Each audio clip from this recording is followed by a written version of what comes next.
They're not like us. They're not like us. We are the Knicks. We are the Knicks. Oh, my bad. Sorry, guys. You know what I mean? Y'all caught me. I didn't know y'all were there. My bad.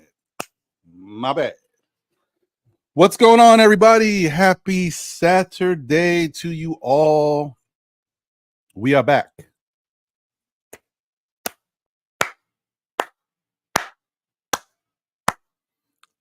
We are back, baby. Clap it up for these New York Knicks. Once again, they never cease to amaze us. They're always doing something. Another one. You know what I mean?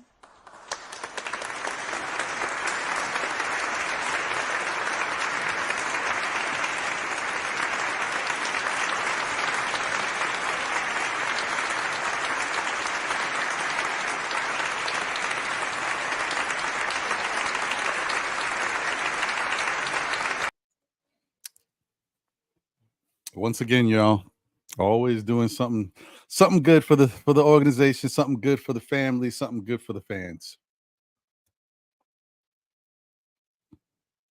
Just can't say enough about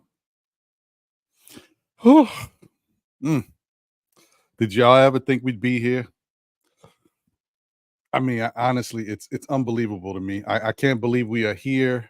I can't believe this Knick team is what it is, and man, I don't know. I don't know what to say. It's looking good, guys. It's looking good. That's all I can say. It's looking good. All right, let's see what we got going on. Happy Saturday to everybody once again. Let's see what is looking like over here. Okay, we got a high of 85 degrees today, currently 75 right now in the New York area. We got scattered showers until about 1 p.m. in the afternoon. That's not too bad. It's going to clear up, and then everybody can enjoy the rest of their day. So that's okay. That's not horrible. It could be worse. And 85 degrees is a pleasant surprise too. I'm sure a lot of y'all. Hold on, let me get this right. This camera's trash. I'm sure a lot of y'all are happy about the fact that you got Knicks Summer League today. So yeah, man, finally some New York Knicks basketball of some sort. Can't wait. I can't wait. So yeah, that's definitely a good thing. And like I said, 85 degrees is a little milder than it's been. We've been in the 90s pretty much every other day or every day. It's going to go back up into the 90s next week. We're even tipping fofos on Tuesday. It looks like it's going up to a flat 100, so which means it's going to feel like 107 or 110. All right. Yeah. Okay. All right. So we got 91, 94, 100, 96, and then we get a break, a little relief in the low 80s.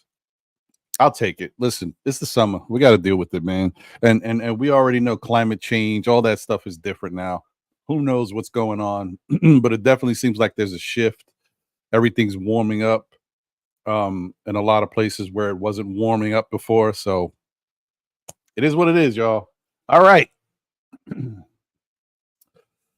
Let's see. Shout out to the Chizat. What's going on, everybody? Salute to y'all.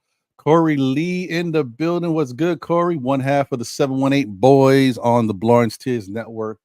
My guy Corey Lee and my other brother Boulevard Bully. Excuse me. I got to get a little choked up because guess what? Morning cup of Joe or Joanne. And it's not Wendy's coffee, guys. I was scrambling to get a cup. I just went with the biggest cup.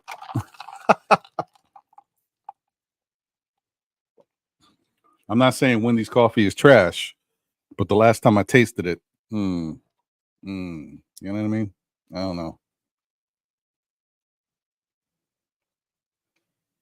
Let's see if I can move this a little bit. I don't know what's going on with this. Maybe that helps a little bit more. There we go. Hey, all right, that's what it is. Let there be light. It's a little better. It's less in and out. This camera is always trying to find its balance. This camera's trash. Did I mention that? Yeah, I did. Anyway, Shout out to Allah Wise in the building. What up? Peace, my brother. Appreciate you as always. Oh, look, it's me. Good morning, everyone. Kerry Cox, salute to you, my brother. Hope you're doing well. Peace. My guy Andy, International Andy in the building. Salute, my brother. Appreciate you. We got Margaret Edwards in the building. Salute, Margaret. Good to see you. Always a pleasure. And you know what that means. Now that Margaret's here, the show can really get busy. Let's go. What's going on, Margaret? My guy Andios in the building. What's going on, my brother? I hope you're doing well. Good to see you. Appreciate you as always. My brother Duren Wayne is in the building. Member of the Still Knicks fans family, by the way. Always a great day to be a Knicks fan. Facts, 100%, 100%. Oh, and almost forgot. He says, "Good day to all." But what the most important thing that he said, I mean, who could forget? How could we forget? And you know, it warms my heart. You know, me and my friends in the group chat, we send a message to each other every time this happens every year. He says, "Ron, with all the Knicks news going on, I forgot to wish you a happy Bobby Bonilla Day." I mean, has there ever been a more important day in sports history? I mean, come on. Happy Bobby Bonilla Day to everybody. Happy belated Bobby Bonilla Day. You know what I mean? Come on. Unbelievable. And just so you know, I mean, for those out there, there might be some younger people watching, you know, the channel that aren't as familiar with Bobby Bonilla and the New York Mets. But Bobby Bonilla signed one of the most historic contracts ever in baseball or in sports history. He took a upfront amount of payment, you know, whatever the millions were. I don't even remember. That's how long ago this was. But then he also agreed in principle to have $1 million deferred and sent to him every year for the next however many years. I think it was 30 years. I don't even remember. You know, that's how long ago it was that I don't even remember the terms anymore. But let me tell you something. Every year in July, around the same time, Bobby Bonilla, it's Happy Bobby Bonilla Day. I believe it might be July 1st.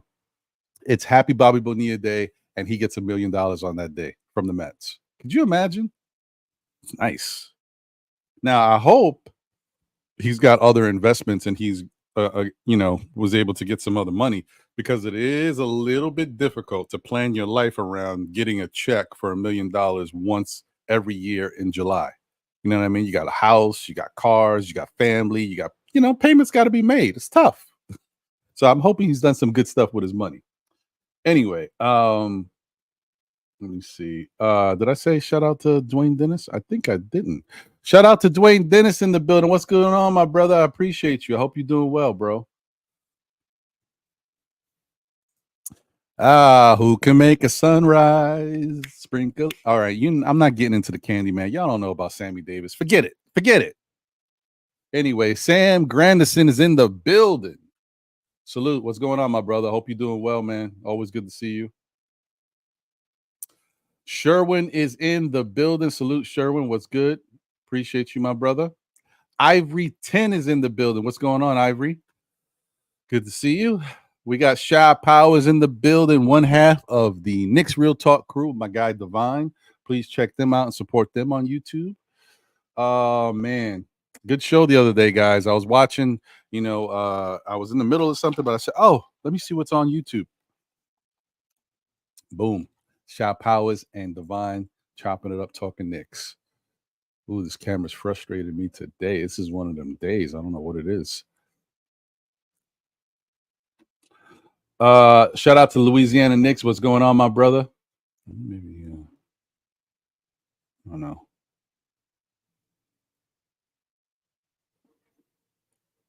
I have no clue what's going on with this thing. But I know one thing, it's a pain. Shout out to you. All right. We got a couple other people in here. Double A in the building. Salute, Double A. Hope you're doing well, my brother. Appreciate you. Marlon Khan is in the building. Salute. What's good, Marlon? What good, Ron? Really a statement move by Brunson. Yeah. Definitely was, man. Kerry said, "I'm sure the Brunson family now owns 3% of MSG." Yeah, you know what I mean. That's Justo in the building. Oh man. I'm so excited, brother. Salute to you. He said, Ron, you prepared for one of the greatest runs in Knicks history. Let me tell you something. They are setting up some wild stuff. Isn't it crazy? Just think about us, man. Think about us as Knicks fans, how shell shocked we are as a fan base. We've been through so much negativity over the years. We're always looking at things from a negative landscape because we just don't trust anything. Nothing has really worked out for us. So then when we get a guy like Leon Rose to come in here after, I mean, in fairness, Dolan tried to do some things. He failed with bringing in Phil Jackson.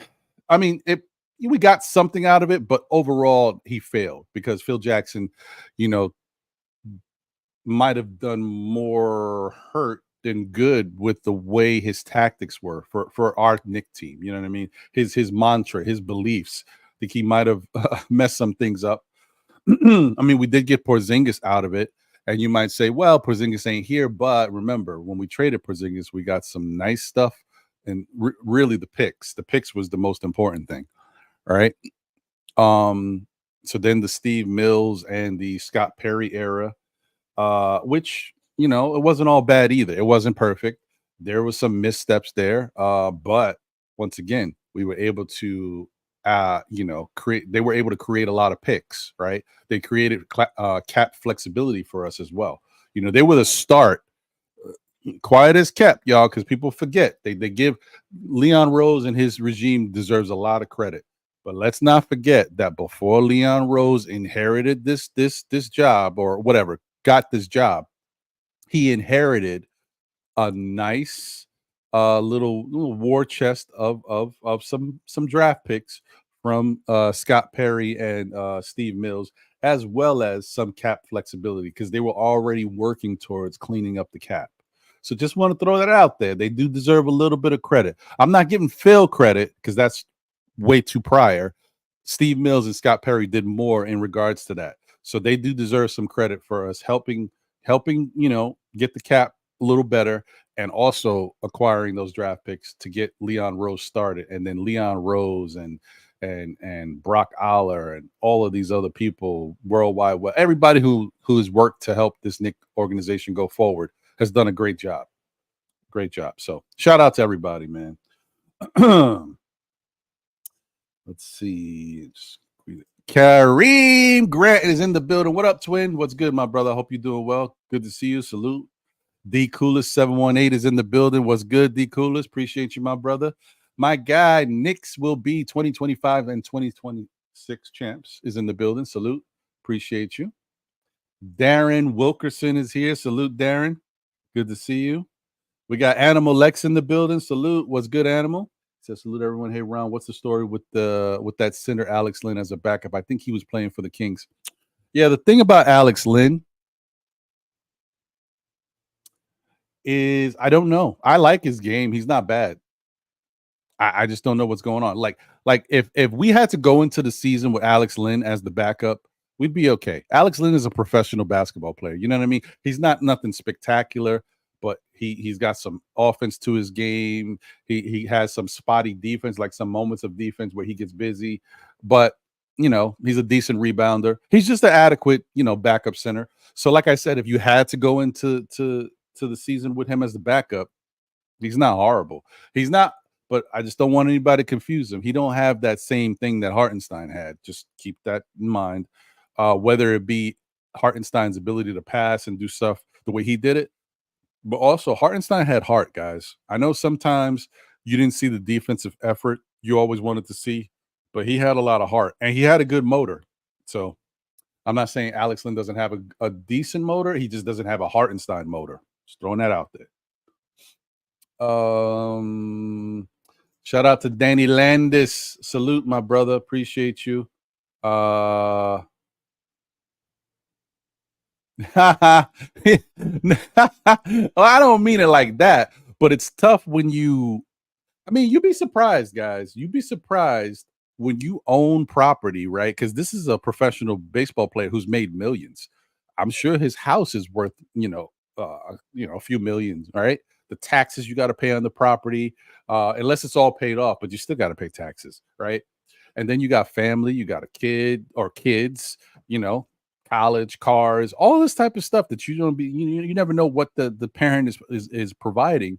I'm sure that $1 million, you'd be surprised, it don't go as far as you think. I mean, you can do some stuff. If you live like me, $1 million will take you forever. But if you live like a Bobby Bonilla, who's been a star athlete, who's gone to different events and stuff, has to wear clothes, get all that, you know what I mean. The life of a high class professional is different. They spend more money. So you never know. You never know. Oh, and he lives in Greenwich, Connecticut. Oh yeah, yeah, yeah, yeah. That $1 million may not go as far as you think. I'm just saying. Um, Shout out to you guys, man. I think I already said what's up to Travel Vibes, but once again, what's up, Travel Vibes? Appreciate you. He says salute. Maybe I didn't. Salute, family. Good morning. First thing, I want to thank God for 41 years on. Hey, let's go, everybody. Throw some fire emojis and happy birthdays to Travel Vibes in the building, man. Show them some love. Also, I want to send some birthday wishes to my little niece. Happy birthday to your niece as well. That's dope. You share the same birthday. Hey, man, happy birthday to the whole familia, because, your day and her day, it's everybody's day. Let's go. Shout out to you, Travel Vibes. Appreciate you. Hope this day treats you well, man. And I hope the Knicks Summer League looks great today for your birthday. IQJ is in the building. Salute. What's good, my brother? I appreciate you. Wow.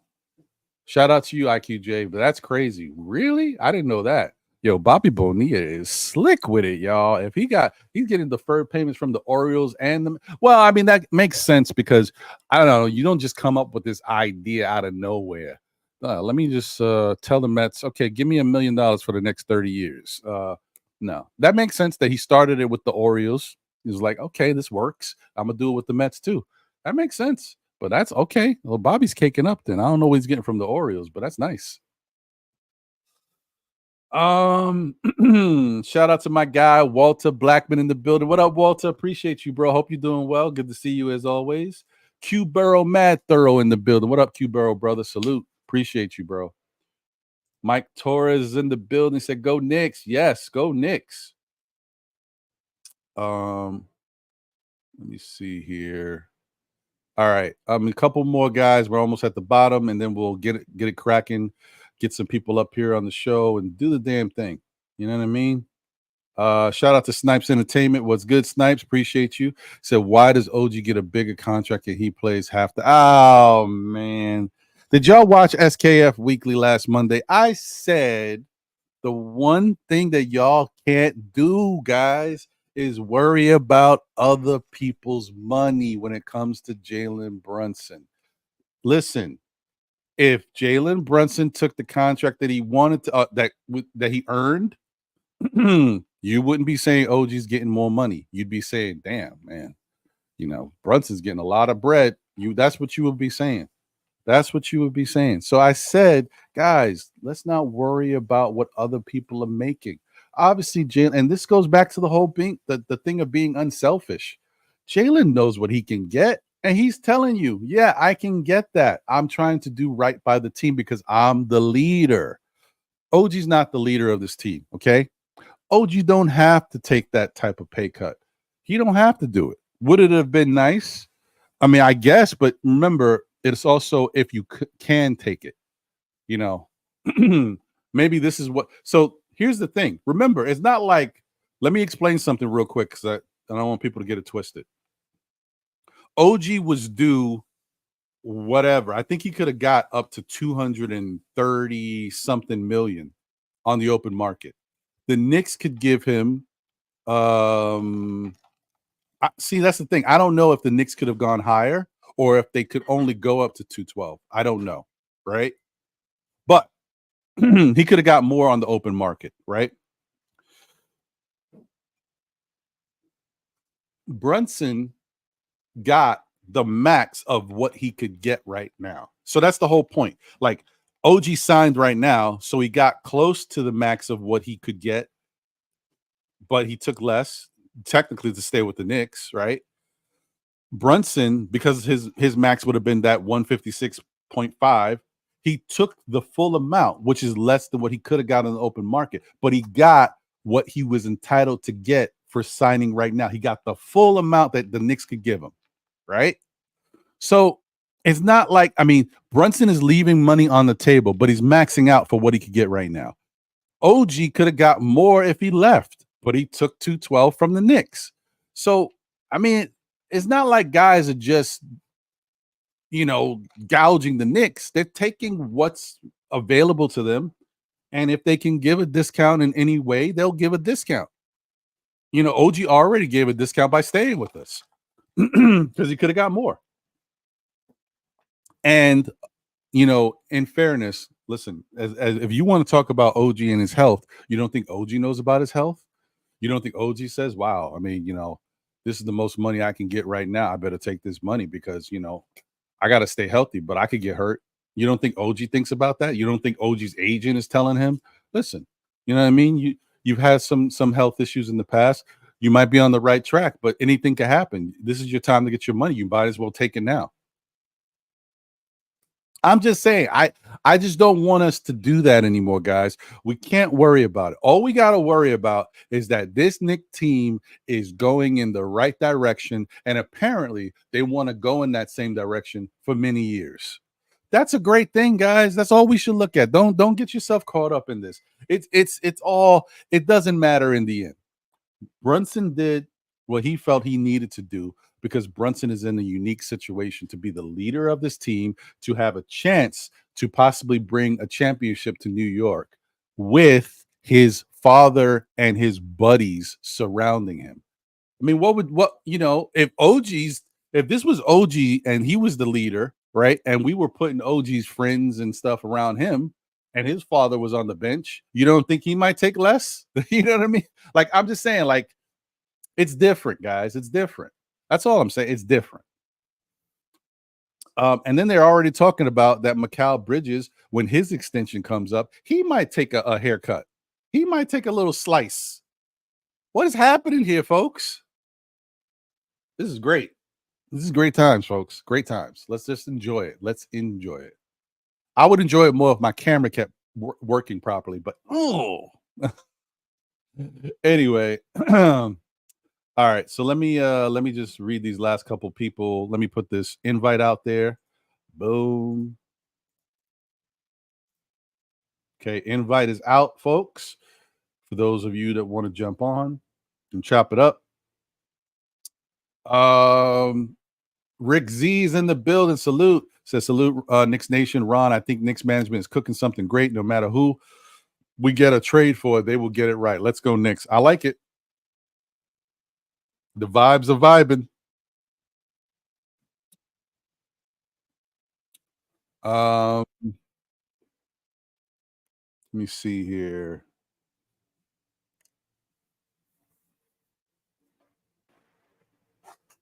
Well, here's the thing. Shout out to Andios. Andios says, Ron, not saying that I want to trade Randle, but what happened to everyone saying trade Randle to now wanting him here?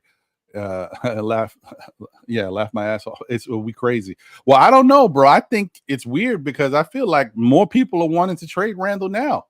I feel like it's gone from wanting to trade him before because of the thumbs down and how he was playing to now. Okay, well, let's see what Randle can do when everybody's healthy. We run it back to the point where, okay, well, we got Mikal Bridges now. It's almost like people are saying, oh, now that we got Mikal, we can trade Randle and get something better for him. I don't know what's going on, to be honest. Look, bottom line for me, and we can talk about it on the show a little bit. I just think that Julius Randle is one of the best players in the NBA. Sometimes it doesn't always translate on the defensive end, but if he was to give the same effort all the time that he does on offense, on defense, Julius Randle would be a top 10 player in the NBA. There's no doubt in my mind. But I think the Knicks organization might be thinking about business, the money, the business of running this organization, and the fact that Julius is going to be due a lot of money at the end of this year. And do they feel comfortable giving him all that money without necessarily knowing if he is the guy? You know what I mean? Like, I say that we all as fans should give Julius the opportunity to show he's the guy, but I already laid it out, and I'll discuss it again if we need to revisit it. But and then there's another thing. The other thing too is he just had surgery on his shoulder. A shoulder injury that sometimes can remanifest itself. You know what I mean? You could get hit, you could fall the wrong way, and boom, it's happened again. That's a little scary. And I'm sure the Knicks organization is like, well, can he be the same Julius he was before? Can his aggressive, be the same? Because, he's like a bull in a china shop. How can you be a bull in a china shop if you, scared about your shoulder, or if you could re-injure your shoulder? Like, will it take away from his game? So the Knicks got to see all that first. That's why I think the Knicks are going to watch him, see how he does, see how the team does by the trade deadline. If it looks good, then they just keep rocking, right? But if it don't look good, they may decide to flip him. Then the other thing is, if he gets hurt at some point throughout the season, and it looks like it's going to be another one of those bad injuries, the Knicks may just say, at the end of the year, you're going to walk. We're going to lose you for nothing, but we're not going to pay you $200 million because you're just going in the wrong direction. So, all right. I revisited it anyway. Even though I was like, I'll wait, I revisited it anyway. Here we go. All right. Shout out to Brian Gustin in the building. Salute, Brian. Appreciate you, my brother. He said, good morning, Ron. That chat. Brunson is the GOAT of New York. Leon building a dynasty. Let's go Knicks. Facts. Everybody loves Brunson right now. He's just looking like the best thing since sliced bread. Joey DeLuke is in the building. Salute. What's going on, Joey? Hope you're doing good. He said JB is the king of NYC. Yeah, man, this is a great time. I can't even imagine. I don't even believe that I'm a Knicks fan and I'm watching all of this great stuff happening in the same season, in the same off season at that. What's happening here? So wake me up. No, don't wake me up. I want to keep it going. Okay. Slim Slammer is in the building. The NYC is expensive. Yes, it is. All right. I think I got shout out to Juan B. Respect to Ron in the chat. Just curious. Knicks fans think a pay cut is an automatic championship. I've seen some comments saying Brunson is better than the man that actually got 2 rings for y'all. No, I wouldn't say that, Juan B. I think the bottom line here is Brunson is showing that if you want something bad enough, you'll do what you think can help the process. And not every NBA player has done that. I will say in other sports, they do it a lot. I don't know about hockey too much, but baseball, actually baseball, they go get their money. Baseball's out. They're out. I don't know about hockey. Basketball, you don't see it that much. The only sport that I can say I've seen consistently, of course, their agreement, their players' agreement, and there's whatever their collective bargaining agreement is different, so they can do this stuff. Football, those guys take pay cuts. Players take pay cuts. Quarterbacks do it all the time to help their team, so they understand it. In basketball, I haven't seen a lot of it, so it's good to see. I'm sure it's happened, but they don't talk about it as much. But yeah, it's good to see. All right, I think I got mostly everybody. I see I got a super chat. Shout out to Sin Nick in the building. Salute. Can't wait for the game, but it's got me thinking this morning, who's going to score for the Knicks? We're all excited to see the guards, but there may not be much scoring there. Well, we're going to talk about that. We'll talk about that. All right. Okay, guys. I got a bunch of people patiently waiting backstage. I'm hype already. Hit me up. Hit him up is in the building. Salute. What's going on, brother? Appreciate you. Delano Steele Jr. is in the building. Salute, bro. No cap. Life's analyst is in the building. He said, who cares who makes what as long as they perform and we are not financially handicapped from competing. Facts. George Jones is in the building. Salute. William Jones is in the building. The Jones brothers is here. No, they're not really related. I don't know. My guy, Boulevard 73, a member of the Still Knicks Fans Army, is here. Salute, Ron. Peace, bro. Shout out to the chat. Nick's doing some great things. Facts. Please check out Boulevard and his brother Corey Lee on 718 Boys on Lawrence Tears Network. My guy, Julian Blum, is in the building.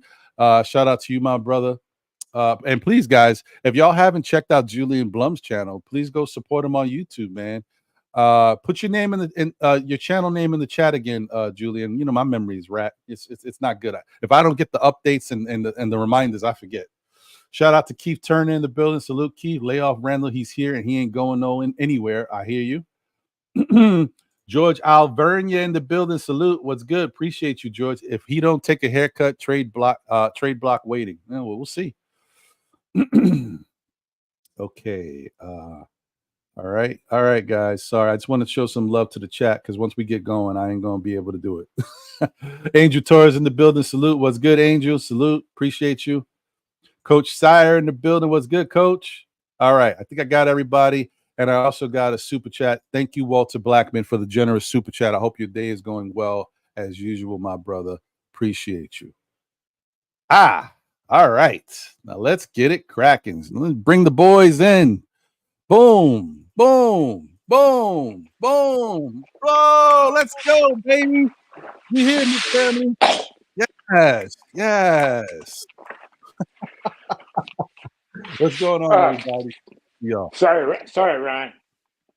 Oh, damn. Hold on. Boom, boom. No, I'm just joking. Wow. What's going on, guys? What up, fam? Yo, what's good, guys? All right, man. Listen, we got some stuff to talk about, so we can get it going. Plus, we got some Knicks basketball today. Oh, I'm excited, man. The only thing that would make this better if Deuce was playing, but you know, Deuce is still recovering from the foot surgery that he had. It's minor, guys, but I hope I mentioned it last week or maybe 2 weeks ago, but I don't know if you guys have seen him. He's still moving around with that little walking boot and his little scooter thing, whatever he's got going on.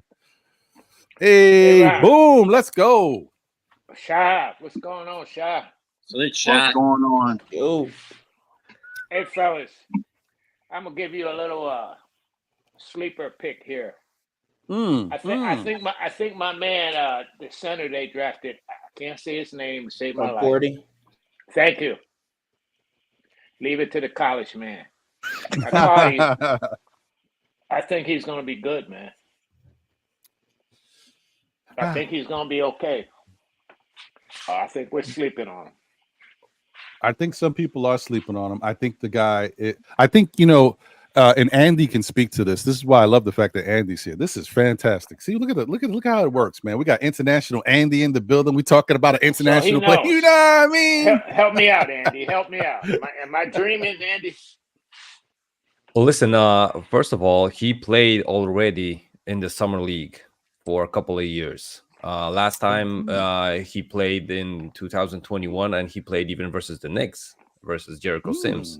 So they had a battle a couple of years back. Now he's going to be wearing the Knicks jersey in the summer league team, so I'm happy about that. Listen, players that don't make the NBA and go back to Europe, they actually get playing time and gain that experience that they lack before they get to the NBA.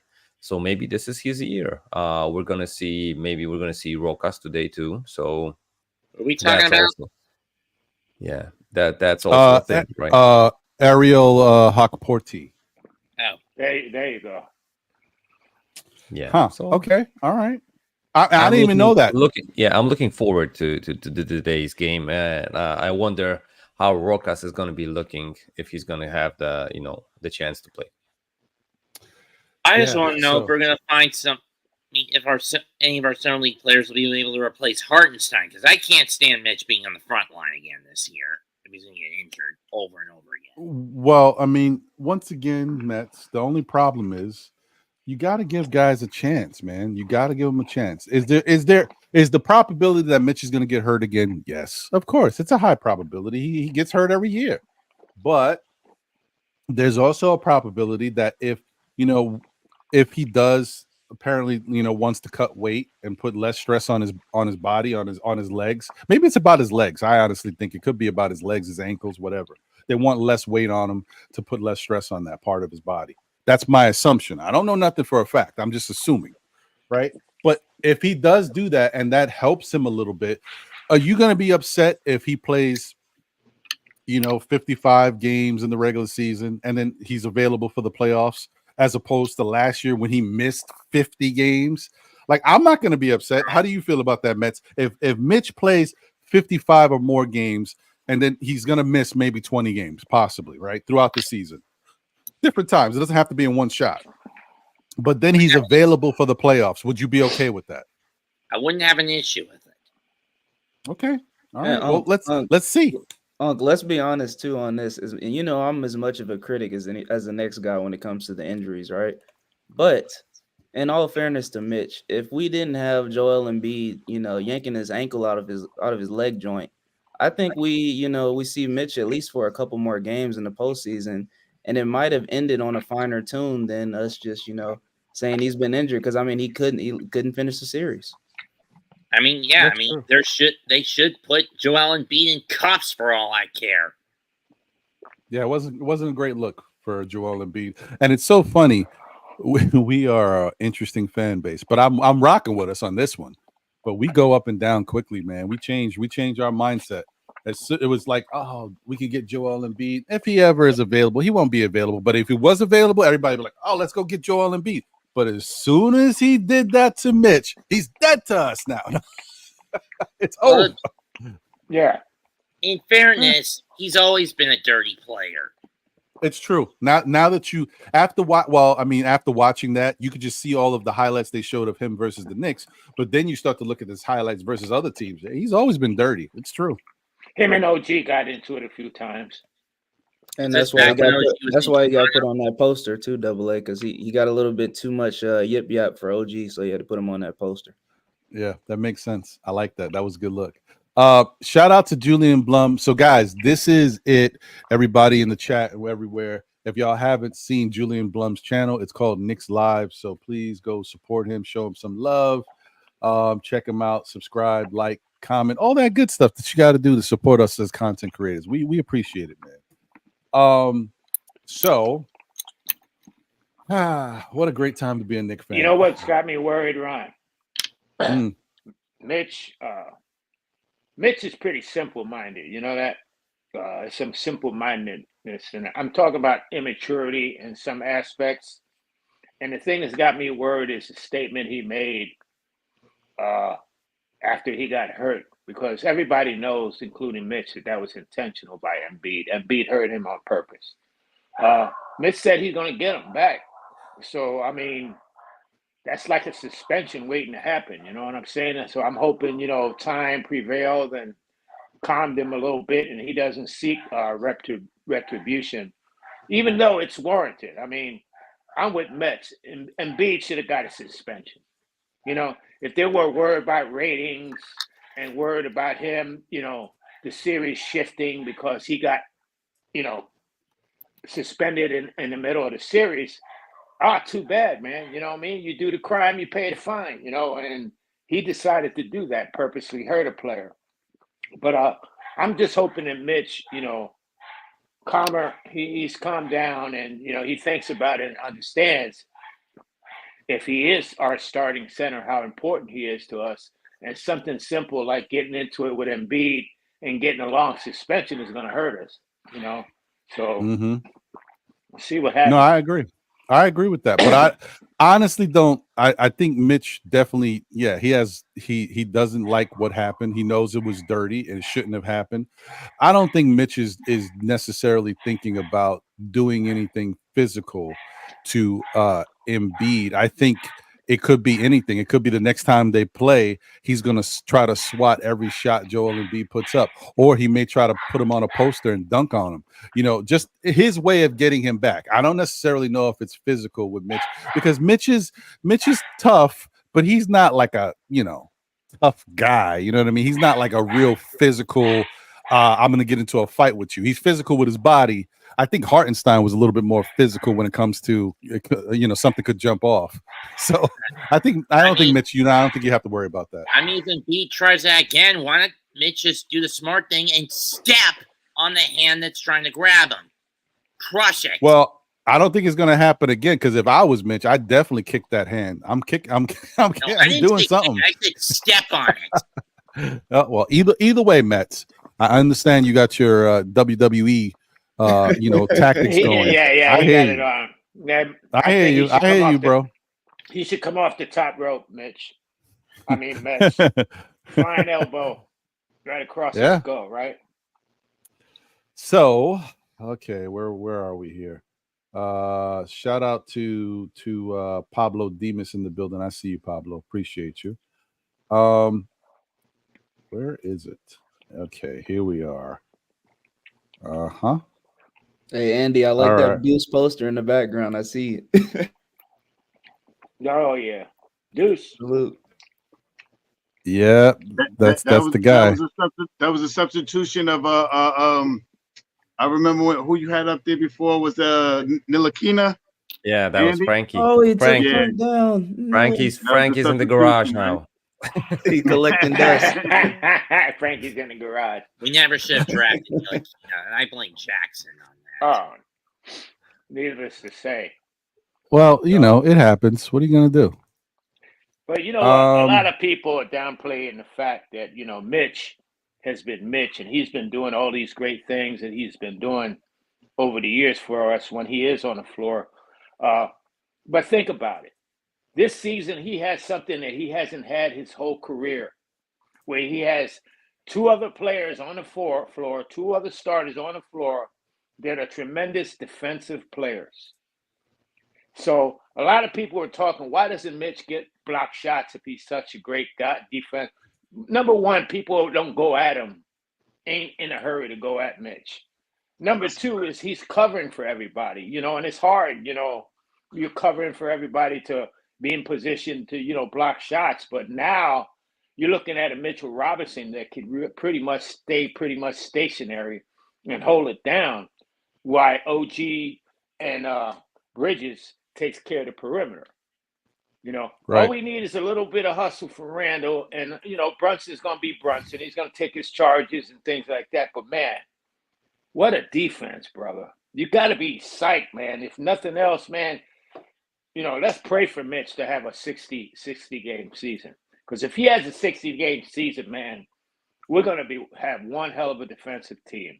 We'll be the best defensive team in the NBA, I think, by far.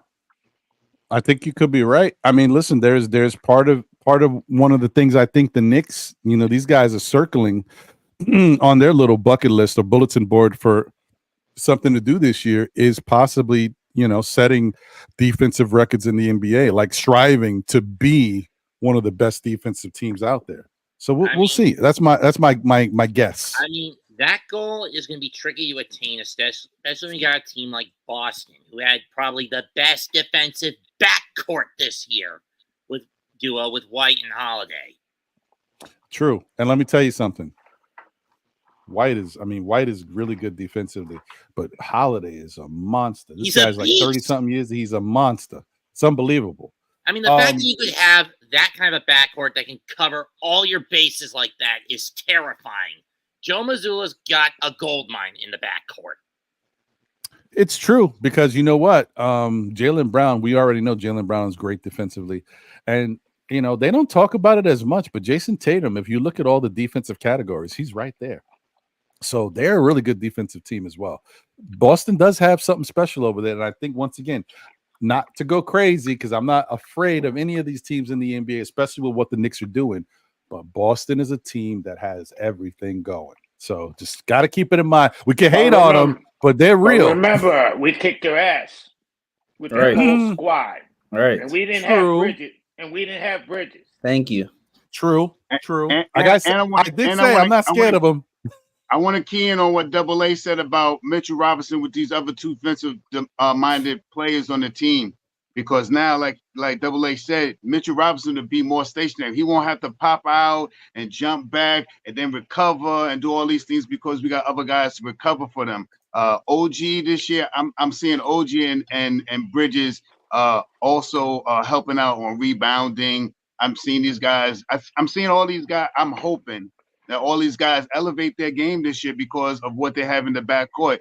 If the less stress that we can put on Mitchell Robinson, especially if he drops his weight, the less stress that we put on that ankle and them legs, the better we'll be. And I think with OG and Bridges, we are going to be fine. And like another thing, like Double A said, a lot of teams do not go to contest Mitchell Robinson. You would see a lot of teams driving the hole against iHeart, you know what I mean? And he would get a lot of defensive blocks or stunts that he would make the shot a little harder for the team to get.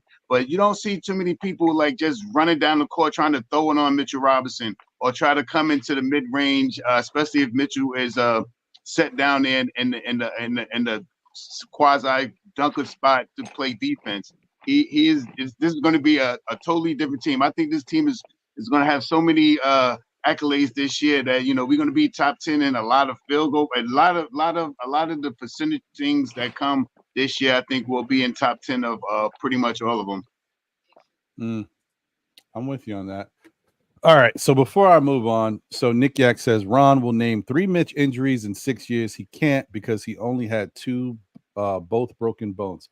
Well, I don't know how you know what Ron's going to say when Ron didn't say it. So I don't know. But no, I'm actually here trying to defend Mitch.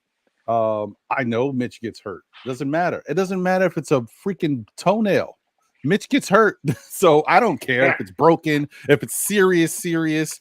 He's never been out 50 games before that. I don't care about that. It's about the amount of games you lose him for throughout a season.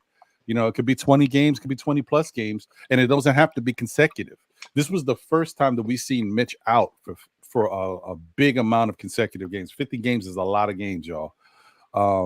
So that's all I'm saying. I just want Mitch to be available for most of the regular season and for all of the playoffs. It's not so much to ask. That's all I want. That's it. That goes back to one question I got for the fellas, if you don't mind, Ron. Mm-hmm. I'm on the firm belief that if we're going to go for a championship, and with Mitch's history, okay, because I'm with everybody. If Mitch is healthy, we got no problem. We don't, we don't need anybody to replace Mitch, right? Mm-hmm. But being things that the way they are, where we're going for it. I mean, you give up that many draft picks for Bridges, and you give OG that contract, you're going for it, right? Mm-hmm. So I mean, we can't half-step it, man. We can't bring in some half-assed guy to play center. Okay, you got Isaiah Heidenstein for a reason. You knew what was up with Mitch. You knew you needed a starting quality player to back Mitch. You need somebody that in a pinch can go ahead and go into that lineup and start. The other thing is, the type of injury Mitch had with the ankle, the fractured ankle. That's something that, your ankle doesn't get back 100%. It doesn't. And with that fracture, you can easily harm it as well. My wife's a physical therapist, so I know some of this stuff. But my question to you fellas is, I'm on a firm belief that we need a starting quality center to back up Mitch. We can't have Steph. We can't have Precious Achiuwa as our backup center. Mm-hmm. Precious showed that his best position is power forward. When he got away from playing, when we first got him from the Raptors and he was playing a backup center, we was ready to drive him and put him in a cab and send him out of town, right? But once he moved to power forward, once Julius got hurt, I mean, accolades all over the place. That's his spot. He needs to play power forward. But as far as center, fellas, what do you, I just on an opinion that we need a quality backup for Mitch. Well, I think there's a way that we could get Precious and still retain a backup center, someone that can come in and qualify for a quasi backup center. There's so many names that were out there. There's so many names that are still out there. But I think I don't have my book with, but there's a way that we can get Precious and sign to the MLE without the cap. I had it written down, and I had my glasses on earlier, and everything is downstairs. But it's a way that we can still get a backup center and also retain Precious. So however that works, I'm gonna let you guys rock out on this topic, but for me, I can't even think of Precious because he's technically not here, guys. And I don't know how you guys feel, but I don't feel too good about him still not being signed. I have faith in Leon, but I think feel like a deal should have been done. Strategy is going on right now. It's got to be some strategy. Leon is the where's him and Brock and all them guys. And they said that he has some other offers from contenders. So I'm not even in my mind penciling Precious in. I know we'd all like him to come back, but I'm of the mindset now that he's not on the roster. So Knicks got to move forward with what they got, and until he signs, I can't even really, frame a lineup with him in it. Yeah, and the other thing too, guys, is like we are moving at our own clock, right? The Knicks got their clock, and their clock is the real one. The offseason really just started. I know we've already had the draft. The free agency it's like a week ago, 2 weeks ago, if that. Like there's so much offseason still available. They don't have to do anything, right? I mean, of course, the only thing you worry about is losing out on players because they're gone. But most guys are already gone already. Like the Knicks have already talked to Precious. Look, this is what's going on. We're thinking about bringing you back, but they've told Precious we need to do this first. We got this in the works. Precious knows. Now, whether or not Precious wants to wait around for that is different. But I'm sure that somebody in the Knicks organization told Precious, we're thinking about bringing you back. This is what's going on. We need to drop these dominoes first because this is going to allow us to maneuver. So that's why all this stuff had to happen first. The Brunson taking his deal, even if it's for the future time, like the Knicks need to know what they got going on so they can maneuver.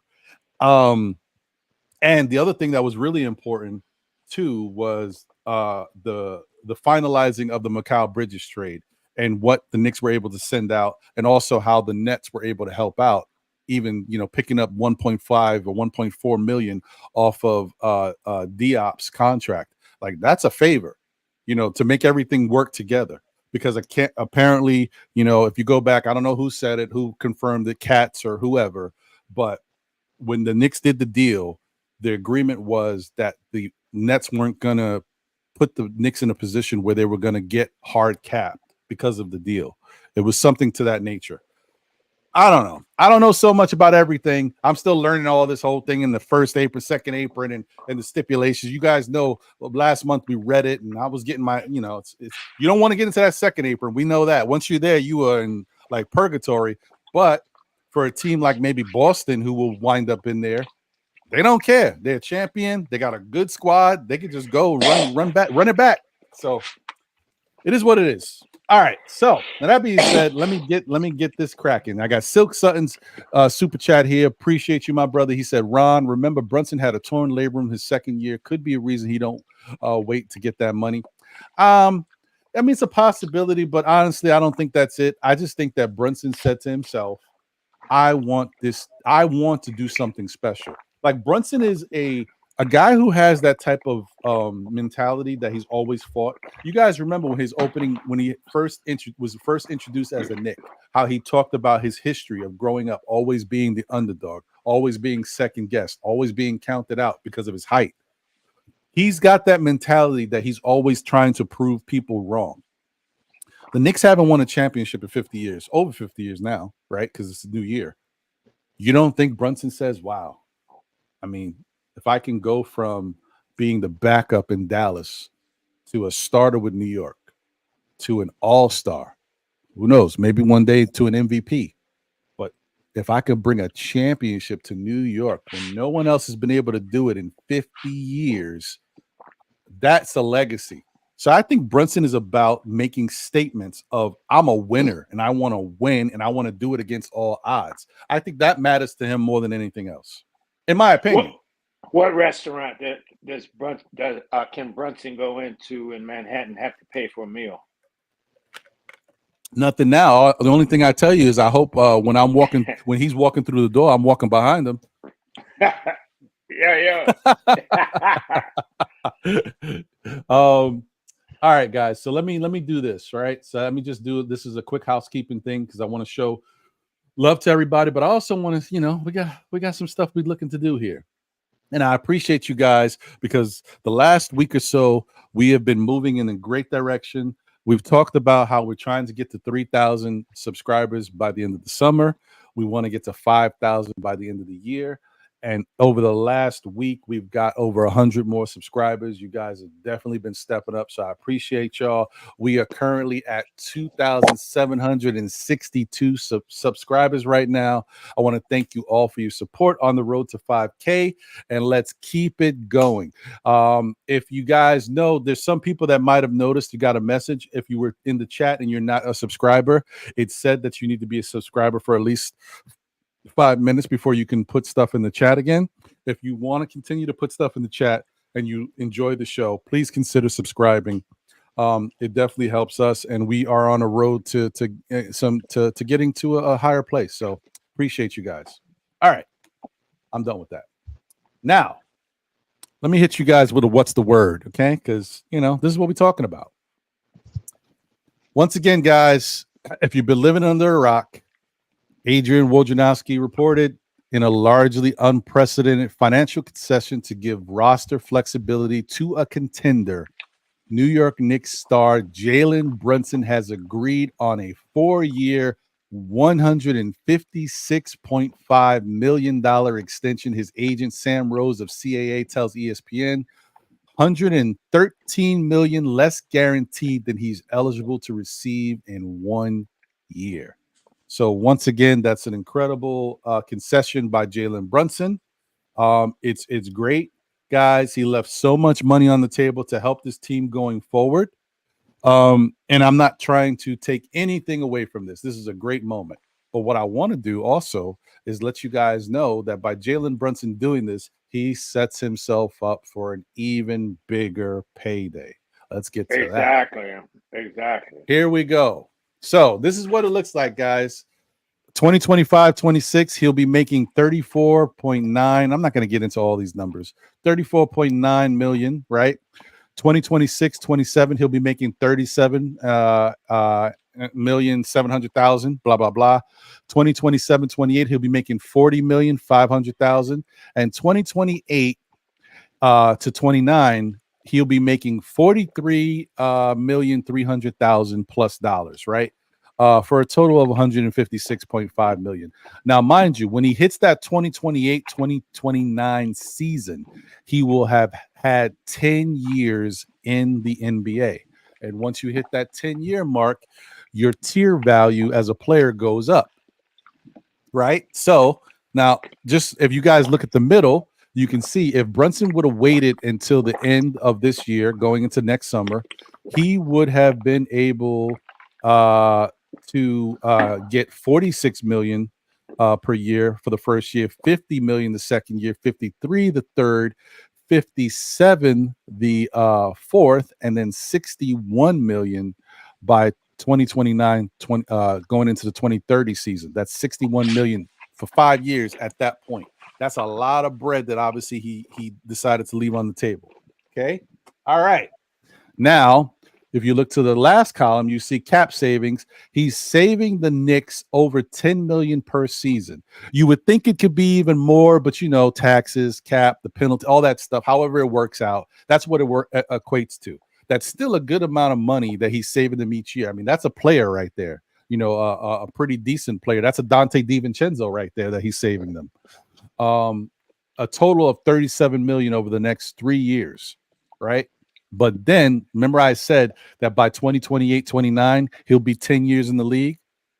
His next contract, when he's coming up for his next extension, Brunson will have 10 years in 2028-29. He is eligible to sign a 4-year, $323 million extension in 2027. And what it doesn't have here is if he chooses to stay with the Knicks and not take that 4-year, he could also take a 5-year worth $412 million or $415 million, guys.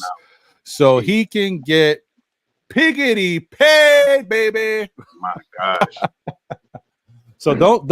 All I'm saying is don't cry over Jalen Brunson, because let me tell you something. If Jalen Brunson continues to ball out the way he's balling out, he will get his and money.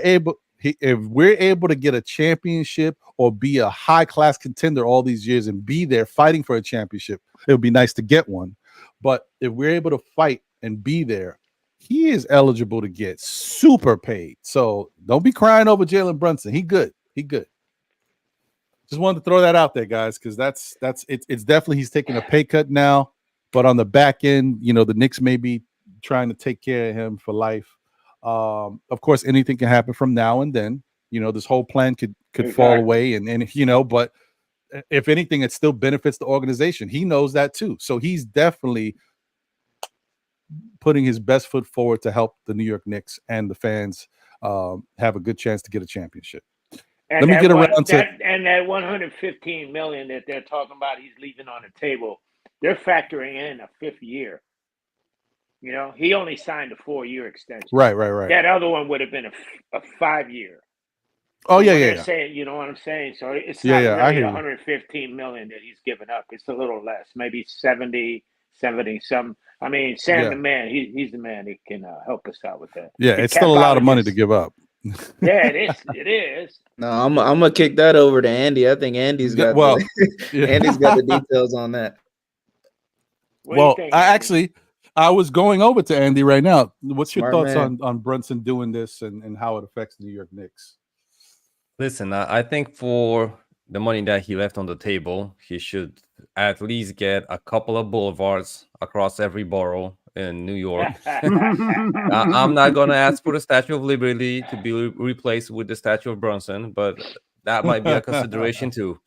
But to be true, like you guys said, the pay cut is real, and I think he did, and the news even was that he was looking deep into the teams that won the championships, not only in the NBA but also in the NFL and in the rest of the major sports leagues, and he noticed that the best players, or almost the best players, need to take pay cuts to get the roster shaped up as well as possible to get a ring. And I think that's his goal as an ultimate prize. And most of the money probably he can make up with revenue from advertisements in New York and stuff like that. I don't think we can count that together, because he's going to probably have, like you guys said, the meals for free, everything in New York for free. He's going to get the key to the city and stuff like that. But still, I think what most counts for the Knicks as a franchise is that his contract is not going to be going versus the salary cap, which is going to, make it more elastic for the front office to operate. And I think that's the major thing that we should be concerned of at this point, at least. I agree with that 100%. Shah, what's your thoughts on Brunson doing it? And look at us, we twinning, guys. Shah has a lot of hats, right? And I have a lot of hats, and we probably share maybe 3 hats, and we never wore the same hats at the same time. Look at us twinning. Let's go, Shah. Hey, I think what Brunson did was make sure that Richards could get a extension.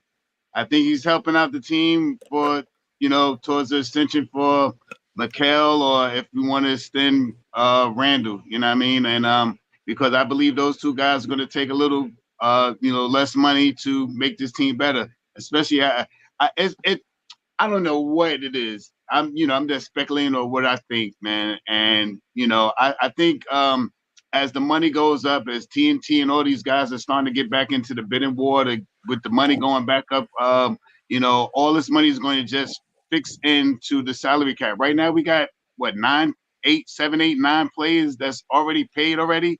So this is just gonna, as the money goes up from the TV deals, this money would just fall into place. So we're in a very good place right now, you know what I mean? And that's how I feel. I think he took a cut, and I think you'll see soon, maybe before August. I think Randall's extension is sometime in August or something like that. Maybe you might see him drop and take a little pay cut. I think his max is 180 something million or something like that. He may take 160 something million. I don't know. I'm just speculating, and this way it'll asphyxiate where in another year or so they can offer Mikal another deal that fits right into the cap, where these guys are for the next 3, 4, 5 years to be a team to watch out for, and still staying under that second apron thing or whatever it is.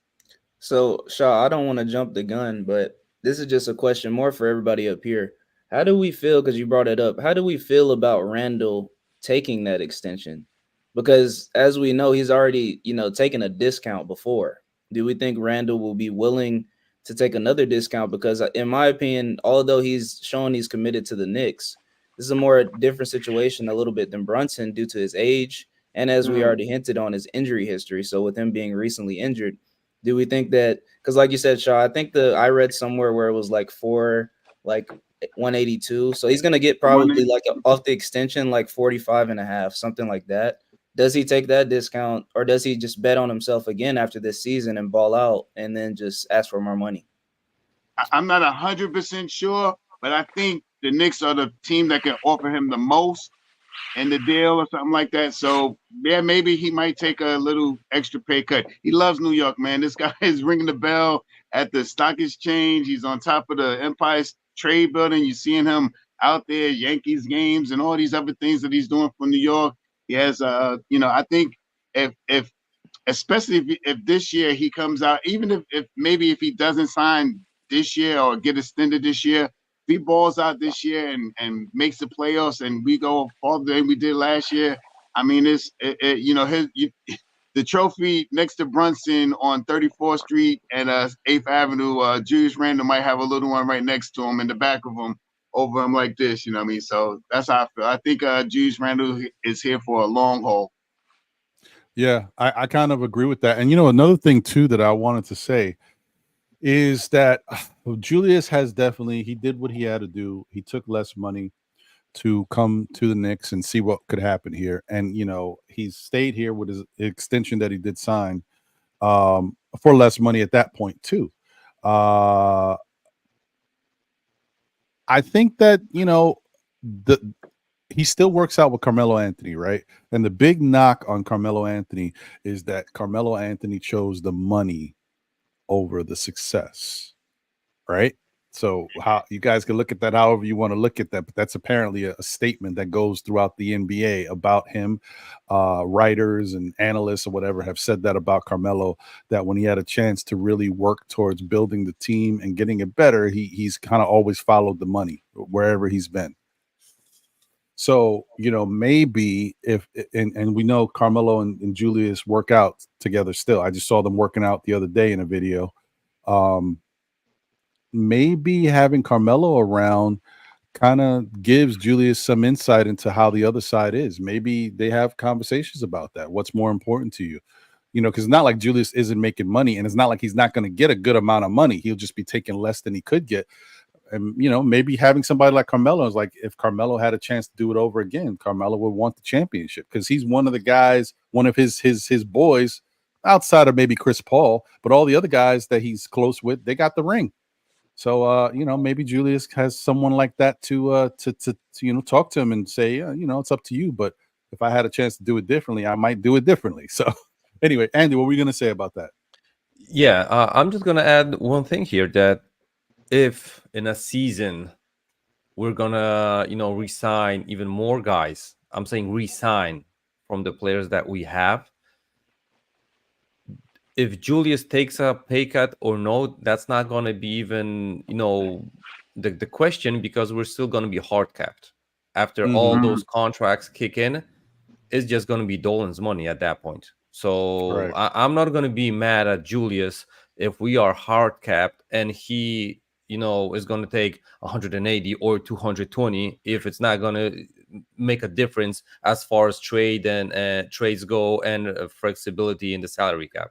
So at that point, it's like just go get the max. So I'm not going to be even mad, and we are literally really close to that, second apron if we think about it in a perspective of a year or two. So right, true.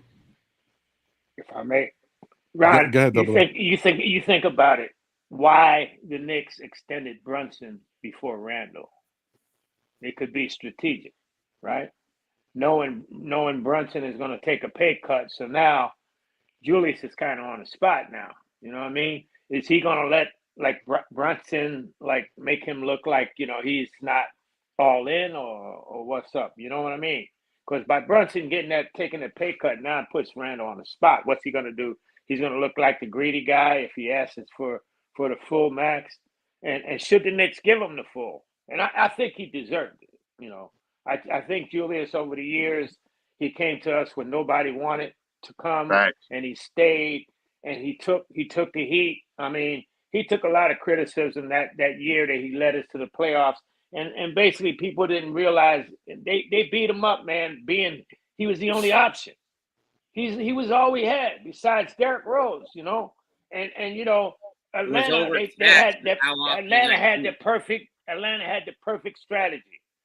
Take the ball out of Randle's hand, and the Knicks are dead because they got nobody else that can beat you. You know, he's taking a lot of criticism for that. So, I mean, and then will he want to make less than OG as well? You know, because now OG is the highest paid Knick, right? He's the highest paid Knick. He's making what, 42, something like that. But here's the thing, too, though. AA once, and I think that's kind of what that's why I put up the question. That's kind of what Andy alluded to is he could just say the heck with it and just take the max. The Knicks can just give him more money because we're so like the way our situation works. I think Randle gets more, but I could be very wrong. And he just says, hey, I'll just take the extension for 180. But I think Andy had kind of hinted on it a little bit. He can get upwards to 200 something mil if he really wanted to test it. And to what Andy said, that's the bottom line. And that's where the good thing is a good thing and a bad thing. It's a great thing that Jalen Brunson is doing this to help the team and give us more flexibility. But it also sets a precedent for other people to be judged. Like we already saw it already. Already people are talking about OG making more money than Brunson. I mean, and one has nothing to do with the other, right? But as fans, we're going to look at certain things and we're like, well, I mean, it shows us something as a person. But it's not necessary if it doesn't make a difference. That's the bottom line. Jalen Brunson doing this makes a difference, right, with the Knicks' flexibility. But to what Andy said, if it comes down to it where Julius can take 180 or 220 and it's the same effect on the Knicks, I'm not leaving 40 million on the table either. Why? If it doesn't change anything, why would you leave the money out there? It's only if it actually makes a difference that you consider doing it. So, and I think Knicks fans should look at it the same way. If Julius can take a pay cut and it actually makes a difference, that's one thing. But if it doesn't make a difference, if we still get hard cap, if we still run into the second apron, what's the point of leaving the money out there? So what? It can be swallowed up, or the owner's still going to have to pay whatever the owner has to pay. Why leave the money out there? That to me, I'm with Andy on that. That doesn't make any sense. And if I think Dolan will be fine. I think Dolan will be fine paying it too. If we're winning, I could not see Dolan caring less. All this stuff is rewriting narratives, guys. The Knicks being the laughing stock, the Knicks having ineptitude and not being able to be a functional organization, not making the right moves, not getting the right coaches. All of this stuff is changing. And all of it looks better for everybody, including James Dolan. James Dolan goes from the guy who couldn't get it right to the guy that finally got the right pieces in place. And if the Knicks win a championship, everybody's like, we love you, James Dolan.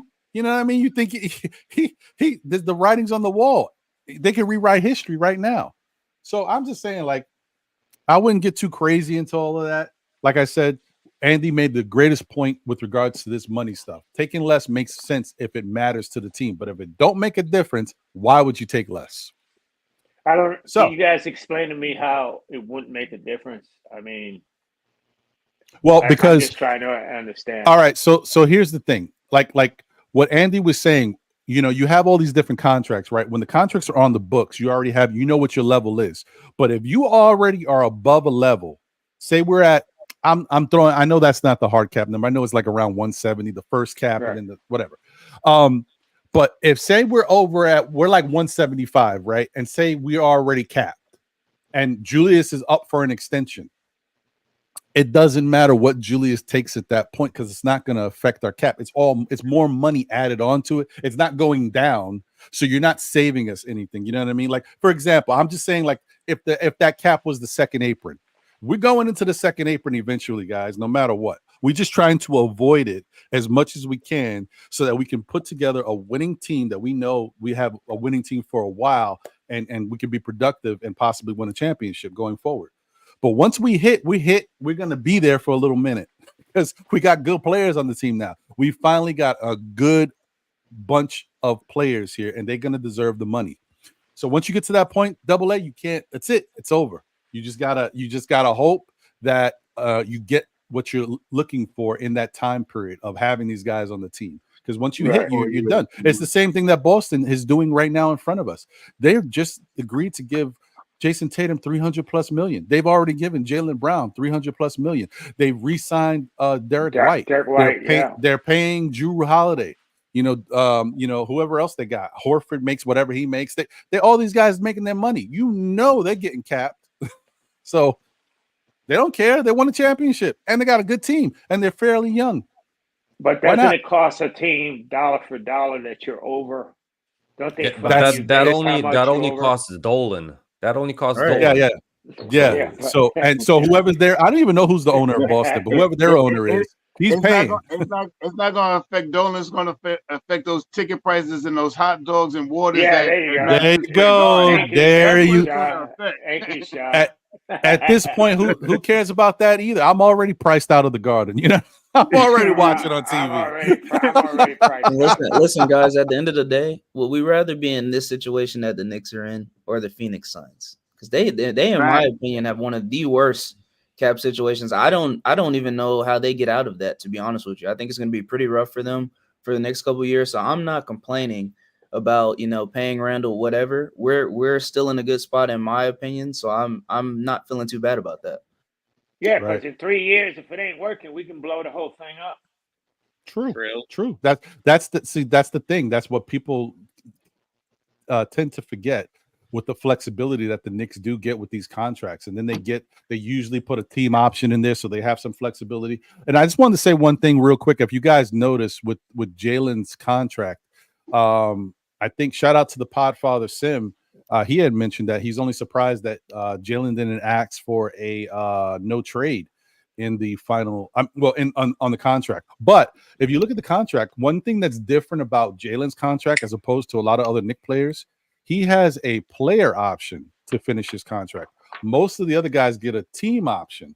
So he does have a little flexibility where he could take that last year, even if the Knicks were in a bad space and it hurt us, he could actually take that last year. So I just want to throw that out there because I noticed that's a little different. Most of these contracts, the team has that final option with regards to what the Knicks are doing.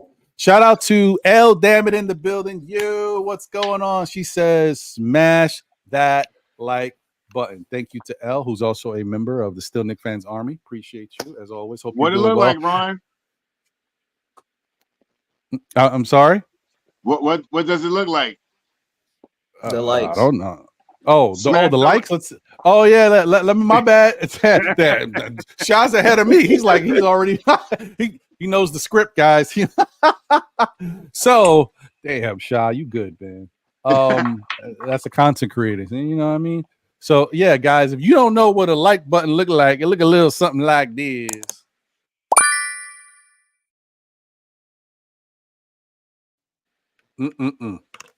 Love these guys, man. You guys see, this is what I'm talking about. When you come, it's like you come to work and everybody knows what you got going on. I'm not talking about, Shaw. Appreciate you, man. So thank you to everybody. Smash that like button. And let me tell you what let's see what is actually sitting at right now. Cause y'all gotta be, if I don't let y'all know what y'all doing, y'all might take it for granted. I need y'all to know where we at. We are currently sitting at 89 likes. We got 141 watching. So if y'all haven't smashed that like button, please do.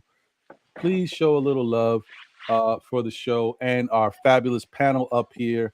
I mean, we got International Andy in the building. It's rare. We don't always get that. Oh, look at this. Little woohoo. Pew, pew. Okay, L, I see you.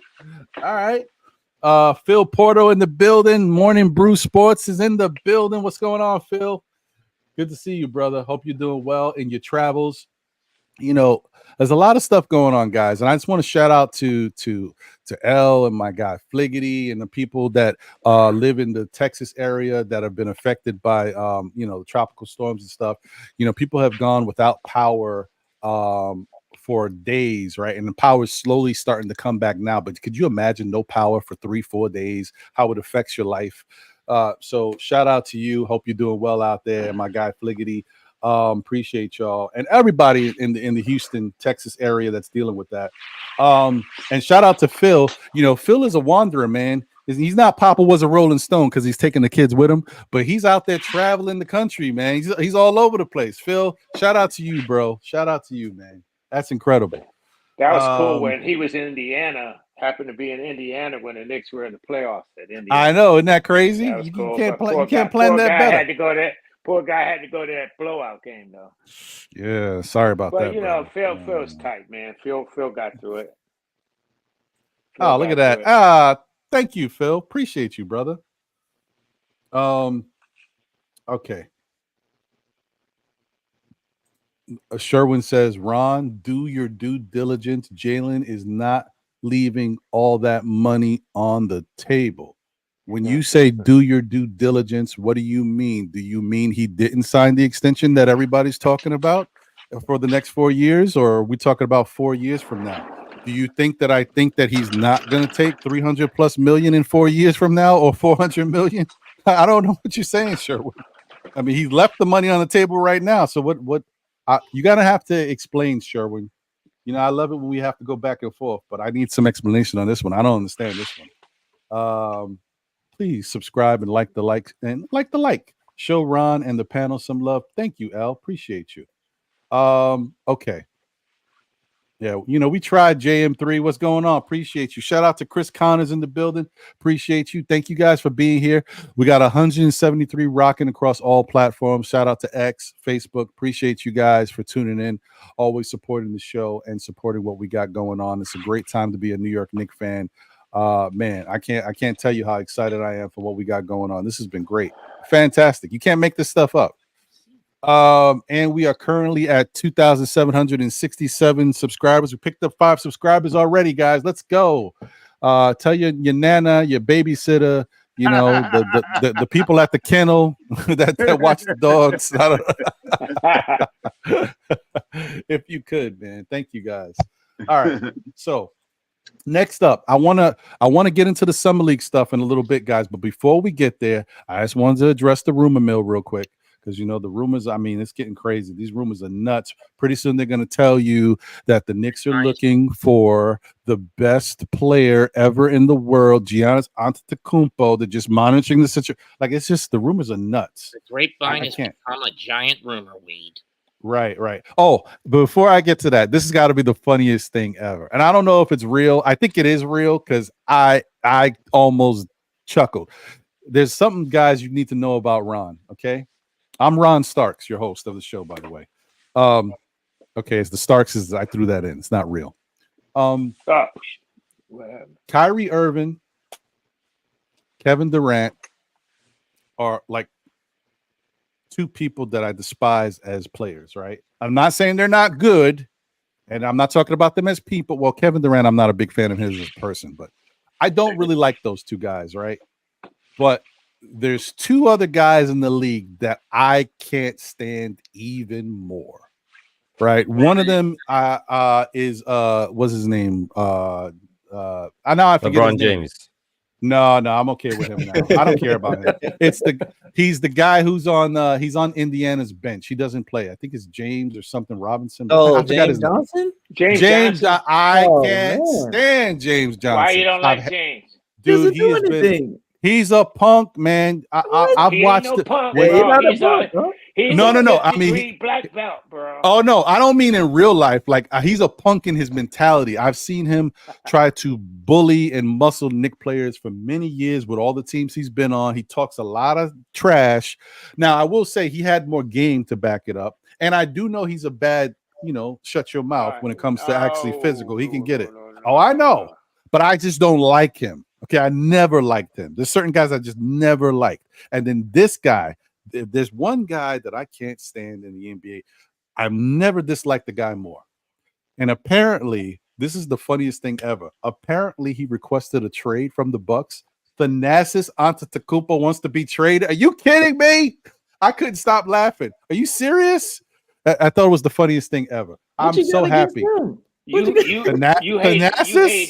What did he do? Draymond? Have you guys not seen Thanasis talk stuff and try to get into fights with our old Knicks team? Not this Knicks team. When we had the other guys that weren't as good, the Karl-Anthony early days. Sorry, Karl-Anthony, but He was a part. He was a part of those guys, right? What happened to once a Knick, always a Knick? Nah, not for Thanasis. Thanasis is once a Knick. I forgot he was a Knick. That's who he is. Yeah, I'm cool on Thanasis. It's something going on there, Ron. That guy's worse, man. Did he wink at your woman or something? Nah, man. Listen, the problem here is if I see Thanasis in the street, we might have a problem. But he's 6'9" or 6'8". He might be a little bigger than me. I might have a problem on my hands, but it is what it is. I've never liked him. I think he's a punk. He's somebody who talks a lot and don't have no game. You know what I mean? Do you guys remember when the Knicks defense was so poor that they allowed Thanasis to run wild on us in a game? He scored like 30 points. He had oh my God. It was the worst thing to me in life. I could not stand what I was watching. You won't have to see him. You won't have to see him this year because I think he tore his Achilles, is what they've been saying up here. So I don't think he'll be, playing at least the start of the season. Yet possibly requesting a trade. Yeah, that's one man that got his brother to thank for a payday. Hey, he's man, on the Bucks because of his brother. You know that. What's what you got to do, man? You got to show love to your family. If you got that power and can do it. But he really thinks he's a baller. That's what I'm trying to tell you. His mentality is crazy. When him and he showed it. I don't know if you remember that challenge All-Star weekend one year. They had him and his two brothers. Wasn't that was it last year or the year before? Andy, I think it might have been the year before. Yeah, it was them three against other three, and I mean they stunk it up, bro. Yeah, straight air balls. Yeah, I mean they stunk it up. Salute to Chop Low. All right, well that was it, guys. I just had to get my Thanasis hate out. But you hate him more than Draymond. I cannot. Draymond talks a lot of crap, but Draymond Green is a Kyle Lowry is on my list before that. Yeah, but once again, those Paul guys. Pierce. How about it's Paul different. Pierce? You could talk stuff if you got game, but if you talk and you can't even play like that, that's crazy to me. That's why. You got to be kidding me. That's why I can't be so mad at Kyrie and Kevin Durant. They're ballers, but Thanasis, no. All right, let me move on because you're getting my blood.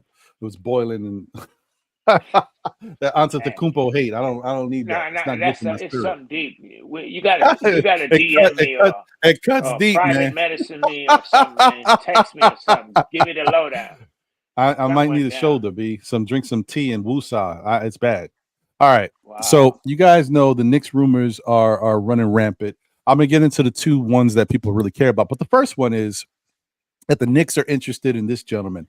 I don't know what it's about. I think the Knicks have enough of everything right now, but maybe they feel like they could use another guy off the bench, a good presence. He can do a little something that could help the team. No. Landry Shamet. No. You telling me you don't want his 7.1 points, 1.3 rebounds, 1.2 assists, 0.5 steals, 0.2 blocks, but 43% from the field, 33% from three, and 82% from the free throw line? No, we have that, man. He's a high C-tier player at best. Like, to me, a Landry Shamet only makes sense if we weren't able to bring in a Mikal Bridges. Like, if you need more guys that can maybe shoot, play some defense, be pesky, I just don't understand it, to be honest with you. I don't know why you would need him at this point. Now, I do think so here it is, Knicks fans. You ain't gonna want to hear this one. Here's my theory. Oh boy.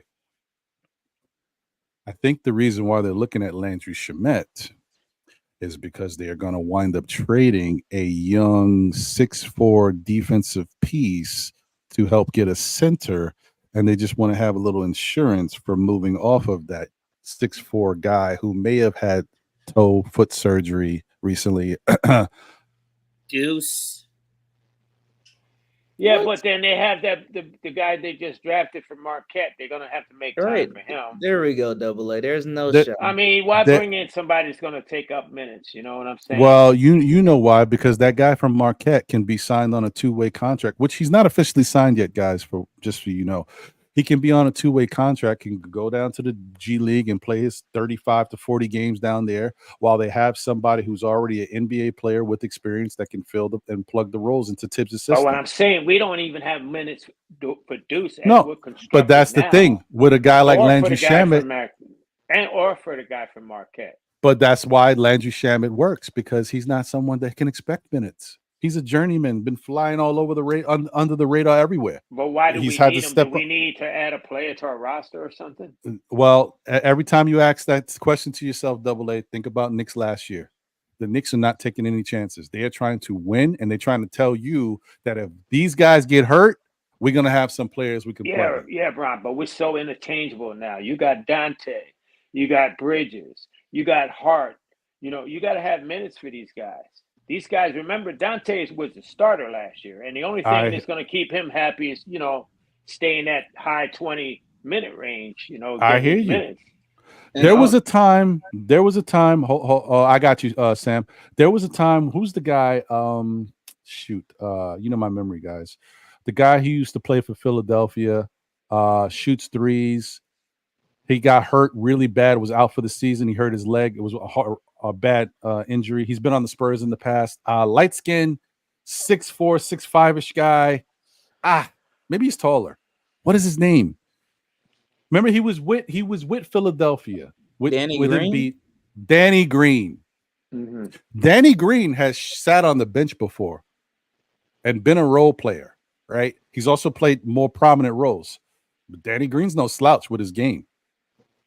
Double A, Landry Shamet just sits on the bench, bro. If they need him, they need him. He's going to get paid money. He's going to be on a Knicks team that has a chance to win a championship. You know what? I'm in New York City. I've never played for New York. Why not? It don't affect nothing. Just because you got the player there don't mean you got to play him. You just got to pay him. And you're not going to pay him a lot of money either.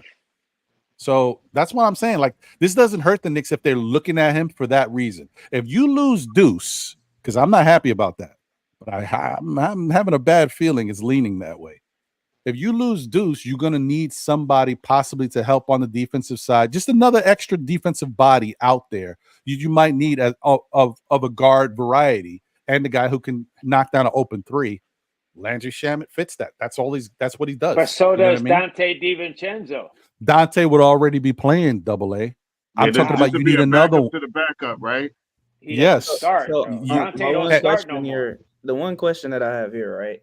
So I know people are gonna get at me in the chat if I'm right or wrong, but I feel like I got this, thought process together. So Deuce is like what? Like if we're giving him 6'4", that's very generous. In my opinion, he's what, 6'2" in shoes probably. So that's the first thing for me. And then second, didn't we sign Kolek for the highest paid out of a second round pick? So he's already signed. Like, so I don't see how I feel like this is us going backwards, especially when we're looking at a guy in Shamet who you just pulled up the stats. He shouldn't. I know he's a known good shooter, but you just showed me 33%. And I feel like that's a downgrade if we're going to ship out a guy like Deuce and replace him with Shamet, who also is, he's getting up there in age. Obviously, he's not an old player, but I would prefer to just keep rocking out with Deuce and Kolek and those guys off the bench that we've already known they're going to be there for us, and DiVincenzo and Hart. So I don't really see how that fits for us, but I'm willing to listen. But I will say this, and I agree with you on that. Like, to me, this is not a bad problem. This is just the Knicks trying to cover themselves and have as many good, able bodies out there. Because if anything happens, they don't want to go into the same situation like they did last year. You can't even go to the bench and say, come into the game. No, I got to play Josh Hart 48 minutes. Like, they're trying to avoid this. So if they need somebody that can come out and spell Josh Hart for a few minutes, Landry Shamet can come in there. He's not bad defensively, and he can score some points. That's what they're thinking about as far as, like, he can knock down. And one thing about Shamet, he does get hot, guys. You guys know, if you've watched Shamet, he has moments where he can light you up. And to what your point is, and once again, guys, this is like I said, this is only like in case of emergency, break the Shamet window. This is not, he's gonna get minutes, and we gotta worry about him in the rotation. He is super situational if he comes to this Knicks team. But just for Shamet's career, he shoots 38% from three. Like, his worst year shooting threes was this past year, 33.8. But prior to that, 37, 36, 38, 37, 45, 40. Well, I don't want to count the 40. He only played 4 games. But, my point is he can. Oh, no, I'm sorry. He did. He played 54 games. Yeah, he shot 40 on 50 on 40. He shot 40 on 54 games played. So, yeah, no, he shoots it. He just had a bad year last year for whatever reason. I don't know why. And that was his least amount of minutes, too. I'm sorry, Ron. But here's my thing, okay? I know we're going for it. You know, we're trying to win a championship. You know, we want to do the best. But the Knicks didn't give this guy out of Marquette 4 years guaranteed, the best contract a second rounder ever got, because they're not high on this guy. And Right. all signs point to him being the one. And right now, if you look at how we're presently constructed, you know, you're talking about if Hart needs a break, Hart's going to be on the bench as it is. You know, Hart's going to be trying to get some minutes because, you know, OG's going to get some. If OG's healthy, he's going to eat up them minutes at small forward. Bridges is going to eat up the minutes at shooting guard, and Brunson is going to eat up the minutes at point guard.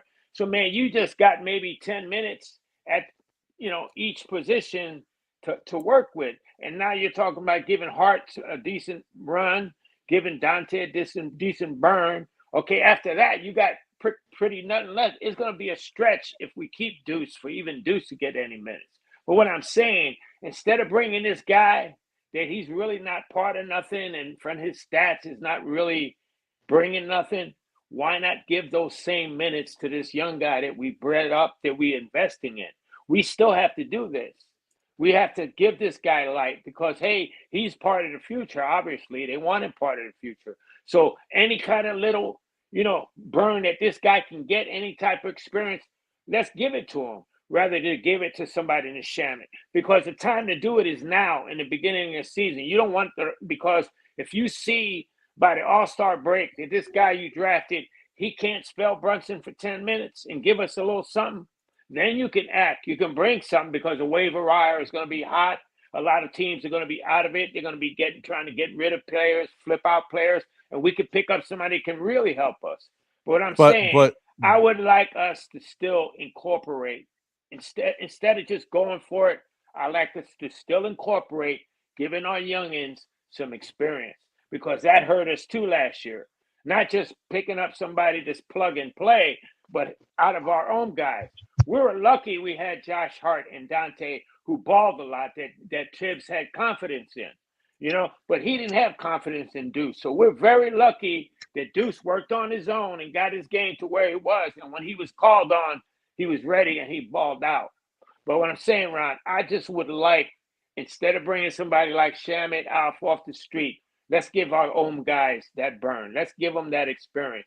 Now, and I hear what you're saying, Double A, but this is good because I know how you're thinking, and I want other Knicks fans out there to understand this too. That doesn't mean that these guys won't get burned. Now, there is a chance that you know how Tibbs goes. Tibbs he doesn't believe in rookies like that unless you are a bona fide rookie, right? The other thing is what shows Tibbs what Tibbs needs to see. I don't care who you are on paper. I don't care how much money they're paying you. What you do in practice is going to dictate if you get minutes. So if Kolek has bad practices, he's not going to feel that comfortable putting them out there. This is practicing against your own guys. You think I want to put you out there against the rest of the NBA and you can't do stuff against us? We're your team. You're going to see us every day. You're going to know our tendencies. So all I'm saying is Kolek is going to have a really good opportunity to get whatever little minutes he can, especially if they trade Deuce. But I wouldn't worry about that, guys. This is all just in case stuff. You got 15 men on your roster. You got to fill it out. The point is to have a Landry Shamet instead of a Charlie Brown III or Dwayne Washington. You know what I mean? These are adequate basketball players. And if you need, and just in case, Landry Shamet can play for you. That's one thing you don't have to question. The guy is a career 38% shooter from three. Hey, Ron, and he plays pesky defense. This might be a hot take. Give me Dwayne Washington over Landry Shamet. Oh, that's a rough one. That's a rough one, Sam. How about that? I got a heart attack, Sam. I got a heart attack, but I'm gonna throw in that dynamite when I'm gonna be, dropping off in a couple of minutes. So okay. So but keep in mind, guys, once again, as I'm saying this is only the Knicks trying to fill out the Knicks. One thing I've learned about the Knicks is they have a plan. They got another plan. They got what if we do this? Okay, then we're gonna need this. We're gonna open up 2 roster spots. This is what the Knicks are doing. No one said they just looking at everything they got to look at to figure out what they're going to do if they make a move. This is We could go into the season, but bringing in Precious, and that's it. You know, the Knicks don't get anybody else. We don't know what they're gonna do, but if they do make a move, they're saying, okay, we trade Deuce, and most likely, guys, once again, if we go for a center that's really good, like Duren or whoever that's young, it's gonna be probably 2 players, all right, and we might be 2 for 1 in it. So that means that we also got to replace a spot, right? It's just all about just filling out the roster. We got enough guys here that some guys are gonna. We don't even know if Kolik's gonna get minutes. We're not even sure if Deuce is gonna get minutes if he's here. Like, I wouldn't worry about all that. Don't get too crazy about it. The Knicks have their 8-9 man rotation, and we'll see if Tibbs opens it up. But I just want to throw the Landry Shamet thing out there because that was a name, and the Knicks have not wanted, but they've looked at him in the past. He's been rumored. A year ago or 2 years ago, they talked about Landry Shamet, but they lost out on him when he signed somewhere else. I remember that. Okay. I got a question for you. You say they got their plan, and to me, they weren't prepared for Isaiah leaving. No, I disagree. Because to me, Ron, look, they pretty much, they didn't try to move up in the draft. If they thought, okay, Isaiah might be leaving or we're not going to be able to match their contract, they could have did something like combine their picks and move up in the draft and take like a Edie or somebody like that and draft a young center, to fill that back. Hold on, Double A. But it seemed like they weren't ready. They weren't ready to. No, Double A. They knew that they could lose Isaiah. Why would you see? They didn't have enough cap flexibility. Is what I'm saying, Double A. If they would have took a Zach, there's a reason why they traded out of the first round, because those first round contracts wanted to make money to sign. They wanted to have Isaiah. as much money to get to Isaiah's bottom line number that they could offer as possible. But they also knew that there's a chance that he could leave. Even Jalen Brunson said it a month ago. He's like, go get that money. If you saw it, there was a tweet that Jalen Brunson said, go get that money. So it's not like they didn't know it's a possibility. It could happen. Why weren't they prepared? Why are they just now trying to maneuver?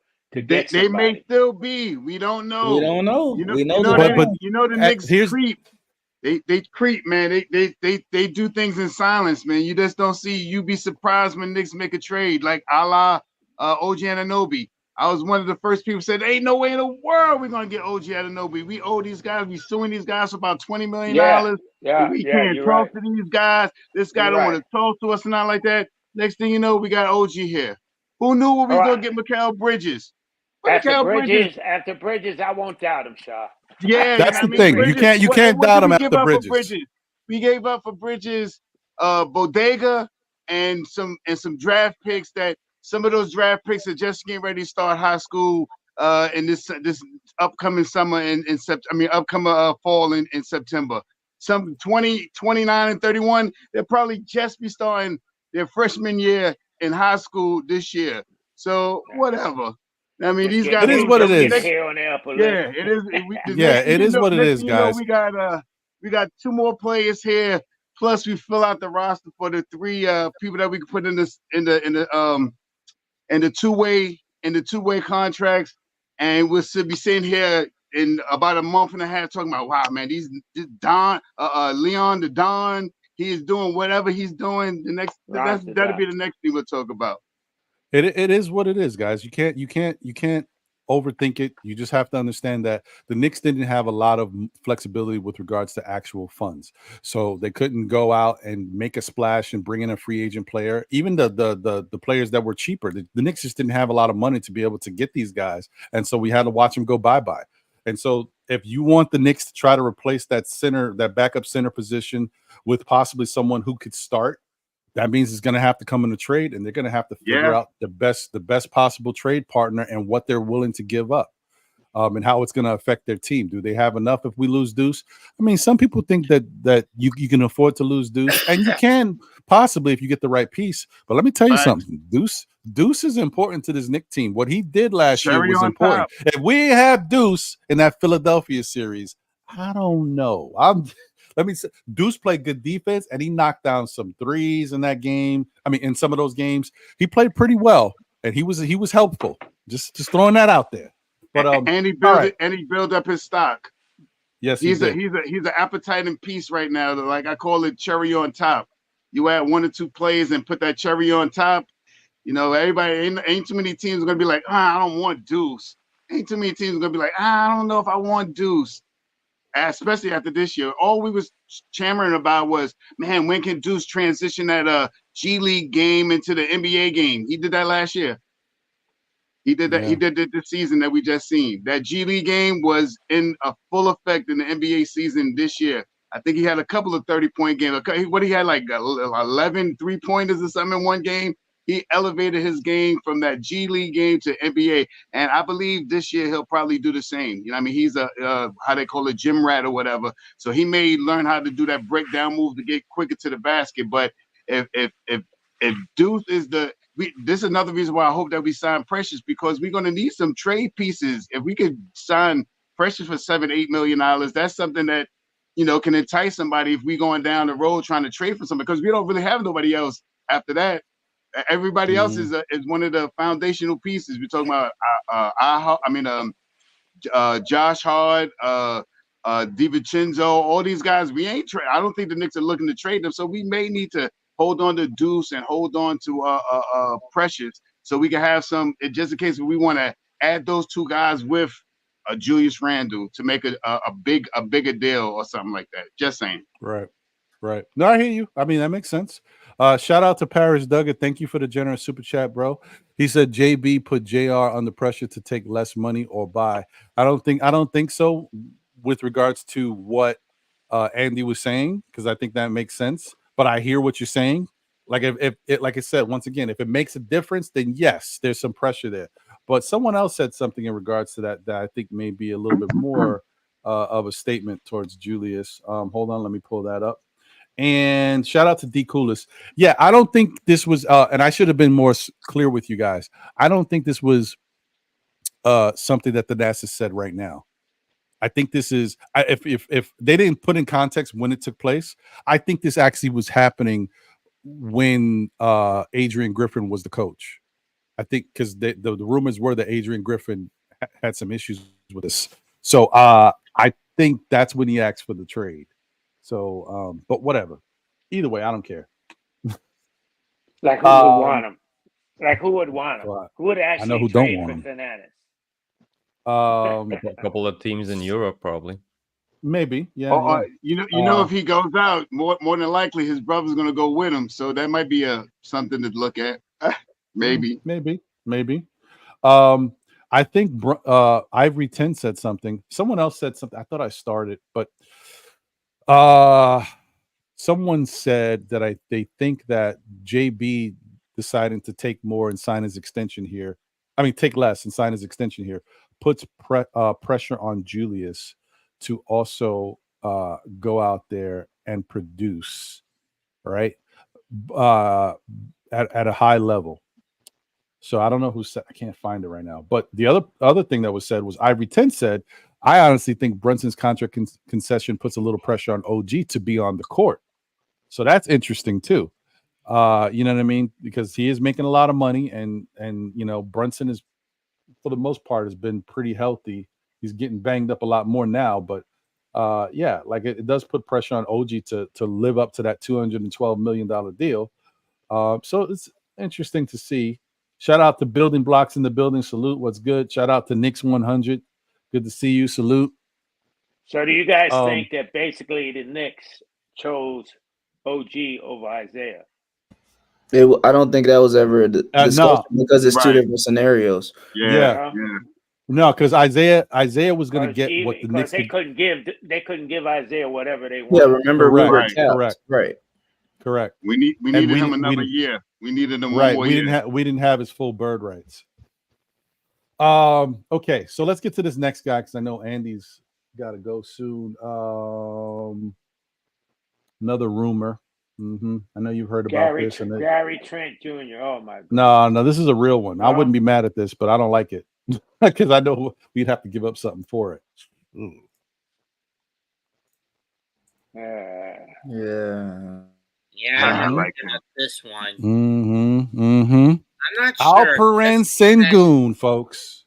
I'm Can't not wait really for sure about Andy's this. take on I'm sure this. the production's there, except at the free throw line. He's below 70, and that's a threshold I need for a good shooting center. Which is kind of weird because he is a good shooting center. I don't know why his free throws are like not that good. That's kind of odd. For me, it's the point.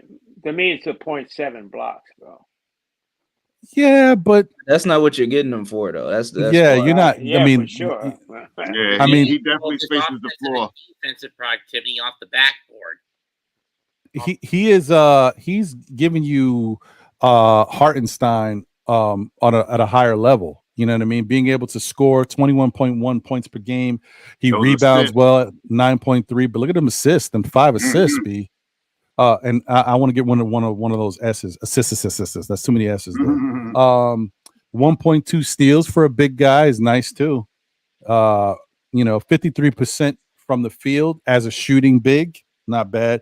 The 3-point shooting is nothing great, but the point is he can stretch the floor a little bit. But he's more of a mid-range, low post guy, but he's very effective in those spots. So that's enough to help the offense.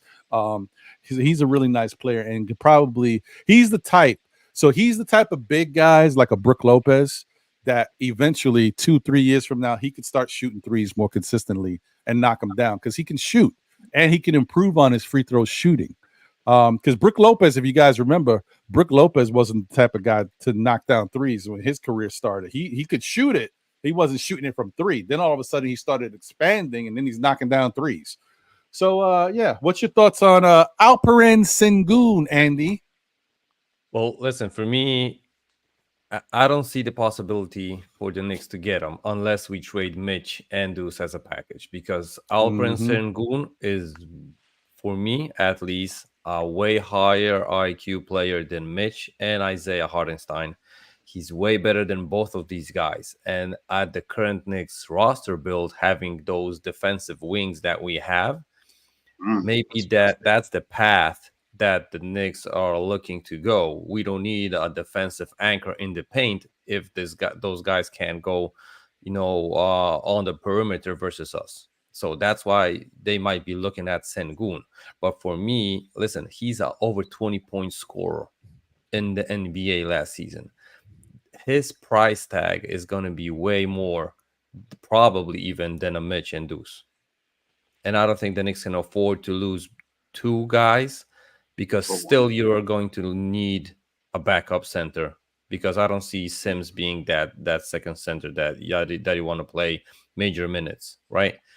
So as I like Sengun, but I don't see the possibility to getting him without losing Mitch.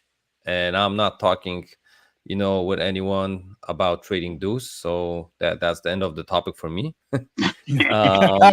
And Ron, because I gotta go, I'm gonna throw you a couple of things that I would love you guys to discuss when I'm going to be listening to the pod after I leave. One is, as far as I see it, I think the Knicks front office is looking to sign a guy because if I'm correct, we need to sign 2 guys. If you said that the Knicks are looking to, re-sign Precious on another deal, that's one. But I still think, like Matt said, that we need a center that's going to get minutes, even if it's not a starting center, even if it's a backup to Mitch. And listen, the Knicks are going at a chip this season. I don't see Tibbs using young guys. So these centers in the summer league, those guys are the 15, 16, 17 contract, 2-way contract, whatever G League players. They ain't going to get minutes on the main roster. Let's get that out of the way. If we are Knicks fans for more than a season, we should be already knowing that. But I got a free agency list of centers that are still unsigned, and there are names like JaVale McGee, Boban Marjanovic, and I'm not saying that these guys are the guys that I would love to sign. I'm just saying that these guys are a possibility, right? So it's like McGee, Tristan Thompson. I'm not looking at that guy even for free. Boban Marjanovic.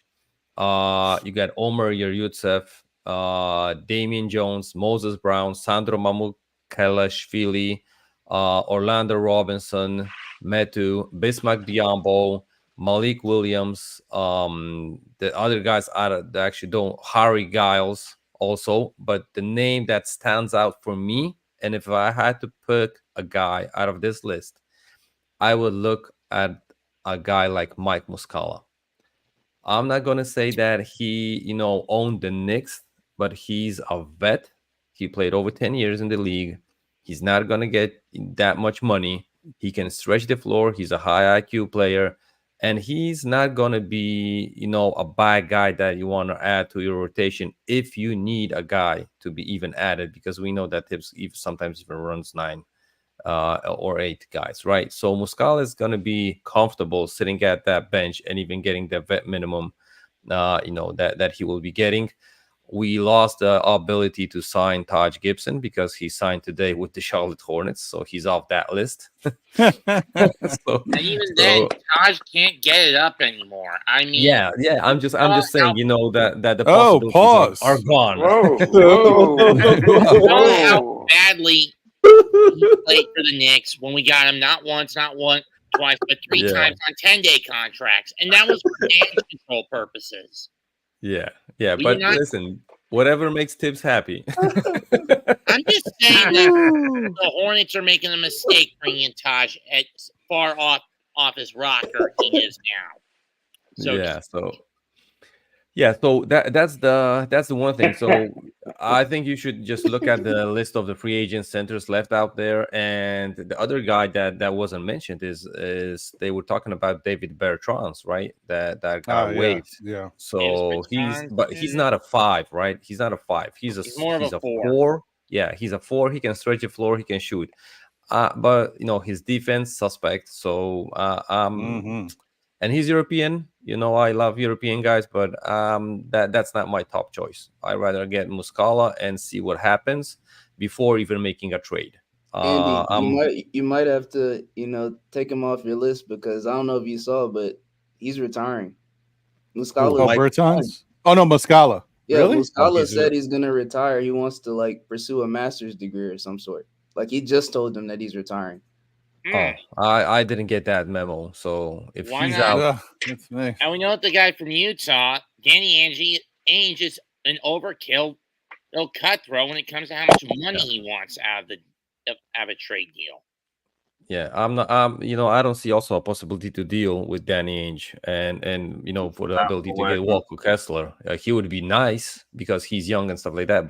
And I think Tibbs would play him because he has accolades. He got minutes on the league and stuff like that. But no way that I see. The offer was 2 first-round picks. We offered that and we didn't get the deal. So I don't see us, throwing more at Danny Ainge to get. No, I've already moved on. Do you think if the Knicks get into negotiation with Julius Randle, for me, my preference would be for Julius Randle to be part of this team, because I think he deserves it.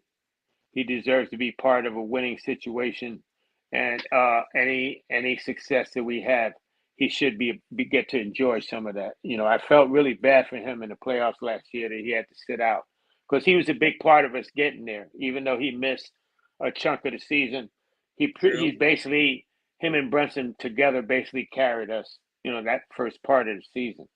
But here's what I'm saying. What if it gets down to a negotiation and Randle doesn't want to play ball, and he figures, hey, I took already breaks. I want my money. For things like we said, age, this might be his last big contract. You got to think about his family and stuff like that. What do you guys think about Randle going to Houston, to his home state of Texas? Okay, you do right by him. You trade him, you send him back to his own home state. But what do you think about Randle if he doesn't agree to an extension, being traded to Houston for Sengun and some pieces? I mean, I'll let Andy answer this because he's got to go, but I just think that I don't like the addition by subtraction thing. To me, doesn't mean much to me. Like, if I have to lose Randle and I bring in Sengun, now if you're telling me I'm going to lose Randle anyway, see, that's the tricky thing. That's the Emmanuel Quickley thing. Knicks knew they were losing Emmanuel Quickley, so all right, let's put him in a trade with RJ and go get OG. If you're telling me that we've talked to Randle. Randle wants this. It's gonna hurt us, or we don't think we can pay him this because we don't think he's worth this, and he's not cool with it. If you're gonna lose him and you're gonna trade him, then okay, you trade him, right?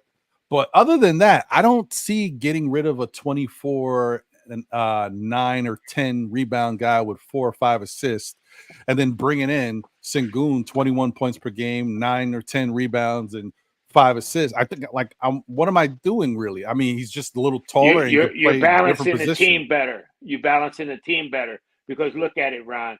If you move OG to power forward and Bridges to small forward, you can bring Dante back in at that 2 guard because to me, he won that shooting guard thing. The only reason why he's going back to the bench is because of Bridges.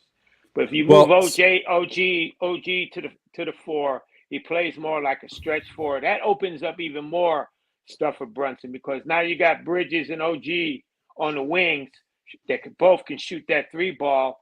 Okay, you got Sengun, the center, that he can open it up. Okay, now you got a flowing offense.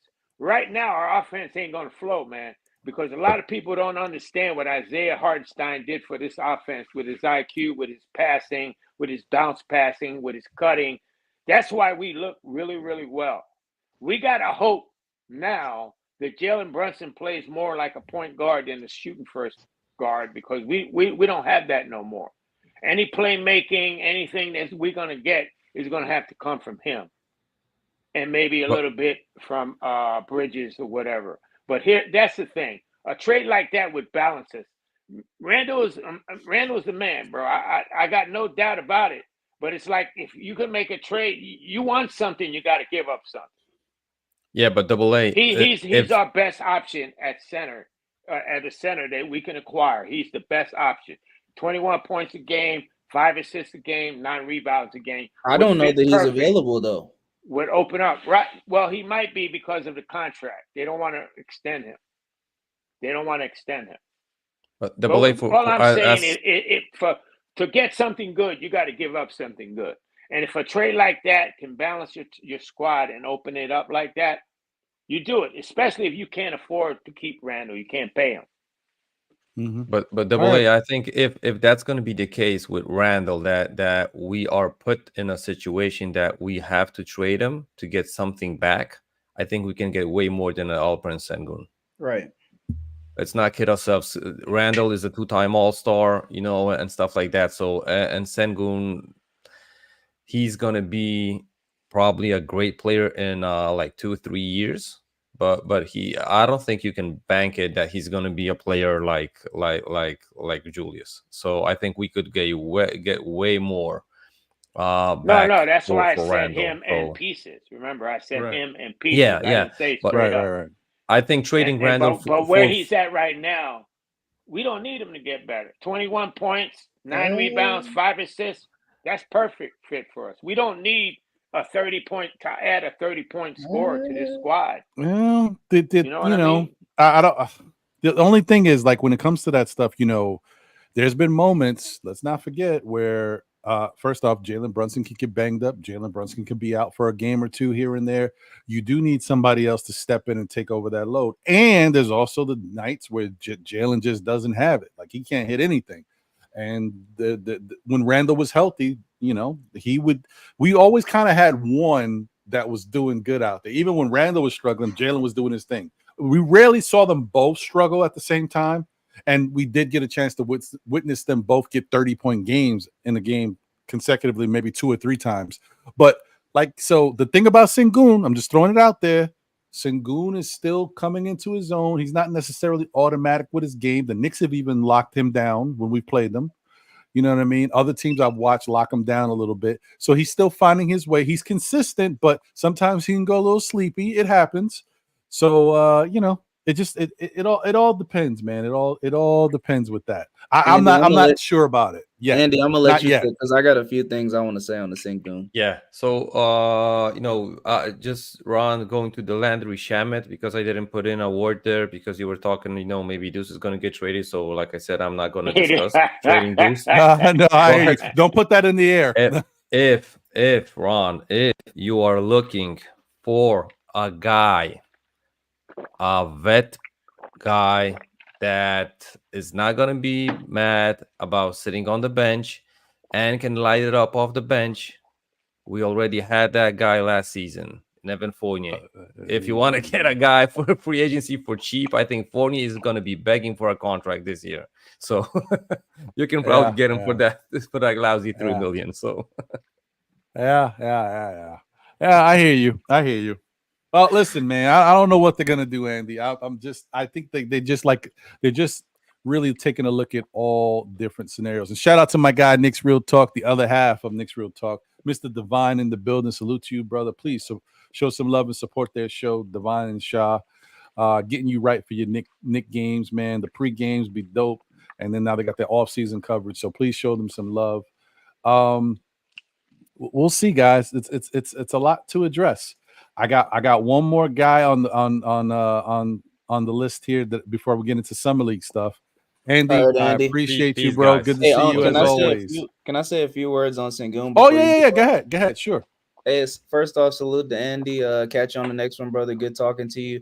So for me, guys, on Sengun, so like I'm intrigued by it, and AA does make some good points, but I'm just going off of the recency bias that I've heard out of their own organization.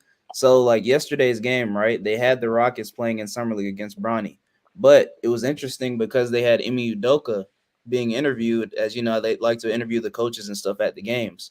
So they were saying, they're very intrigued by Sengun. He's out there working with coaches in Turkey, things of that nature. And they said he really could have came back and played had the Rockets made the postseason, but they, as we know, got eliminated. So for me, I'm just kind of interested to see how Randle fits with what they've got going on, because pretty much the only older vet that they have on that team similar to Randle in age is Van Vliet. Outside of that, everybody on that team is like 19 to 22 years of age. I mean, they do have Dylan Brooks, but he's in a different situation, in my opinion, to where he can play with the young guys.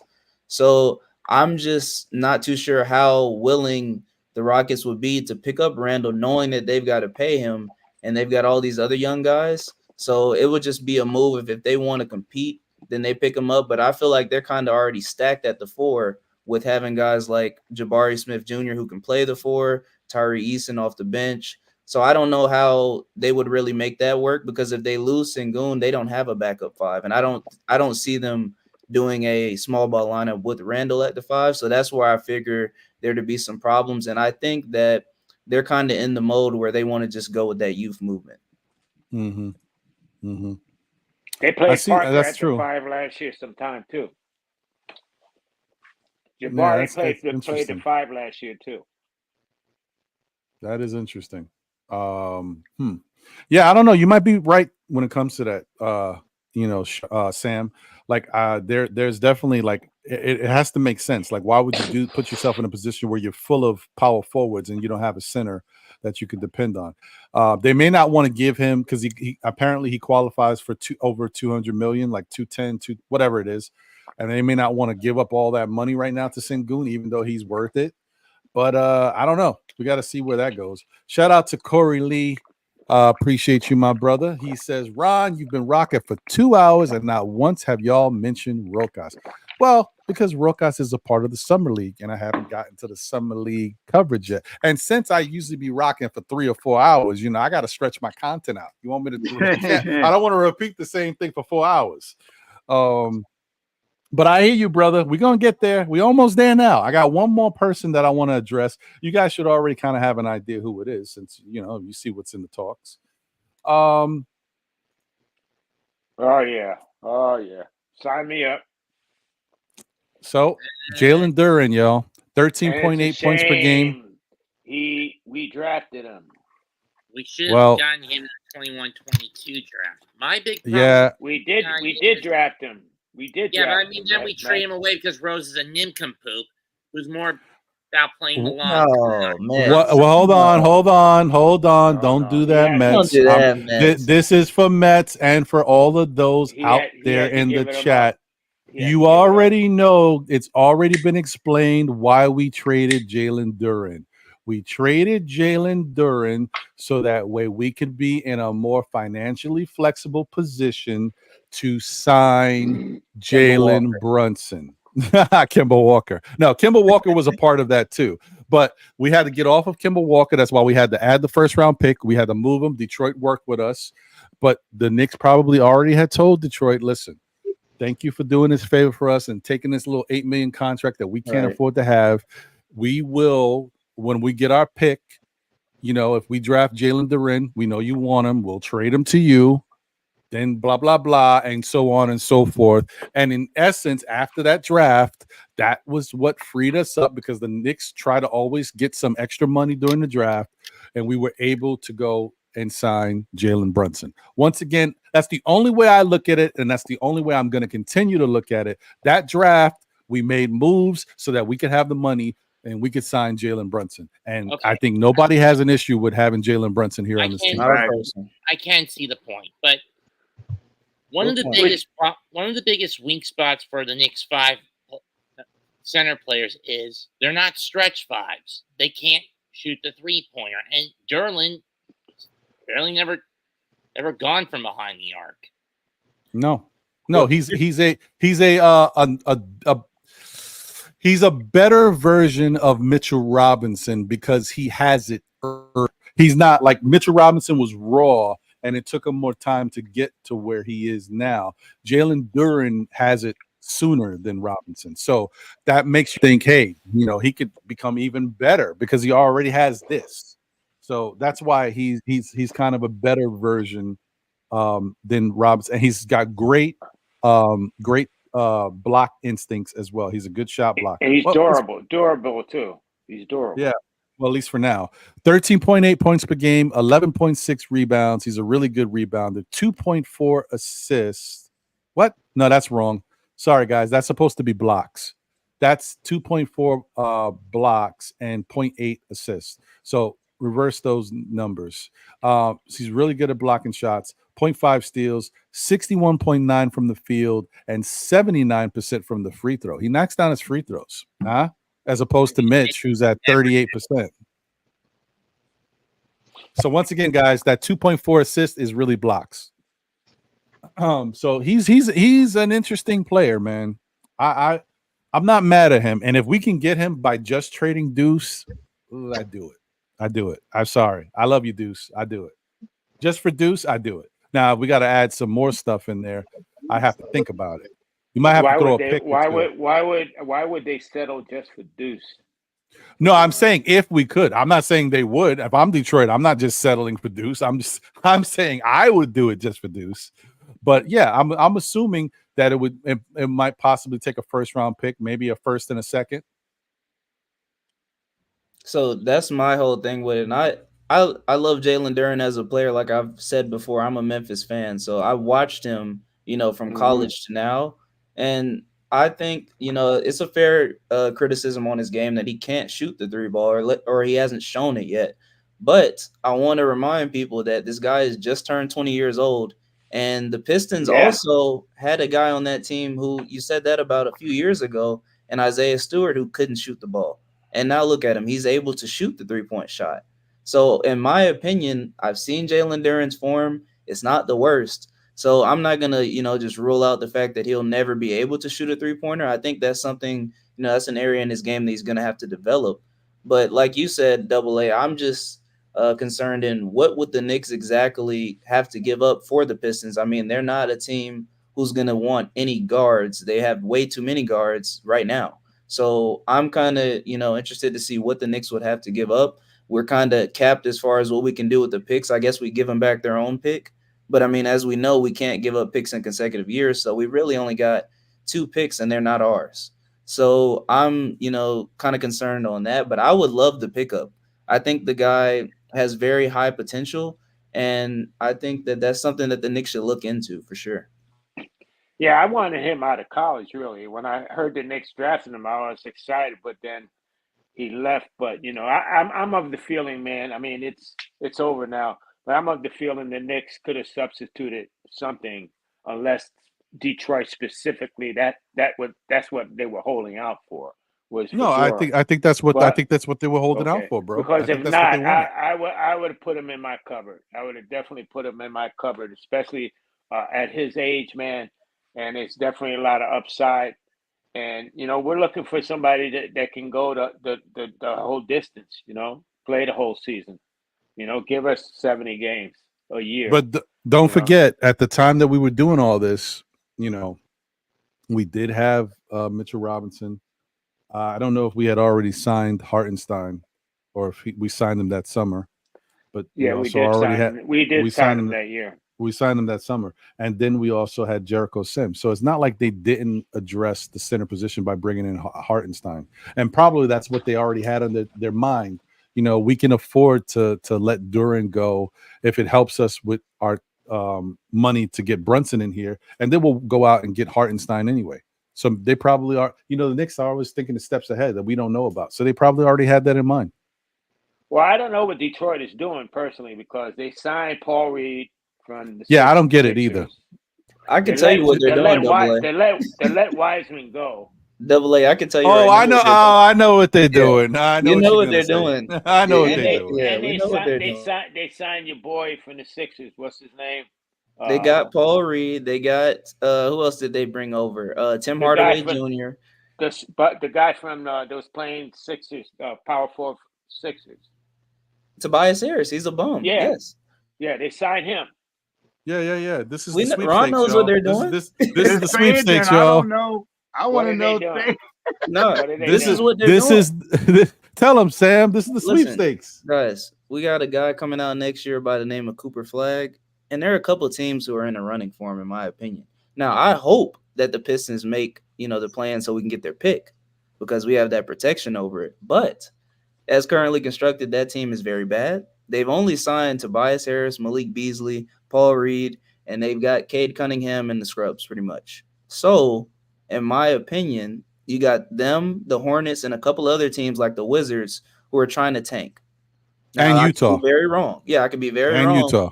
But I think that this is more of a Wemby situation where we'll see teams trying to tank and blow it up. Obviously, they had to sign guys, but I don't see the Pistons being very good next year. Yeah, I think that this is what's the writing's on the wall, and especially after this year's draft where there was no lock to be a next NBA star out of this draft. There's guys that may be good, Sarr and these other guys, the Frenchmen that are coming out. But even that, already they're talking about Sarr in the summer league. He looks like he doesn't look. I'm like, give it some time, guys. Like let's see what happens. But let's be honest, either way, they thought Wemby was trash after the summer. I know. That's why you gotta wait. You gotta relax. And I hate to bring this up because I know it pains all Knicks fans every single summer league that we watch. But Kevin Knox looked like the next Kevin Durant, and we saw how Zion. Snatched his soul when he took the jump ball from him, and Kevin Knox's powers were gone. Like out of Space Jam, they were just gone. I don't know what happened. Like somebody took his Infinity Stone. He was averaging 20 a game in summer league, and then Zion took the ball from him, and then it was just gone. Yeah, that's true. Yeah, I mean, listen, there's going to be a lot of really weird, hoping to try to stay under the radar stuff, but we all know what's going on. The bad teams are definitely trying to do what they can to position themselves for Cooper Flagg. He's a really special talent. They don't come along too often, and he's one of them. So they're gonna try. So that makes sense to me. We'll see where it goes from there. But I like Duren at this point. And if the Knicks can get him, and it's weird because our relationships have kind of changed with Detroit because they've changed their leadership. We had that buddy relationship with Joe Dumars, but he's gone now. If they can pull off something and get him in here, we take it. And what's the main reason Dumars is gone? Oh wait, he drove the Pistons into the literally drove the Pistons into the ground. And he was a nice guy, though. I don't know if you guys have been watching. But I've been paying mind to, especially like being up here. So I got a couple friends who are Pistons fans, right? The Pistons, if you look at what they've been doing, and it's been under the radar. Like that's why I don't understand the whole, criticism on nepotism. But Troy Weaver and all these guys, they're hiring their sons. I think I brought this up to Ron a couple of shows ago, but like they've essentially been hiring guys in their front office with no experience in the NBA or front office alone. So all these come into play factors as to why the Pistons front office moves have been very questionable. And I think that they're, moving forward is going to be some troubled times for these Pistons. But another name too, Ron, that I wanted to just throw out there, and this is not, throwing off the conversation, but it's going to be a race, in my opinion, between Cooper Flagg and another one of my Georgia brethren, Ace Bailey. He's a name to look out for. Ace Bailey. I'm going to just throw that out for you guys. He's at Rutgers this year, so not too far from some of the Knicks fans who are in that area. But he's going to be another name to watch out for. I've heard of Ace Bailey too. Yeah. So that means that. So what you fellas saying, what I'm getting out of what you guys saying, is that 24th pick or whatever pick we're holding of Detroit, because of that draft, Detroit wanting as many picks as possible, that makes it more valuable to them. Well, see, here's the thing, AA, it's protected. So I think it's like lottery protected, like 1 through 13, 1 through 14. So if it progressively gets, but right now it's still high. I think it's 1 through 18. It's higher than 13 or 14. It's a little higher. Right. And next year it drops down again. They're hoping to keep that pick. That's why I'm always, being sarcastic, AA. And I'm like, I hope they make the playoffs with, Malik Beasley, Tobias Harris leading the way, Because if they make the playoffs, we get their pick. But if they don't, then likely we don't get that pick to convey this year. Yeah. And then what happens? It becomes later. Probably a second rounder. If it keeps going back, it'll end up being a second round pick. Yeah, it keeps changing. So, So for 2024, it is a protected 1 through 18, right?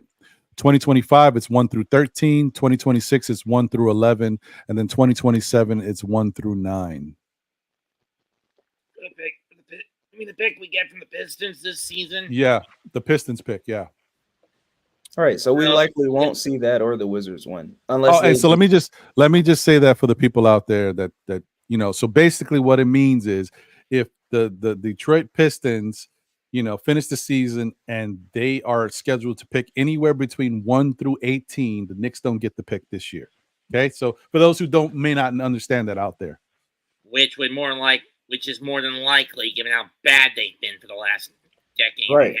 Which is why I'm sarcastically saying we want the Pistons to make the playoffs. So let's go Pistons. Yes. But we can entice them by giving them back the pick, and they're terrible because it's their pick, and they would pick wherever that pick would fall.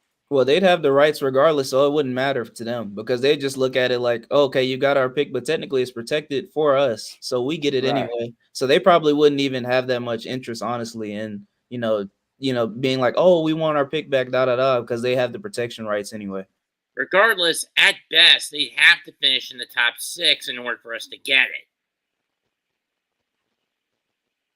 And that's why I'm like, Mets, I'm like, yeah, I want them to make the playoffs. But honestly, even if they do, they're going to get bounced. So it's like we're likely not going to get that pick anyway.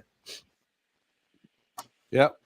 Especially when you consider that with the last few years, when you consider the play-in rule mechanics, the play-in tournament mechanics, 20 teams are in the playoffs instead of just 16, which I think throws everything out of complete symmetrical alignment. I would have preferred keeping it just a 16-team tournament. Thank you very much.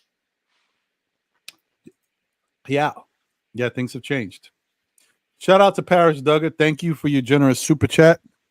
He says, Hulk Party, Kolick, Randle, Deuce, and picks for Giannis. Yeah, let's make it happen now. Anyway, and to somebody who said, I forgot who asked earlier, no, Kolick cannot get traded. He just signed his deal. He can't get traded right now. There is a moratorium period where you would have to wait to trade him. I don't know what it is to be exact, but I think it's closer to like April or something like that, or I don't know.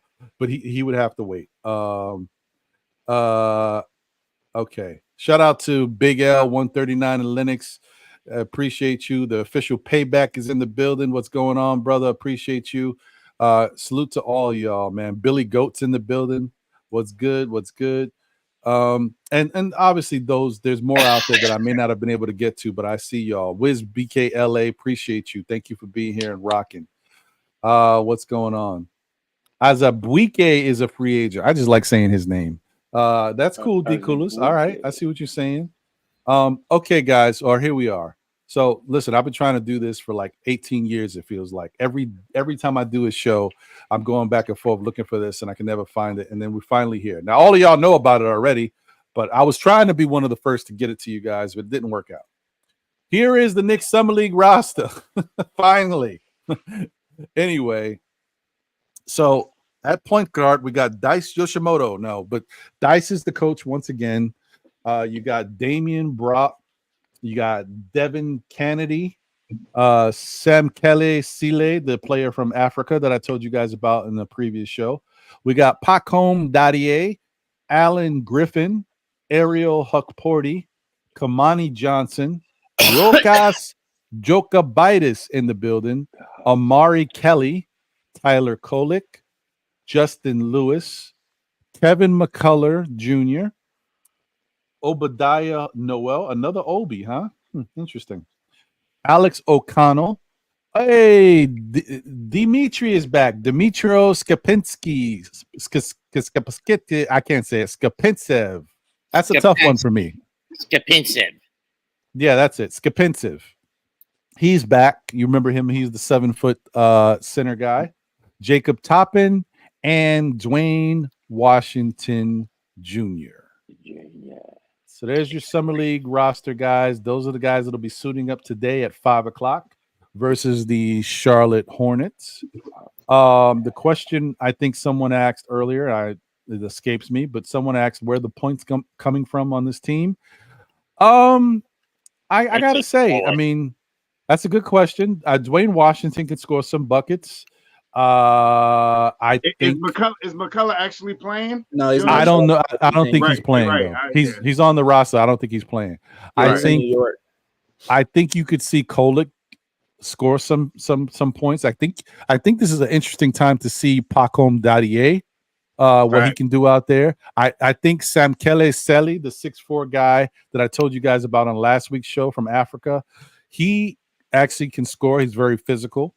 He's more of an insider, though. You know, he's a tough guard guy. I think Rokas, it might be interesting to see him. Rokas got a good shot, but he's been very limited in his role on his international team. Maybe here he gets the green light and wants to show something. Because I tell you, his numbers are very low. I'm looking forward to seeing Rokas, but if you looked at his numbers, you'd say, well, I don't know if this guy could play. Rokas is better than his numbers. He falls in line into his system. So here he may get a chance to, show some stuff. 19 Con Man says Rokas will drop 20 a game. We'll see. Shout out to you, brother. Good to see you as always. And the other thing that I was going to say too, I apologize, guys. I think I confused Deuce with Josh Hart for whatever reason with height. No, Deuce is 6'1". He's not 6'4". I apologize about that. I was tripping. Although his wingspan is like 6'9", so he's got some really super long arms. Very plastic man-ish. All right. So there's the Summer League roster, guys. I don't know. There's some of these guys that I don't even know them. Amari Kelly. I don't know about Damian Bra. I'm not familiar with these guys. So I guess today will be an introduction for us to see these guys. I'm interested to see Alex O'Connell because I know he's a high flyer. Could you imagine transition of running up and down the court, lobs from Kolick and Jokabitis to O'Connell and Jacob Toppin? We might get busy out here, folks. So we'll see. We'll see what happens. All right, that's that. That's what's that's looking like. So what are you guys thinking about? My sleeper pick, the Huckster. That's my nickname for Ariel, the Huckster. The Huckster. I like it. Mets. We got the Huckster. We'll see. He may play really big. I think he's going to fool a lot of people, man. We'll see. I mean, one thing he does have experience to what Andy was saying as far as playing for the Australian League, but also being in the Summer League a couple times already. He might be very comfortable in what he does out there. So we'll see. Shao, what's your thoughts on this Summer League roster? And are you excited for Knicks versus the Charlotte Hornets? I think it's going to be very interesting. The one person I'm going to really look forward. I don't want to say look forward to, but watch a little bit more in this first game is Jokabitis. He had an interview with a couple of the insiders or whatever you want to call them, and he was saying about how the transitional game from the Euro League to the NBA or the NBA style of game is a little bit more aggressive, a little bit more physical. So I want to see if he can come out here and be a little bit more active, a little bit more physical. Because if he really doesn't show up and McCullough goes out there and Kohler, excuse me, if Kohler goes out there and really shows out, I think he's going back to the Euro League over there and back in Europe. So. Okay. And just so you know, I mean, I would put the Charlotte roster up there, but I mean, I don't know how many of us are familiar with a lot of these guys' names. I will say Brandon Miller is going to play on the Summer League squad, so that's interesting. He's a bucket. Oh, wow. He might get 60. yeah, he can get busy. They got James Bank III, Raekwon Battle. What a name. Leaky Black is a forward from University of North Carolina. He's playing on their team. Leaky Black. Interesting. Pedro Bradshaw, Kevin Cross Jr., Marcus Garrett, Mahamadou Gueye, Malik Hall, Caleb McConnell, Brandon Miller, as I mentioned, Matt Morgan, Drew Pember, Charles Pride, Tijane Saloon, Xavier Simpson, KJ Simpson Jr., Brandon Slater, Nick Smith Jr., and Jake Stevens. I'm not familiar with a lot of these guys except Brandon Miller, and I think Leaky Black's name is pretty damn cool. But other than that, we'll see. Leaky Black. So maybe like he's a Bootsy Collins. Yeah. Maybe he's a transition guy. Oh, there he goes, leaking again. Leaky Black for the 2. We'll see. George Jones says Leaky Black is the GOAT. Well, we'll see. What's up, Parrish? Feel like you're talking to my soul. What happened, brother? Sha, what's your thoughts on the Summer League? Did I just ask you, or was I asking double? Yeah. I think I just asked you, right? Yeah. My bad. Double A. What's your thoughts on the Summer League squad? Well, like I said, man, I think, you're looking for Huck Party. I know, the Hulkster. I'm looking for the Huckster to step up, show a little something. That can do 2 things. Give us our backup, and we can trade for a starter, or give Mitch a backup, which is the way I hope they go. I want Mitch to get a shot at it. But I also want to see what my man does. I think he's gonna, if he like Shah said, you brought up a perfect point. If he outshines Rokobitis, he can go back to Europe. Thanks. Especially if he's thinking about getting some minutes. You know what I mean? Because that's the way. And I think Tyler's going to get him too, because this guy's aggressive. That's another guy to look out for, man, because if he shows out and shows that he can be that 10-minute, 12-minute substitute for Brunson consistently, that's going to give the Knicks a lot of options. Yeah. Interesting. So shout out to Paris Duggar. He says, Ron, you got to correct yourself. Kolik's contract can be traded August 3rd or 6th. It's a big story. Why is it a big story? I'm confused. I think you had put something out that said trade Kolik and whoever else, right, for Antetokounmpo, Giannis, which I'm assuming you were joking because you can't be serious, right?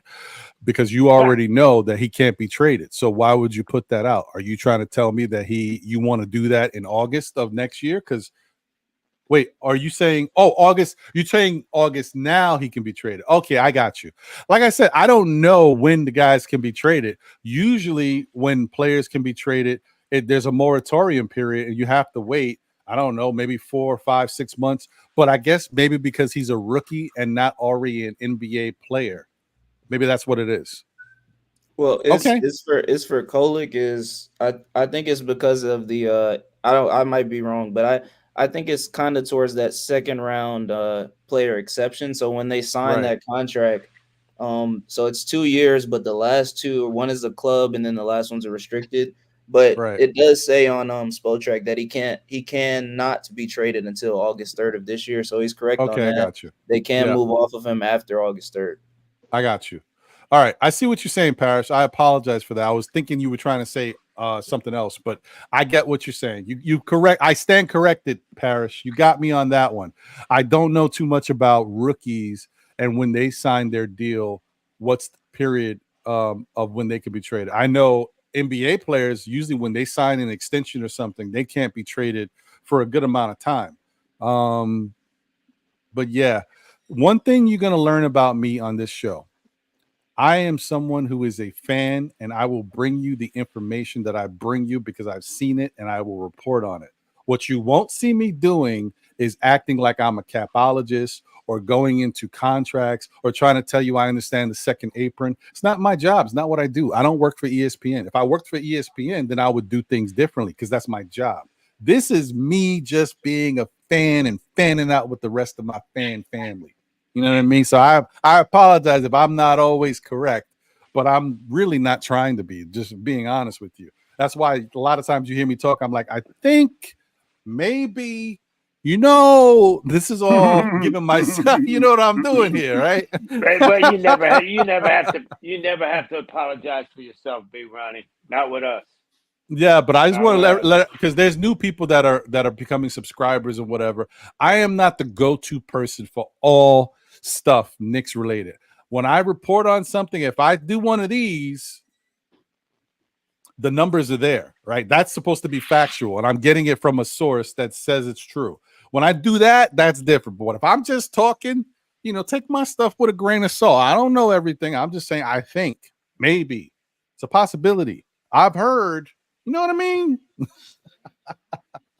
So just throwing that out there. But I appreciate you, Paris. Listen, you're a supporter of the show, and I always continue to appreciate your information and how you feel about stuff in the chat. You're one of the reasons that helps the chat go, so I appreciate you.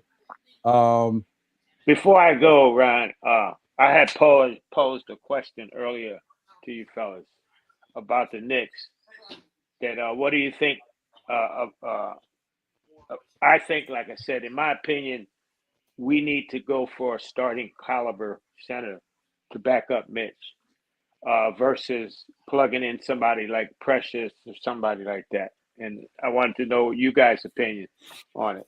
Because I think we're going to be missing a lot, fellas, with Hartenstein gone just because of his playmaking abilities and the way the Knicks offensive ran. Because when he was up there, they ran a lot of top of the key where they brought him up to the top of the key and screens and all that. I mean, they ran some different things like that, and I don't know if Mitch is going to be able to do that. That's why I was thinking about a guy like the Houston center. Even though he scores 21 points a game, which to me is great, and 9 rebounds or whatever, those 5 assists is what really, really, really impressed me. And that's why I was saying if Randle doesn't want to play ball, okay, they're going to have to give us something besides him. So, maybe they give us back a power forward. So we have somebody either to start or back up OG or whatever if we move him to the 4. I just see that rolling, flowing a lot better with OG and Bridges in the corners, with the ability to stretch the floor with the 3 ball. And both, we've seen that with OG now, how he can take the ball off the dribble to the hoop. That's what impressed me. OG getting out and open. So like I said, I just think that we need to whoever we get needs to be a starting caliber center. Yeah, I hear you. Okay. No, go ahead, Shaw. Oh, I was gonna say I think. Dylan Brooks is on Houston, right? Yep. Yeah. All right. Yeah. So I did see a trade that included Sengun, a center, and Dylan Brooks for I think it was Mitchell Robinson and Julius Randle. That's something that I think I seen. I don't know how the picks would go or anything like that. Well, we don't have no picks. And I think we will be giving out more money, so they will probably have to give us stuff back. But I did see something out there on one of the sites. I can't remember what site it was, but it was Mitchell Robinson, Julius Randle for Sengun, Dylan Brooks, and one of their centers. I can't remember the name of the center. I think it was a center. I think it was Sengun in the center with Dylan Brooks for Mitchell Robinson and Julius Randle. So, Shaw, that would have made sense to me, like that could still happen if we did not make the pickups that we did with Mikal Bridges. Because now I'm of the mindset that Dylan Brooks is getting paid too much to not play. Yeah. He's not going to play on this team because the Knicks are not going to bench Josh Hart, who's been in the system, and that they just traded all this for Mikal. So obviously Dillon Brooks is kind of out of the way. So I don't really know, how that will work. So that before the Mikal Bridges, I would say that would be a decent proposal. But like you noted, even so, and Andy kind of hinted at this, I think if you're moving Randle, you can get way more for him than settling for that trade package scenario. I think that Randle, an all NBA player, multiple time All-Star, you can get more for him. If anything, you just go the pick route instead of just taking back Dillon Brooks, who's on a contract. I think is too much for him. And then you take on Sengun, who you're going to have to max out whenever he's due. I hear you. Just throwing it out there, though. But that makes more sense to me. Just to say it out that if there is, I mean, there's a couple of options. I mean, not a couple of options, a couple of clickbait things that are out there about how they would move a Julius Randle, So, there's always the one with Cat 2 out there, too. That's a big one out there, too. So I personally can't see the Knicks doing that. I could see them trying. I could see them. No, not Cat. Back to the Sengun thing. I could see the Knicks trying to possibly be in the deal to get it done for what they want. I can't see them taking back Dillon Brooks because, to what Bo Ismail said, Dillon Brooks is a hard pass that's going backwards on the culture. I don't think he fits in with what this Knick bunch is. I think that's part of the reason why Houston wouldn't mind getting rid of him. He gives them some toughness. He helps them young kids understand what they need to do out there, but they also know who Dillon Brooks is. Dillon Brooks is a wild card. He's Draymond Green in practice and waiting. He's like a second coming of him.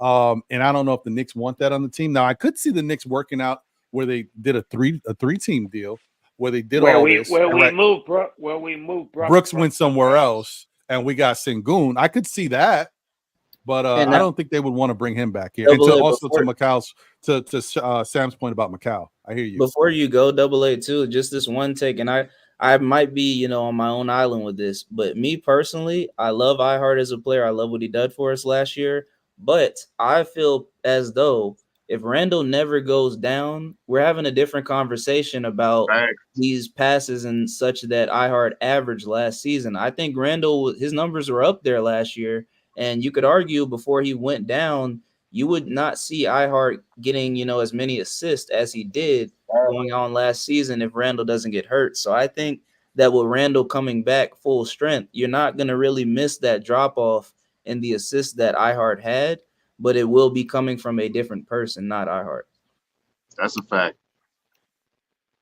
Shout out to my guy Jay Boogie in the building. What up, Jay Boogie, out there doing his Florida thing? I know. But we were going to try to get up. But I think we all know one thing about Jay Boogie. When he says something, he tries to really do it. Like, he definitely tries to hook up with everybody. Unfortunately, he couldn't hook up this time with AA, and AA's in Florida. But you know what I mean? Jay Boogie's a good dude. Look at him. You're doing he's them that theme guy. Parks down here. You're doing them theme parks down here, bro. You're doing a lot of this, bro. By the end of the day, that's all you want to do is fall out. Dude, I know. I did Disney twice, and I'm like, thank goodness my son is 21. I'm not trying to go back out there. 3 times in my case. 3 times in my case, Ron. Shout out to Mega NYK, by the way. Appreciate you, Mega. Good to see you as always. Thank you for the love and support as always. Do we need a starting caliber center, fellas? We don't need necessarily a starting caliber center. It's a 50-50, man. I don't know what to say, bro. Because if Mitch can stay healthy, we don't need the starting caliber center. But if Mitch doesn't stay healthy, we're going to wish we had one. Well, I don't know what to say. I don't know what to say, bro. I do know what to say. My thing is when you're in a position like that, you got to go with averages, okay? And Mitch has kept his averages. 5 for 5. 5 for 5. 5 seasons, 5 big injuries. 5 seasons for a long Here's my thing on that, AA, is the starting caliber centers that we might be interested in, they're not really available, and it's just not worth giving up. Like, we don't have the same draft capital that we had before the Bridges trade. Like I said, we got 2 picks that really aren't even really first if those teams go on the trajectory that we all believe that they're going to go on, which is to not be good. So those protections that we have under these picks, they're not going to be whoever gets them anyway. So for me, I think that the Knicks, are going to hope that they're going to get some development in-house with Sims. Hopefully he shows a Deuce type of improvement within his game, or they're going to look to see what Huck Porty's got out there. If not, then Leon probably will make a move to one of these, fire sale teams that I believe, like the Hornets. I know a lot of people want Nick Richards. He's a guy that could pop available if the Hornets decide to blow it all up, which they've pretty much already done. He's one of the few that remain on that team. So if they want to, just go for it with Mark Williams, I could see the Knicks getting a Nick Richards, who is a guy in my mind. I like him too. He's a guy in my mind, like Hartenstein. Really, let's be honest, guys. He took the advantage of his, stepping in for Mitch, and he made the most out of it. So props to iHeart. But before that season, nobody penciled him as a starter. So we have to keep in mind of that. So I think, honestly, the Knicks are going to look for the development in-house. If it doesn't, they're not too satisfied with that as far as assurance-wise. I see them going for a guy like Nick Richards, because outside of that, the free agency market is what Andy said. You got pretty much JaVale McGee and then nobody else that we know of, as far as, recognition and can fill in for that role. So I'm interested to see what the Knicks do, but Sims is really just up to Sims and Porty to show out. If not, then I see Leon going to make a move. Thank you for that, Sam. I appreciate that, man. And Sam, Richards is going to be up for a contract too, right? Well, he's signed for the next couple seasons, so they'd be good at least for 2 years. Who, Nick Richards? He just signed a contract. He did? Yeah, Nick Richards. I heard he was up for a contract. Nick Richards is signed until he's got 2 more years on his deal. So he's an unrestricted in 2026, 2027. So they'd have 2 seasons of Nick Richards, then they'd have to pay him. And he's only making $5 million a year. Which is fine, because if he turns out to be somebody that Tibbs can develop like he did with iHeart, right about that time, Mitch's deal be off the books. Right. And think about it too. AA, this is a, pretty much like a iHeart situation, except you're not going the free agency route, where Richards is only making $5 million. iHeart was making $8 million a year. So you get a very, good deal for the Knicks moving forward if they do decide to make that move. So it would be nice. I'd be interested to see it, but I mean, like you said, you never know. We didn't expect Deuce to pop off the way he did at the end of this year. Sims could come out and show out and prove why he's deserving of a roster spot. And like you said already, AA, Huck Porty could show some things right now. Well, Mitch really balled out in Summer League, solidified his role on the Knicks roster as a second-round pick. Huck Porty could do the same thing. Right. And I just want to shout out Paris Duggar. Listen, Paris, I hear you with regards to, it's important if they can trade Kolek, but I just don't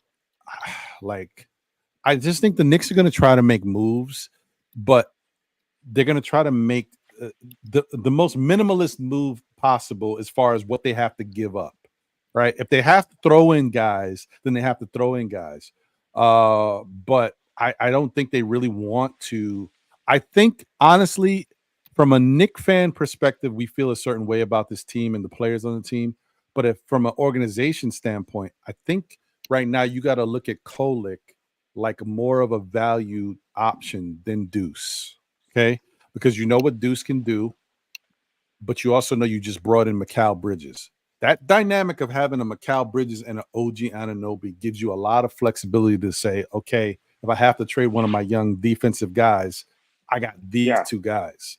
So a Kolek who's a little, better offensively and a much better facilitator. He's someone that can move the needle as far as, our concern about the offense moving. Sometimes we got a little concerns about how the offense moves with Brunson out there. Sometimes Brunson has to be in his mode. You know what I mean? When he's in his passing mode, he can make it happen. But sometimes he's in his scoring mode.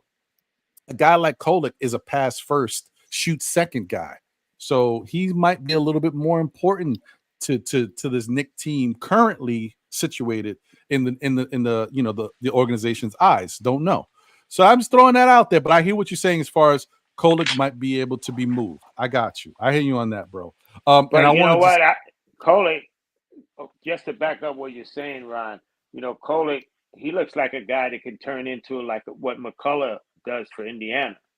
He can bring that type of feistiness, that type of aggression.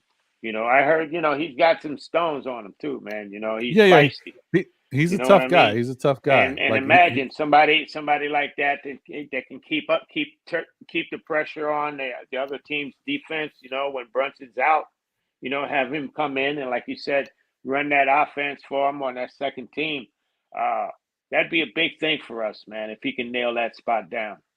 I just want other people, everybody in the chat and people watching to understand once again. Kolek is a pesky defender, right? He can cause some problems for the defense, but he is not a McCollum defender. McCollum is a really good defender. He's not that type of defender. That's why I said no, I know. Into that. I hear you. Shout out to NYC B-Ball 08. Thank you for the generous super chat. Appreciate you. He says, appreciate the content, my guys. Thank you, brother. I appreciate you. Whatever you guys do, as I tell you guys before, whether it be super chats, buying a coffee, purchasing merch, whatever it is that you do, it's all helpful and appreciative, and definitely doesn't go unnoticed. It's all a part of my new fund of getting a new camera and stuff later. But I will tell you this. What's most important is you guys showing up to watch the show, liking, subscribing, and being active in the chat, man. I thank you guys for that. That's the most important. Everything else is icing on the top. It's gravy. Shout out to everybody in the chat. Once again, I know there's more people who have joined the show. Like I said, I may not be able to get to everybody's names to show you guys love, but the love is always here. Shout out to Keyshawn. I just went past your name. I see you. Thank you. JW, I see you. What's good? Freeman 48. I think I already mentioned you in a way. Appreciate you guys, man. Thank you. Matt, I didn't get your thoughts on the Summer League. Are you excited about today's game at 5 p.m.? Is there anybody you're looking forward to seeing? To be honest, the Summer League is not usually my cup of tea. I usually wait till the fall when it really matters to focus on the NBA. Okay. I don't even really give a damn about this year's Olympic teams. I hear you. Listen, you're not alone. There's other people that feel that way too. Are you interested to see what Rokas is going to do out there? Because we haven't seen Rokas in 3 years. Perhaps. But again, Summer League, the California Summer Leagues, not my bread and butter. Mm-hmm. Mm-hmm. I mean, especially when you consider these are guys who are at worst going to be stuck in the G League, G or Euro leagues for a few more years. At best, they'll get either 2-way or 10-day contracts to join the main squad. Mm-hmm. Mm-hmm. Okay, that's fair. What about you, Sam? Any thoughts about the Summer League game today, and anybody you're looking forward to seeing? Yeah, so I'm gonna kind of voice the same thing Shaw did. I think it'll actually be a pretty good game. I mean, this is a Hornets team that's already played, so they've already got some chemistry on that Summer League roster. I mean, they've been playing since I believe last week. I don't know if Brandon Miller's playing today, but if he's playing, obviously we know what he brings to the table. They've got that top pick, Chajan, that you were talking about, Ron, that I haven't seen play any basketball yet. And I think Nick Smith Jr. is a pretty good pretty good player for this Summer League roster for Charlotte. But for the Knicks, obviously, I'm the president of the Tyler Kolek fan club, so I want to see the best for Tyler Kolek as a Marquette alum. Well, not alum, soon to be alum. I want to see the best for him, but I think I'm also interested to see, as everybody else is, just how many minutes Rokas is going to get. I think everybody's going to be able to play, so we'll see a little bit of him. But really? I personally think that Kolek's starting though. But I think Rokas will get some burn because I don't see them not trying to evaluate everybody on the team. Like they want to see if they got something that they don't already have signed on this Summer League roster. But for me, it's going to be Pac-Man that we just drafted with the first round pick, Tyler Kolek. And then I also was going to say Kevin McCollum, but he decided to, rehab, so he's not flying out with the team. So I've got Kolek, Pac-Man, Daddy, and then I've also got Ariel Hukporti. But I would like to, be pleasantly surprised with anybody else, showing. I think we've got a couple of other guys that, Toppin, obviously, he's a vet as far as already being in the Summer League. He's already played before. He could show that he, is too good, like some people like to say, too good to be in Summer League. He could show that. Also, another guy that is interesting to me, he's another Marquette alum, but he got banged up, Justin Lewis. I'm not sure what he can do for us, but it'll be nice to see. I know a couple of guys that you said, Ron, you weren't familiar with. So Damian Ball, he played for the Lakers last year. I watched him in the Summer League. He's more so of just a pure scorer, not necessarily looking to pass the ball, but that's what he was able to do last year. Outside of that, I'm not really too familiar with the rest of these guys. Obviously, we know Dwayne Washington, but I think it'll be a good game, good matchup between the Knicks to see, what they do today. And I think they do have the potential to win the whole summer league, in my opinion. I think if these guys hit the way I, believe them to, that we might be hosting the trophy this year. Yeah, I don't know. I mean, no, not about you. Yeah, I hear what you. I hear what you're saying. I agree with that, Sam. I think the Knicks are in a really good spot, good position. They got some really good things that they can add to the team. I don't know about this, Kevin Middleton. No, I don't know about this. I don't see nothing on it. ESPN doesn't have it. I go on ultimateknicks.com. They don't have nothing. Nobody has nothing on this trade. NBA, I'm going on the NBA now, so I don't know why homeboy is saying this. Oh, he's trolling. Yeah, I don't know about that. I don't know about that one. Yeah, he must be trolling. Shy, you're on mute. I don't know what you were saying. What you said. I was looking too. I seen that. I seen the footnote. I was like, what? Let me look onto, because I'm doing the X. You get to have all these guys. As soon as something pops off, you get 4, 5, 6, 7 hits or something like that. I don't see any hits from Woj, from Ian. I don't see. Yeah, I don't see nothing. So you would know the usual suspects who report. Names are big. Yeah, and plus, listen, man, I told you I'm a fan at this point. I'm a fan, just like everybody else, but I'm tapped in. You know what I mean? Nobody hit my jack. I didn't get the text from Leon, so I don't know, y'all. Yeah, so I don't know about that one, Kevin. But good to see you as always. Bo Ismail in the building. I know I said what's up to Ala Wise. E. Gibson is here. Salute. Shot Legacy. LB so wavy in the building. What's good? Nick Jr. 79. What's good, brother? Appreciate you as always. Miguel P in the building. Lou Boogie in the building. I don't know. I mean, even if we did get him, you know what I mean? It wouldn't matter. It is what it is. He's just he's something to fill a spot that we need. I don't know, but I'm not in love with the idea of Bismack. But we'll see. We'll see what happens. I just don't see it happening because at this stage in his career, I don't think he's that much better than Jericho Sims. So why sign him? Yeah, exactly. So shout out to Paris Duggar. Appreciate you, my brother. Thank you for the generous super chat. He says the Knicks signed their picks to add salary to the big move they're making August 6th. They know Randle wants too much August 3rd, and they're looking for the perfect piece at center. Power forward, Cat, Sengun, Duren, Marketing. Any one of those guys is basically what he's saying. And listen, Paris, you might be reading through the tea leaves. You might know what's going on. Like, for a lot of us as fans, we never really understand exactly what the Knicks are doing because we don't know the behind the scenes stuff. We don't know deadlines and stuff like that. And you are already throwing some dates out there that matter to the situation. If that's the case, the only thing I would say is I don't have an issue with the Knicks making a trade if they feel it's in the best interest of the team and it's the way to go, because something else is going to be a negative. Like if they feel like what Julius wants they can't provide, or we're going to lose Julius, then you move Julius. That's fine. But other than that, I don't want to just get rid of a guy for no reason, just because you got to pay him what he's worth.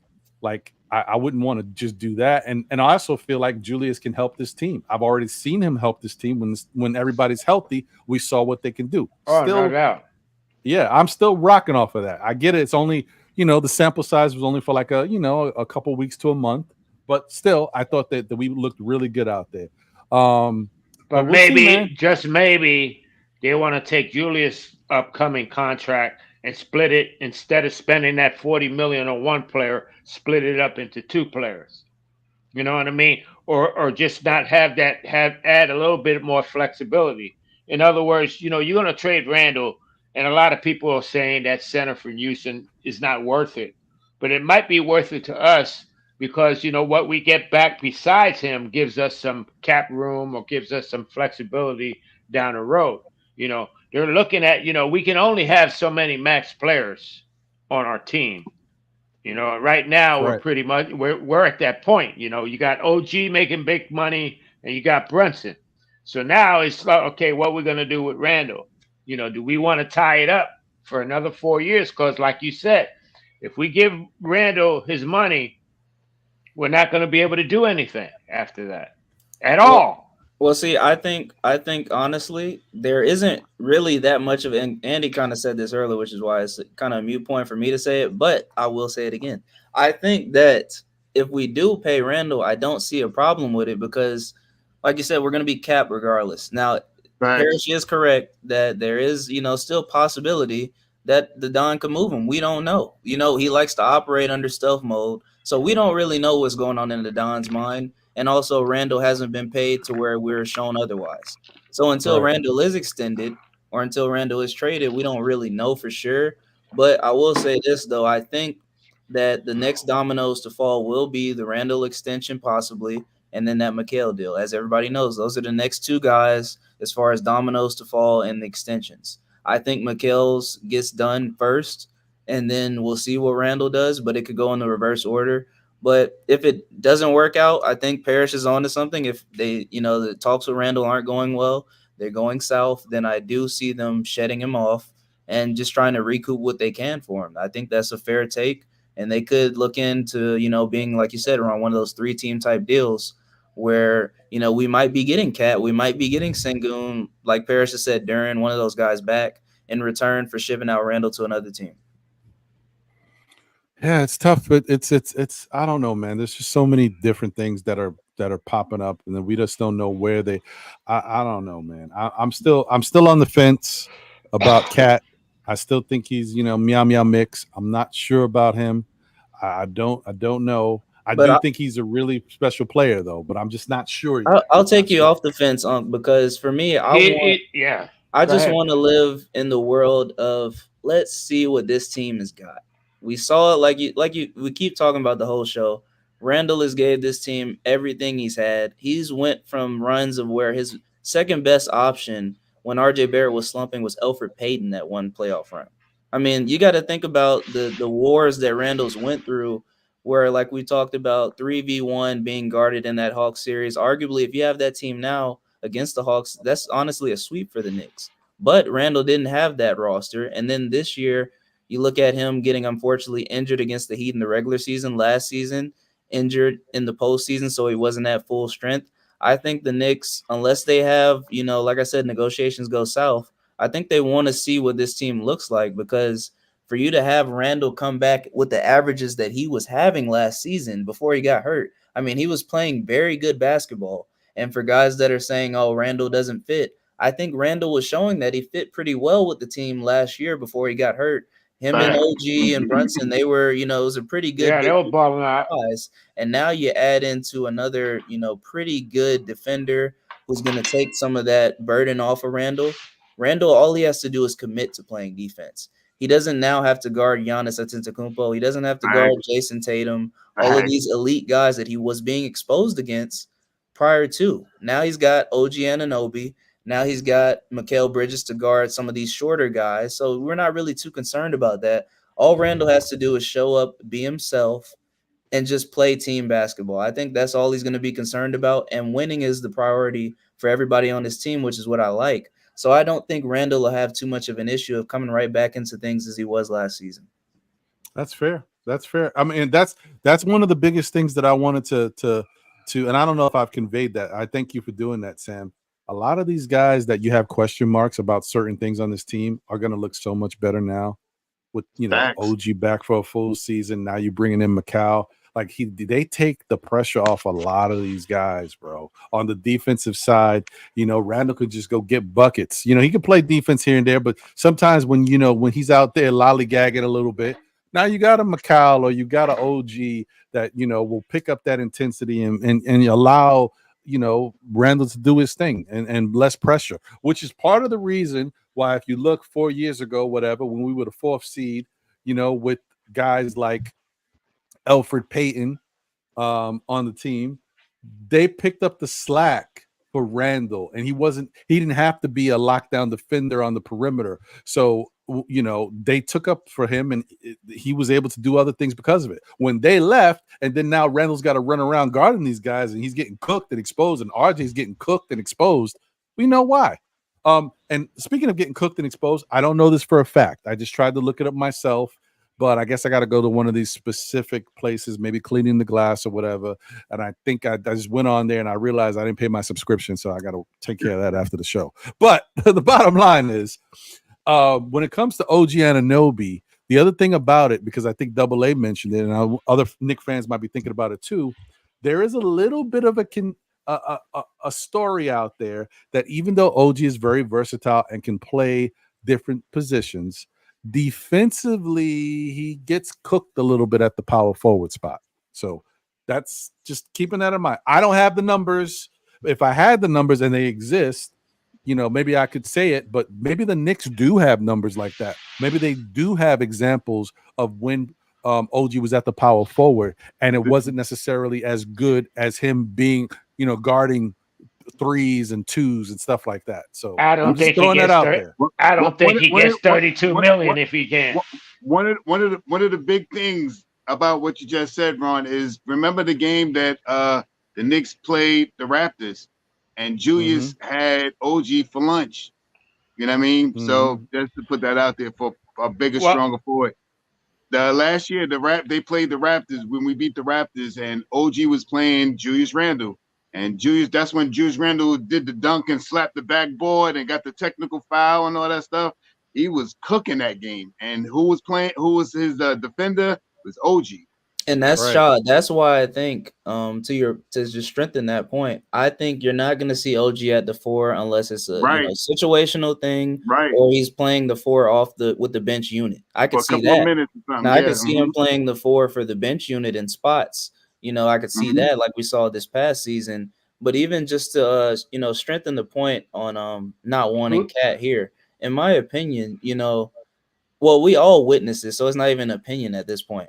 Cat was benched for Naz Reid this past postseason in the clutch moments of the game. Why? Because Cat cannot play defense, and he shot himself into a hole because he's forgotten the stats that he produced at Kentucky when he became pretty much a post scorer first and also could stretch the court. We don't see Cat now trying to go to the post as often. Now, because he wants to he's won be the jump 3-point shot. title, right? He's won the 3-point title, and he feels as though he's the best shooter in the league as far as big men go, and maybe even shooters in general. He wants to shoot the 3. So I don't really see myself wanting to trade for a guy who's making however much amount of money he's making, which is too much in my opinion, for a guy that you got to park on the bench like Minnesota just had to do. They just showed you guys that Naz Reid was who they went to in the stretches of the game, with 3 minutes left, such and such, because he was knocking down his shots and he was not in foul trouble. Cat was in foul trouble early that whole postseason. He was getting exposed on defense.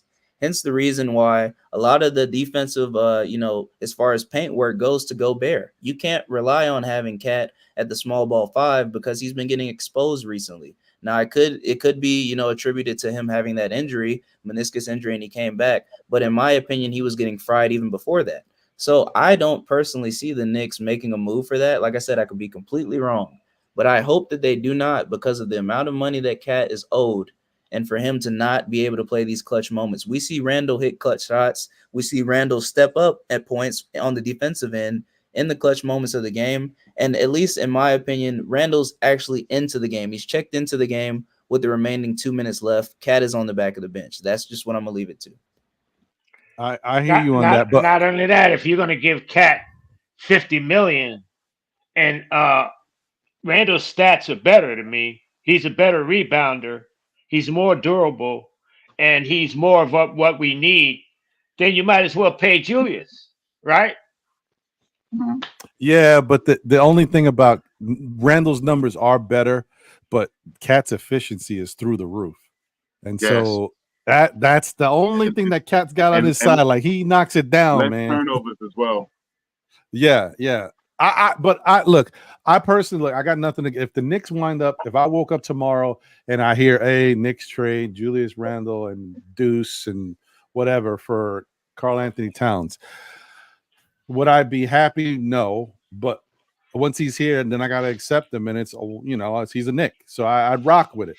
I wouldn't be happy because I honestly think that Cat he gets into foul trouble. Okay, he gets into foul trouble. Say it. He a putty cat. No, he's meow meow mix. I'm telling you, like I don't trust him. I don't trust him. He's got a weird Halliburton thing going on with his voice. I don't know he's like, hi, what's going on? Like I don't, and he goes up and down with it. I don't know what's going on. I don't know about people that do weird things like that. No, but seriously, I just don't. I don't know. I think he might be eaten up in New York. I think New York might be too pressure packed and intense, and I think the media would be really going at Cat. And I don't know if he could hold up under this type of scrutiny.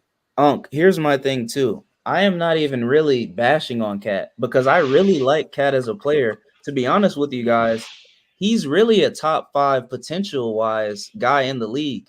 But like I said, his issue is he's completely abandoned what he's done in college as far as playing in the paint. Every single time that Cat is on the court, he has a mismatch on him.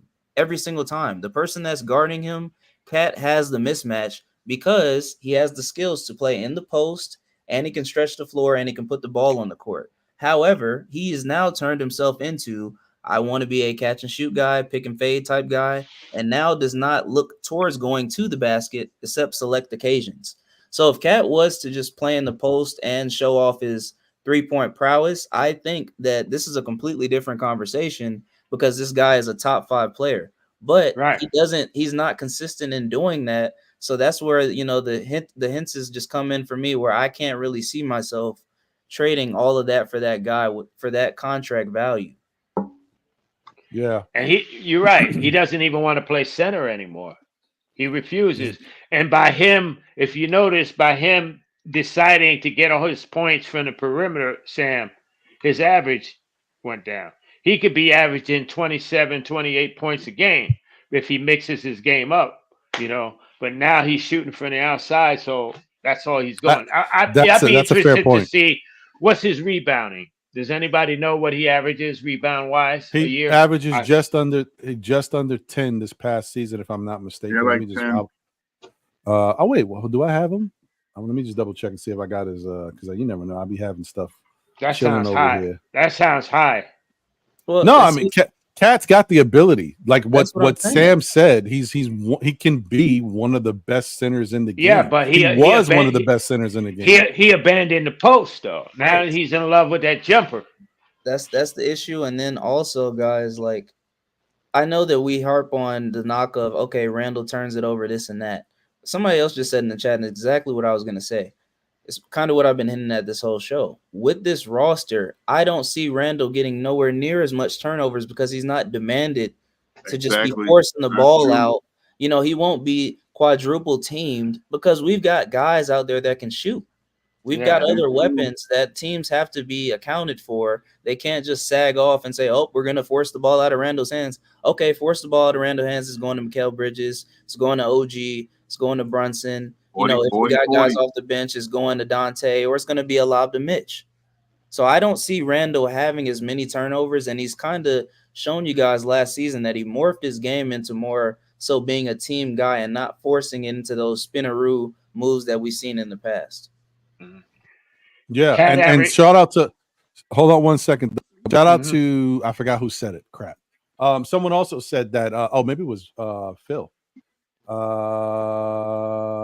out to Phil because I've been hitting at that the whole show. He said only thing Cat does better is stretch the floor. Randle's efficiency and turnovers will be drastically different with this new roster.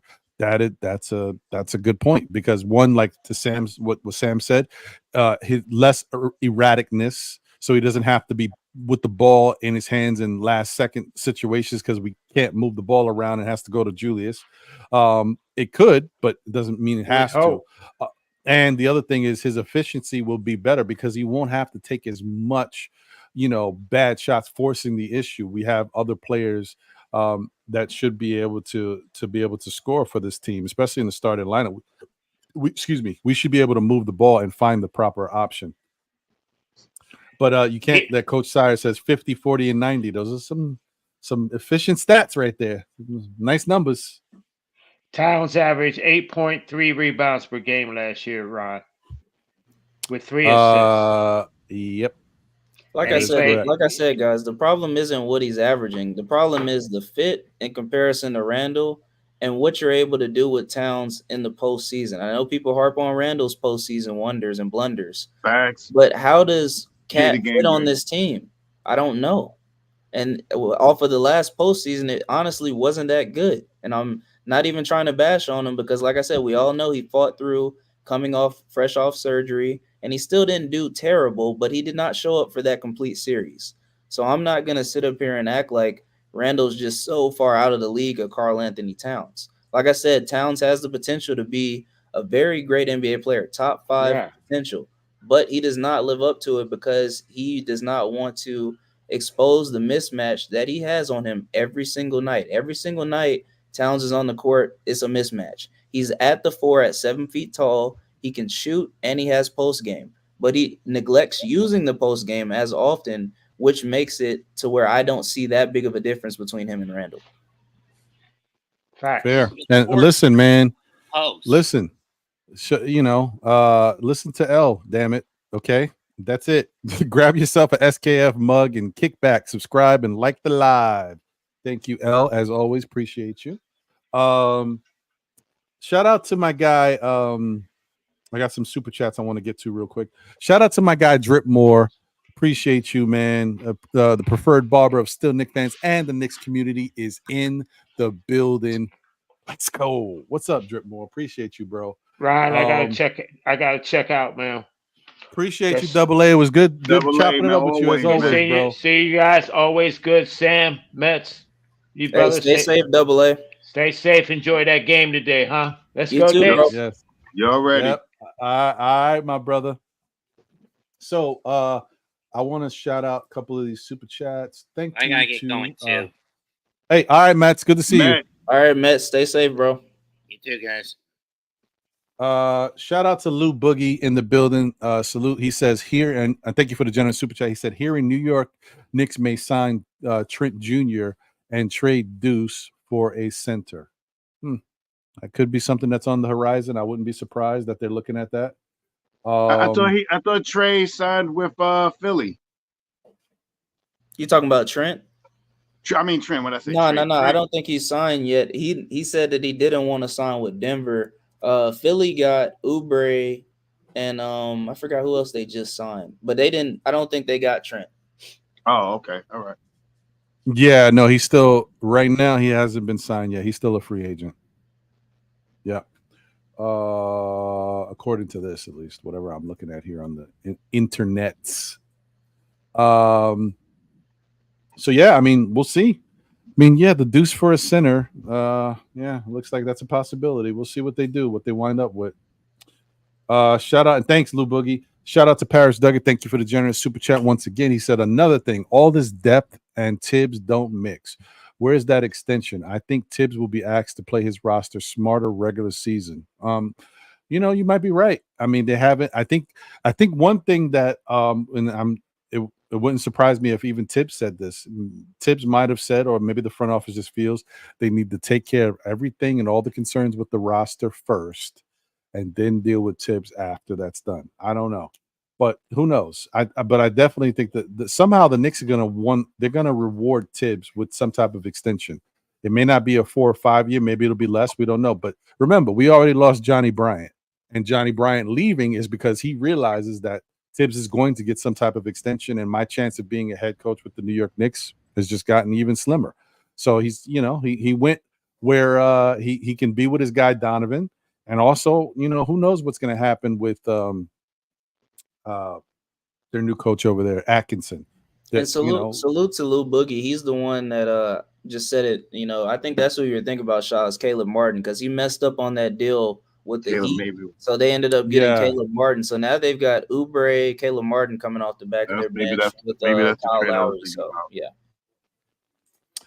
Paris says, thank you for the generous super chat once again. Paris, he says, judgment of Cat not under Tibbs and Brunson is silly. Judgment of Cat not under Tibbs and Brunson is silly. I got you. I hear what you're saying. What I said. Yeah. This is a different team. There's different circumstances. There's a different situation. Tibbs is a different man right now too, and they've already pieced it up. You know what I mean? They already gave it a deal of peace. Him and Cat apparently are on much better terms, and We don't know how Cat would look under this. I like I said, my whole thing is not necessarily would Cat work for us, because his efficiency and what he does to stretch the floor gives the Knicks an incredible dynamic. You talk about Cat on the perimeter as a big, bringing the opposing team's big out of the paint so that Brunson can run wild. You kidding me? Of course we're going to benefit. It's going to be barbecue chicken for Brunson out there. You kidding me? That's not the question. My question is Julius Randle being here, helping start this thing, and us trading off of him like he can't be a part of this thing. I don't know what's better. I do know Cat will definitely make the Knicks, who give him a dynamic. I get it. But I just don't know. Does that mean we can't win? Someone said it in the chat. Was it yesterday that I was on another show looking at it? The Knicks were almost like we made it to the second round in the playoffs with a hurt roster. I mean, with this roster that we had before getting Mikal Bridges, if we were healthy, could we have made it to the Eastern Conference Finals? Most people say yes. So to say that we can't win or we can't be a championship contender with what we got is not necessarily valid. We don't know that. So I hear it. Look, it's all over the place, man. It's whether or not you want Julius here or not. I don't know. The final thing that I'll say on it too, and this is I promise you I have nothing else because I've pretty much said a lot on it. But for me, another hindrance is just how the heck are the Knicks going to facilitate the trade, because we don't want to give up any guys that we just signed, right? So for me, all you're going to be able to offer them, like I can see people saying, oh, throw Deuce in there, da-da-da. Okay, fine. You don't throw Deuce in there. All you've got left is Randle and Mitch. So you give up those two guys for Cat, right? Who do you have? We've already said that we don't have a center backing up Mitch. You trade Mitch. Your idea is to put Cat at the 5? If that's what the idea is, then just know that we're not going to have that big of a paint presence at all. Because as much as people want to say Cat's not willing to play the 5, okay, he doesn't have to play the 5 in Minnesota. Fine, I get that. He doesn't have to play the 5. But there's a reason why they traded for Rudy Gobert. That's all I'm going to say. There's a reason why they traded for Rudy Gobert. So if we're going to get Cat here and not get a backup center, I think you're in even more bondage than we're already in now when it comes to paint protection. That is what I really worry about. I mean, I joke about him being weird with the voices and all that stuff, but whatever. Tyler Halliburton is weird with his voice, how it changes when at the drop of a dime. I don't know what that's about, but he's a really good player. I'm really more concerned about the fact that he doesn't want to play the center position, and even if he does play the center position, he's not really a deterrent. He might have been before. He's not so much a deterrent the way he was. So I get a little concerned about that, especially somebody you put and it's also something. It's a lot to ask something of a guy who a team already did things to accommodate him in the reverse, and now you want to bring him in a situation where he might have to play center after he's already been given whatever he wanted. They brought in another center to play defense because he didn't want to do it. He's a tough one, guys. I get it. I'm just for this Knicks team and the way we're built and how we try to be physical and play defense, especially relying. And I've told you, I said this all the time. Thibodeau's system is relying on the big man to protect the rim. If you don't got a big man to protect the rim, his system is a little bit in flux. It's a little bit wonky. So if you want to put Cat at the center, I don't know. It's a fair argument though, because like all the points I'm making, you could easily debunk them. Like you could say, okay, like people were saying in the chat, I saw somebody just say something about the KP. I think it was Parrish. The KP thing. So like you could have a team structured like that. So okay, you got Cat at the 5, but it could work, but it can't work in my opinion. I just personally, I guess this is just me being, personally strung to. I want to see what the team does already constructed, and I'm good off of Cat. But like I said, I could be completely wrong, and then they end up getting Cat. You got him at stretch 5, and then you get somebody off the back of the bench. Like I saw somebody said, let me see, because I don't want to not give you guys credit. A 3-team deal where you could get Richards off the bench. LB said that. So yeah, you could find a way to get the Hornets in that trade package and then make it a 3-team deal. I'm just not feeling good about the paint protection moving into the postseason, especially with the teams that you have in the Eastern Conference who at the top of the Eastern Conference, that they're going to want to attack the paint. We got teams like Milwaukee with Giannis. You got teams like the Celtics who have guys that can go downhill. Philly, Embiid is a very big problem. So, I mean, if it works, it works. But in my opinion, I just want to see what it works with the currently constructed roster with Randle fitting back in. We got robbed of that last season, so I kind of want to see it this year. But, you know, I can see guys wanting to flip it the other way and saying, hey, I want to go off the Celtics mold. I'm just not a fan of it. Yeah, and you know, another thing I was just thinking of that it didn't give me a great feeling either, that I just thought about right this minute. Cat was playing power forward, right? And Yeah. Anthony Edwards had already told us, you know, the only thing about Cat is if we could just keep him out of foul trouble and keep him out there on the floor, that's all we need. He's in foul trouble playing the 4 and moving in and about on the perimeter. What happens when he goes back to the 5 and has to be a rim protector? He can't stay out of foul trouble at the 4. I don't know, Ron. Just for me, and I don't know, Sha, how you feel about it, but I just know our coach. And out of all the teams that I've seen him coach, obviously outside of Minnesota because he had Cat there, he has bigs who are not Cat, and he still is able to work with. So I am of the camp of, okay, Joakim Noah couldn't shoot the ball. They were pretty good. Okay, we had Mitchell Robinson, and we were pretty good. So I don't think the way, and even Hardenstein last season when Mitch went out, Tibbs doesn't need a Cat player at the center to win games. He's more so, okay, let me just have this guy who can set good screens, get boards, get the occasional baskets around the rim. I think that we could still win that way with Tibbs coaching. Like I said, maybe he's completely abandoned that and now he wants to stretch big. But off of the teams that I've seen Tibbs coach outside of the Timberwolves, he's been able to be successful with players that fit the mold of a Mitchell Robinson. Right. And that, thank you for the I'm gonna get right over to you, Shot. Thank you for the generous super chat, Parrish. He said, yeah, I think, you know, might have alluded to that earlier. If Boston had Cat instead of KP, they would 3P. Yeah, 100%. I believe that because KP is what he is, but he doesn't stay healthy. Sometimes his aggressive level is kind of low, but Cat would give them a beast at what he does. And he's probably better suited for that team because that team is defensive all across the board. So, yeah, they're another team that, yeah, he could work for them. So if you're saying that, why can't he work for the Knicks? Well, keep in mind, you know what I mean? You know, Jalen Brunson is not necessarily a defensive type. If Jalen Brunson was defensive the way he is offensive, then I could say, all right, you got so much defense everywhere, it doesn't matter. Boston's got the defense at all their positions everywhere. So it's a little different. I could see Cat going in there and being a monster. Could he do the same thing for the Knicks? Possibly. It's just the other thing too is the Knicks, our number one option is Jalen Brunson. Our number 2 option is Julius Randle. We trade Julius Randle for Cat. Our number 2 option becomes Cat.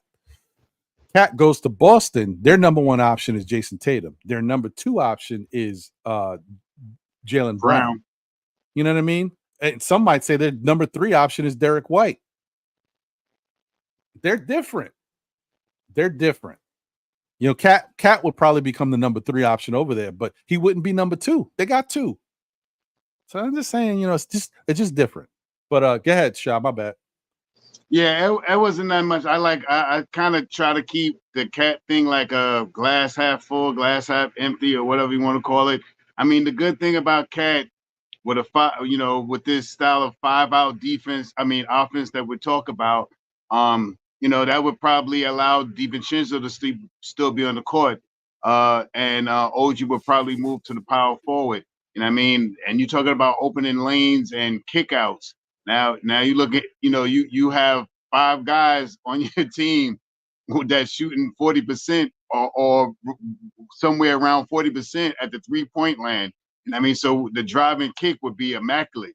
And I mean, you got if it was Cat shoots about 40%, DiVincenzo shoots about 40%, Brunson shoots about 40%, OG shoots about 40%, and who I'm missing, DiVincenzo. I said DiVincenzo. Somebody, Mikal Bridges shoots about 40%. You know what I mean, from 3-point land. So the drive and kick out would be amazing, and it wouldn't be as much of a defensive thing for Cat because we got OG and Matteo to stop the the players up front. That up front defense that we used to get from Grimes. And I mean, so but the caveat is he is that meow meow mix. I mean, he doesn't stay healthy. I mean, not that he doesn't stay healthy, but are we going to lack on defense now? We could still possibly grab rebounds, but is he going to be that rebounding presence like a Julius Randle? His like I said, his shooting is from 3-point land this season. I mean, Randle didn't go a whole season, and he was around 31% when he got hurt. But I think he could have brung it up before the end of the season to closer to 35. So it's those things are to be weighed out. I mean, as a fan, that's as we could talk about it. Is it going to be? I'm like, I ain't really. I think we could do better with someone else other than Cat. But if he comes here, will we be a good team? Yeah, of course. I think him fitting in. He wouldn't have to be that quasi defensive threat because we got two wings that can push the defense to make it harder for people to drive to the hole and stuff like that. So it's half full, half empty type of thing with him. And I mean, I would rather myself, in my opinion, I would rather run with Mitchell Robinson and Julius Randle. That's what I want to see, those two guys, especially if we could get to the finals and clinch the win. I want to see those guys really inherit what they've been here. They've been the two longest guys on the team right now, and I would love for them to still be here to win a chip. Yeah. And to the what Parrish is asking, rim protector with our wings, who's a better rim protector, Randle or Cat? Technically Cat, but in this case, it's like a moot point. They're both not good rim protectors. Obviously, Right. Julius is not, but Cat's not either. Cat has taken a dip. I think somebody said earlier, I was looking in the chat, somebody said something about that Cat's numbers haven't taken they haven't descended. Yeah, they have. Now, granted, he's not the number one option anymore. He's number two, technically behind Anthony Edwards, right? But, Cat was at 25 points per game and 12 rebounds, over 2 assists and 1.3 blocks. Then, 24.4, 12.4 rebounds, 3.4 assists and 1.6 blocks. Then 26 points per game, 10 rebounds, 4.4 assists, 1.2 blocks. And so on and so forth. Now he's at, last year he was at 20 points per game at 8 rebounds and 0.6 blocks. Not even a block a game. That was, but remember, he was hurt for a lot of the season. He only played 29 games. Okay. This past year, he played 62 games. He was at 21.8, 8.3 rebounds, 3 assists, and 0.7 blocks. Not even a block a game. Once again, his numbers definitely took a descent. Like he's a different player. Of course, there's a different option there now, but when we compare them in number 2 roles, Julius is better right now at being a number 2 technically because his numbers look better and what he's been doing to contribute. But it's still not going to change the fact that Cat's been very efficient. And I just think that I was just going to say I just think that it's kind of a wash. But go ahead. I mean, like I said, I can see it both ways, but I just feel like it depends on what Tibbs wants for his roster. Yes. And like I said, I just haven't seen it outside of when he obviously got hired by Minnesota. I haven't seen him want to go out there and look for that. Unless his mindset's changed as a coach, I haven't seen him want that. And for me, I'm looking at it up and down and not just going off of potential, but just off of strictly what they average. I know people are going to talk about the averages. They average pretty much the same thing. Like if we're looking at Randle, what he put up last year before he got hurt is pretty much the same stats if we're going off points per game, rebounds, and assists. Like I don't see the difference. So for me, unless you're wanting to change the offense and add a Cat instead of Randle, I don't see the drop off as far as stats go, but it's just the player buildup of, okay, Cat has this potential. And you also have to take into account of the money that he's going to be making. This guy's going to be owed $60 million at some point on the current deal that he has. You do have him locked up for a few years. So that's another difference is you're paying for that contract. I just think the Knicks also would probably not probably. We know they need to have another team in there because they don't have the picks. to facilitate this trade. In my opinion, I don't see the Timberwolves being willing to just take that trade off of the 2 picks we have left. Fair. I hear you.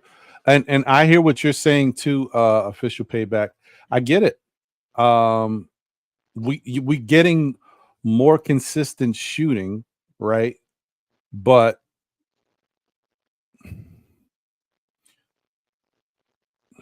how do I say this? Who do you feel? Well, I don't know. Maybe you feel, I don't know. Who do you feel more comfortable with if Jalen Brunson was out for an extended period of time? Who would you feel more comfortable with being the number one option, Julius or Cat? Now, keep in mind, Cat is more efficient. I know that already. But Julius can score from anywhere on the court. Like, he can shoot the three. He's not as efficient as Cat. If he's got it going, he can light you up. Like, you talk about the difference when Julius's three-point shot is working, he's going from 25 to 35 to 40, maybe 50 points he can get you if his three ball is going good. But what you do know is he can get you in the mid-range and he can score inside. Physical enough, get to the line. You know that's how his game works. And I'm not saying Cat can't do that. I'm telling you, to what Sam was saying before, Cat's game has changed. He doesn't do it. So can he do it? Yes. But he doesn't do it lately. These past couple of seasons, his game has changed. So, but I hear you. Look, if the Knicks, like I said, once again, we don't have to harp on it. If the Knicks wound up with Karl-Anthony Towns, I'm going to have to deal with it. I'm not going to be totally upset about it. I'm just going to be a little saddened because I think the Knicks could have done some really good things here with this team and Julius Randle.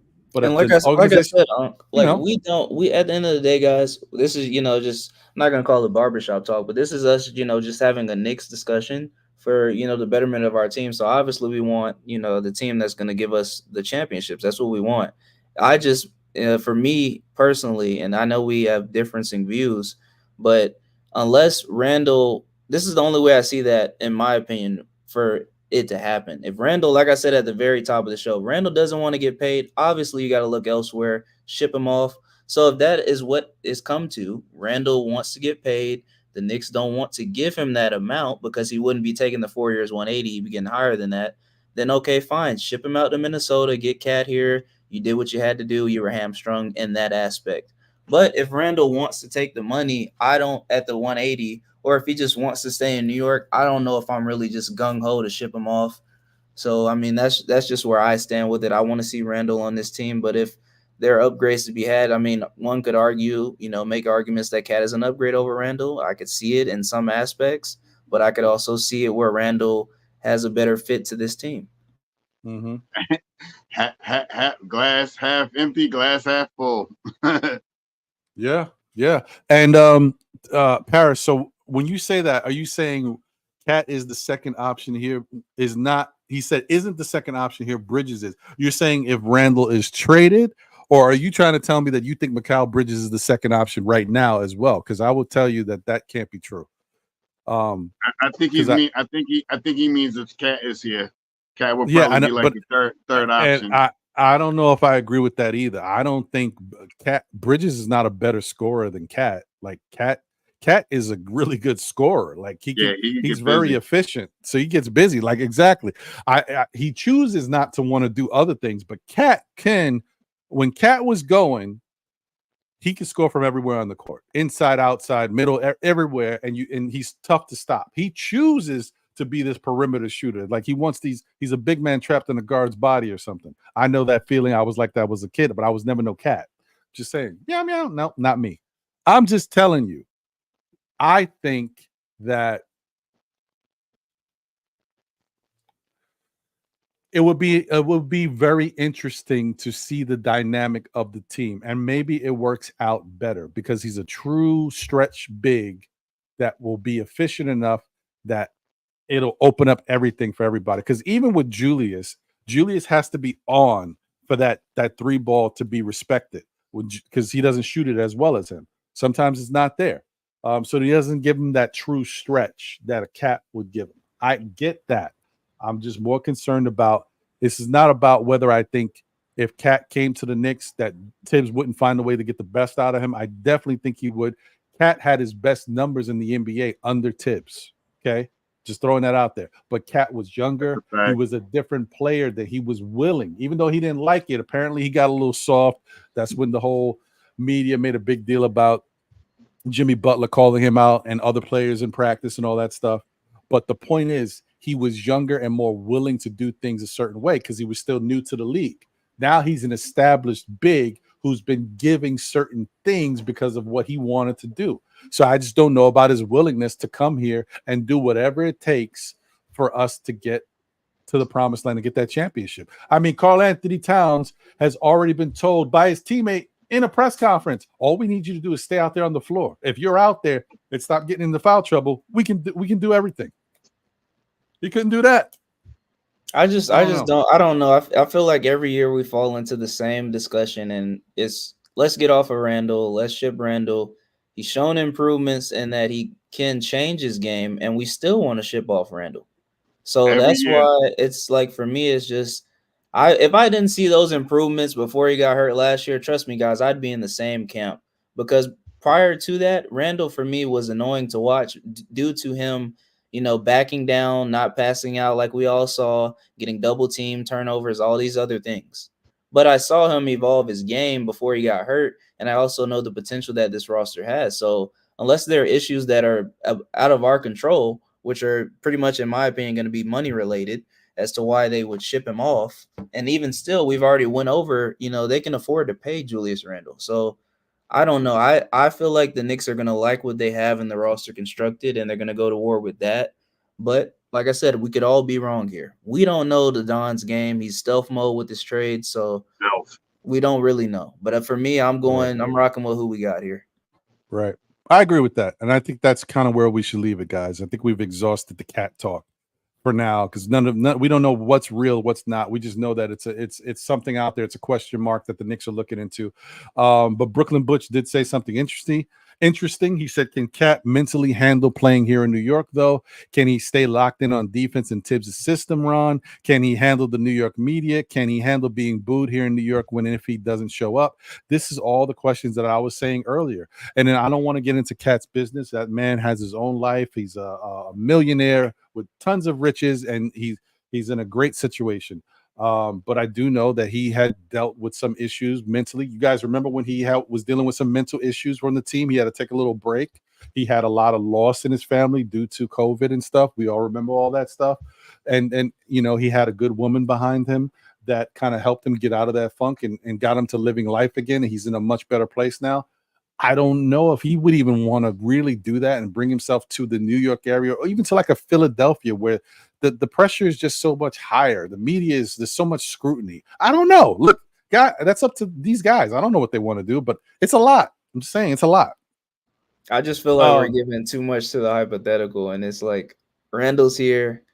He's had one injury, in my opinion, and that was last season, where it's like, okay, Randle's out for the season. But before that, we all know Randle, it was pretty much him playing every game. RJ would be out here and there, but Randle was pretty much playing every single game outside of like a few. I mean, he had a couple seasons where he was on his Iron Man streak as well. So I'm not really, in the camp of just shipping Randle off like he's trash. He showed that he can improve his game. He's been here throughout everything. So I'm not really, just trying to get off of Randle. Like, let's see what he does. That's hilarious, Payback. Hey, man, we probably do. You got to be living in this city and paying this rent and dealing with everything and the high cost of living here. I don't know. We all nuts. But shout out to Mets Knicks fans. Let's go. Appreciate you. Thank you for the generous super chat. He said, I want Giannis trade Mitch and JR to get him instead. Don't want Cat. Listen, if we could get Giannis, that'd be great. Now, that is a team that we got to watch what they do. But even Giannis, I've look, whatever. I ain't gonna say it, guys. It's too much. It's too much right now. Ron, I could cancel that out for you right now, because if you think that the Bucks, and I'm here so I know, guys, if you think that the Bucks are gonna get off of Giannis, arguably the best player in the game right now, he's the Michael Jordan. If you never know who Michael Jordan was and you lived in Wisconsin, you would think it was Giannis. They treat Giannis like he's Michael Jordan here. I do not see them getting off of him for that trade. and then getting no draft capital. Like the amount of picks that they're going to want back for Giannis Antetokounmpo, who's still in his prime, we can't offer that. And I don't see it happening. So for me, it's just fairy tales. But even if they do blow it up, I just don't see the Knicks being the team that he goes to. Right. And shout out to Miguel P. Thank you. That is the case. Sam was alluding to it, but that is the case. Now that we've got Mikal Bridges, we do not have the draft capital to send with whatever pieces we need to bring in a Giannis. You're talking about an unprecedented amount of stuff going out in a trade for that guy. So and I'll be honest, this might sound a little crazy. I know it's going to sound crazy to y'all. This is my Sam. This might sound crazy take.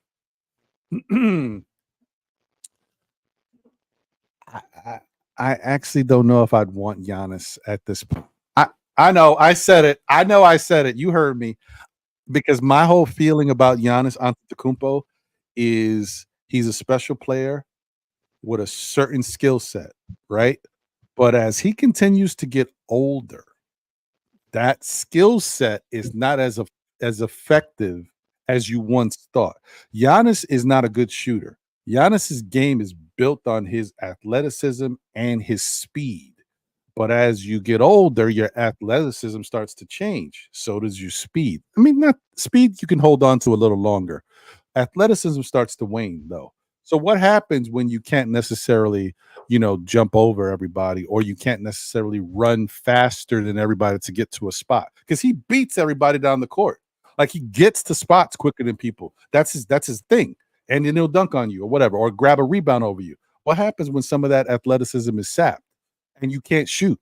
Because if they keep him out on the perimeter, he's not a great shooter. You know what I mean?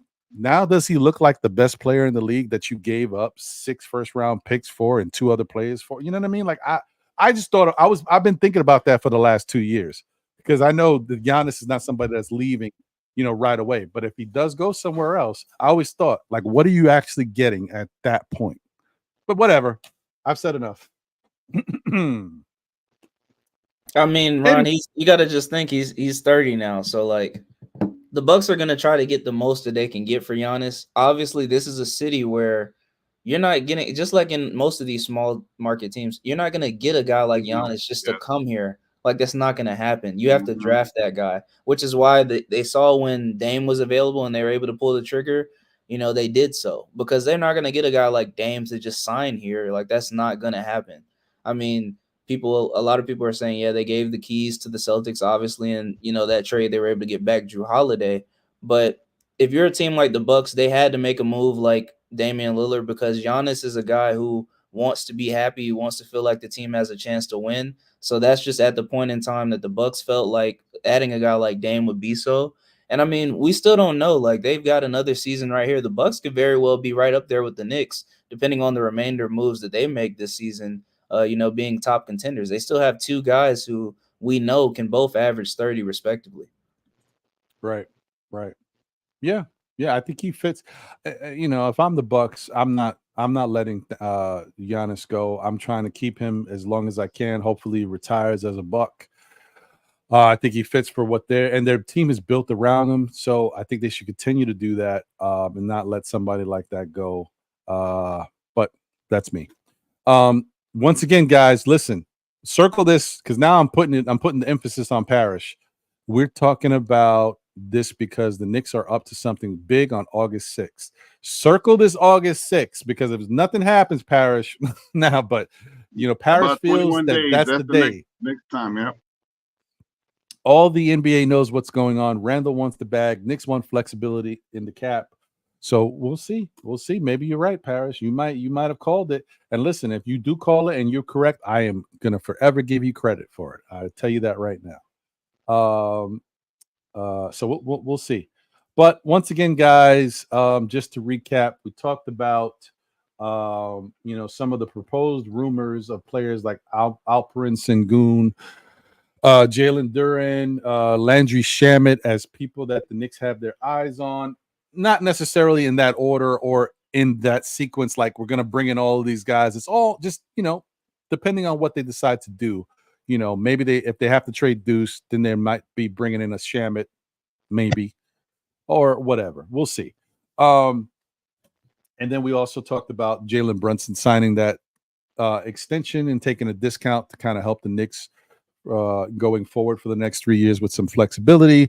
But keep in mind, he took a $156.5 million discount for the next 4 years. And at the end of that deal, he will be a 10-year vet and then can command upwards of 300 plus million for 4 years or 400 plus million for 5 years. So he will definitely be in line to make a lot of money either way, as long as he continues to play basketball. And then we also talked about the Summer League. The official New York Knicks Summer League roster was released. You guys have already seen it probably in different places. It's everywhere. I put it up. This is it once again. The Knicks do play their Summer League basketball game today at 5 p.m. And I believe, wait, now let me just double check that. Is that 5 p.m. Eastern, Yeah, 5 guys? p.m. Eastern. All right, I was just double checking. Yeah. 5 p.m. Eastern Standard Time against the Charlotte Hornets. Okay, so there you go. So 5 p.m. Eastern at the Charlotte Hornets is the Knicks' first Summer League game. You have these players, Damian Broad, Devin Kennedy, Samkilo Sele, the African player that we've talked about, Pacom Dadier, the Frenchman, Alan Griffin, Hario Hukporti from the Australian League, Kamani Johnson, Rokas Jokubaitis, our international player that we've had stashed since 2021. Amari Kelly, Tyler Kolek, our second round pick that we gave the highest amount of guaranteed money in NBA history to, which was $6.6 million. Justin Lewis, Kevin McCullough Jr., who I think we're still waiting to officially sign and is not necessarily healthy yet. He's recovering from an injury he had. He had surgery and all that stuff, but he should be good to go. But he won't necessarily be available for the Summer League. Obadiah Noel, Alex O'Connell, Dmitro Skipitsev, who's a big man that we've had off and on in our G League team and our Summer League. Jacob Toppin, who you guys are aware is Obi's brother, and Dwayne Washington Jr., who was with the Knicks this past season at spurts. So there you go. Once again, that's our Summer League roster for today versus the Charlotte Hornets. So yeah, man, that's it. That's pretty much what we got going on, man. Oh, look at this. Someone's got a sleeper. Okay. Official Payback says, can I give you all a sleeper? Damian Baugh. Okay. I don't know. I don't know about him. I said that earlier because he surprised last year in that Lakers Summer League. I was surprised he didn't get, I guess he was in the G League last year, but during the Summer League last year for the Lakers, Damian Baugh was actually pretty good as far as scoring the ball. I didn't see, the passing and things of that nature, but I could see him being a guy who lights it up as far as scoring wise for the Knicks. So let's see. He hold on. Oh, he's got some bunnies, huh? Okay. He averaged 12.6 points and 4.7 rebounds, ranked third in the Big 12 with 5.8 assists per game. Interesting. 6'4" guard, was one of 12 players nationally to average at least 12 points, 5 assists, and 4 rebounds and 1 steal. All right, so a pretty versatile jack of all trades type of guy. Oh, okay. Yeah, well, let's see. He's decent. Like we said, we'll see how it goes as far as the play time, because like we saw from the roster that you posted, we've got a lot of guards and a lot of people that need to be evaluated. So I think that Dicey, he'll do a very good job of trying to get everybody evaluated within the game. But we only time will tell as far as how many minutes these guys will get or how they'll perform out there. So we'll just have to see.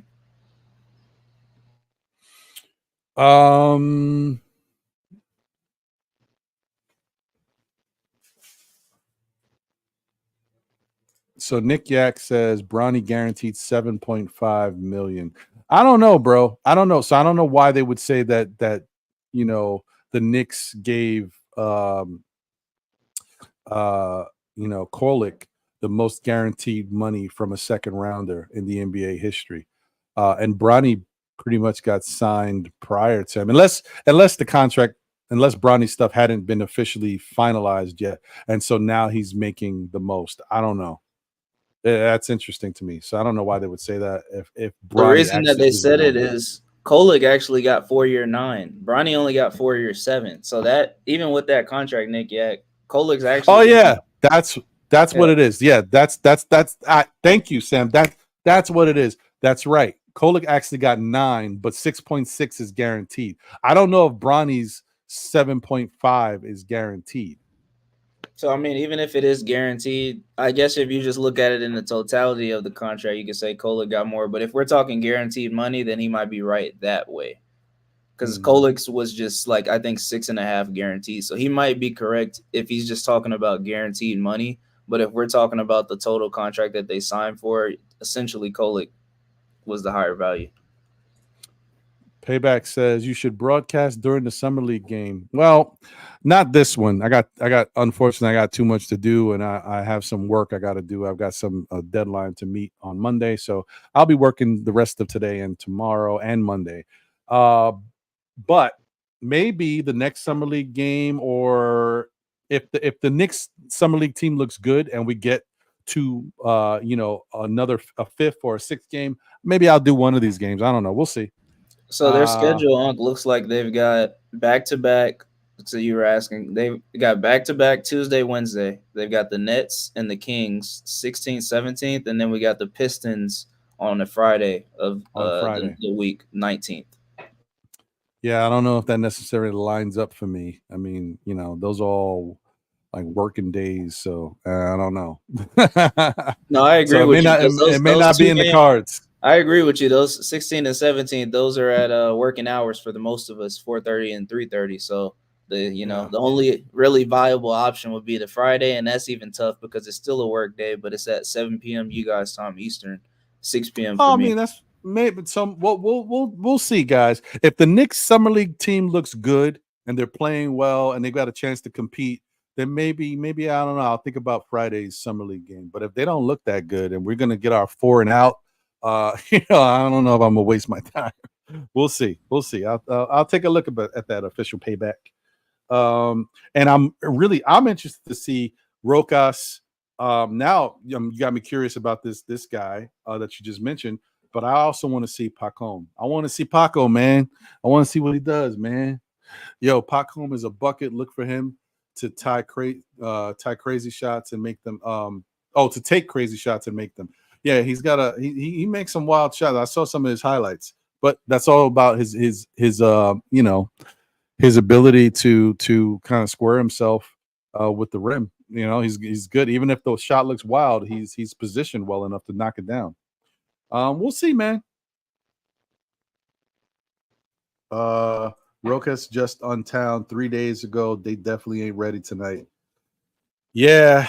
So there's a chance that we could, to what Sam said, Charlotte's already played a game. So it might be a little rough for us. Yeah, today. Charlotte's been playing since last week, guys. So I mean, and they've won a summer league game already. Not this, obviously this circuit, but they've played in the summer league already. Oh man. Well, we'll see. All right, I don't know, man. I'm gonna get my lunch together. I've been trying to make some popcorn for like days. I'll make some popcorn today and watch some summer league while I'm doing my work. Yeah. Hey, I'm in the same boat as you, Uncle. You got the laptop open while the TV's on. Yeah, exactly. That's what I'm gonna have to do, man. He says that's interesting. If they win, that shows pedigree. Yeah, I mean, it shows something. But remember, don't go too crazy. Summer League championship, it would be nice for the Knicks, to be at least part of it or be in the mix of it. But remember, was it 2 years ago that the Knicks came off in the summer league looking like we was going to take it all? We came out flying, B. Didn't work out that way in the end.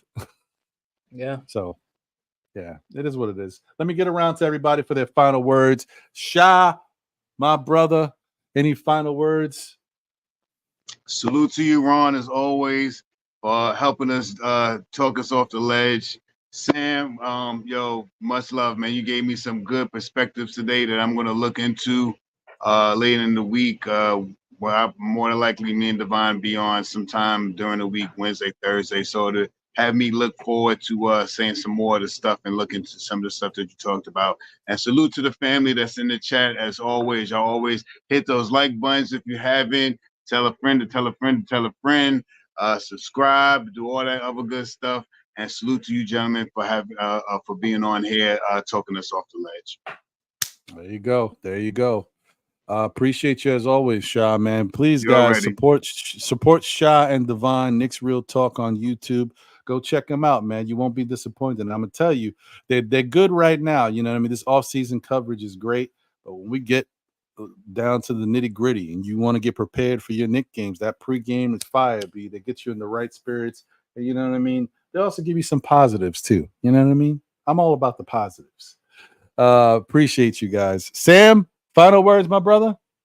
Yeah, so as always, guys, I appreciate you, Unc, for letting me on.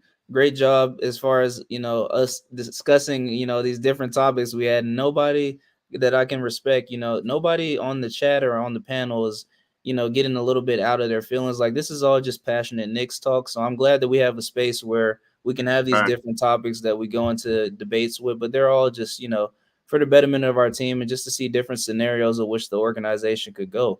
But as always, peace and blessings to you guys on the panel. Peace and blessings to everybody in the chat. Hope you guys are able to enjoy your weekend. And also, this is our first chance since we've been eliminated to see the Knicks logo on the basketball court being sported around. So I think that's another good thing for the Knicks fans out there, seeing the new potential guys that we have on this roster. Thanks. So salute to you guys. Peace and blessings.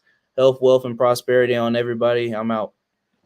Man, appreciate you, Sam. As always, good to see you, brother. Hey, man, listen, guys.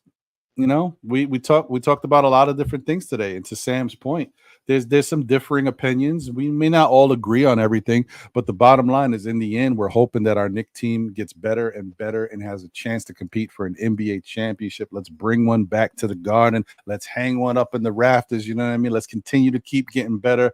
And hopefully, it's a situation where guys like Julius, who kind of helped kick this thing off, are a part of it and here to witness it and can say, I achieved something. This is why I came here and I saw it through.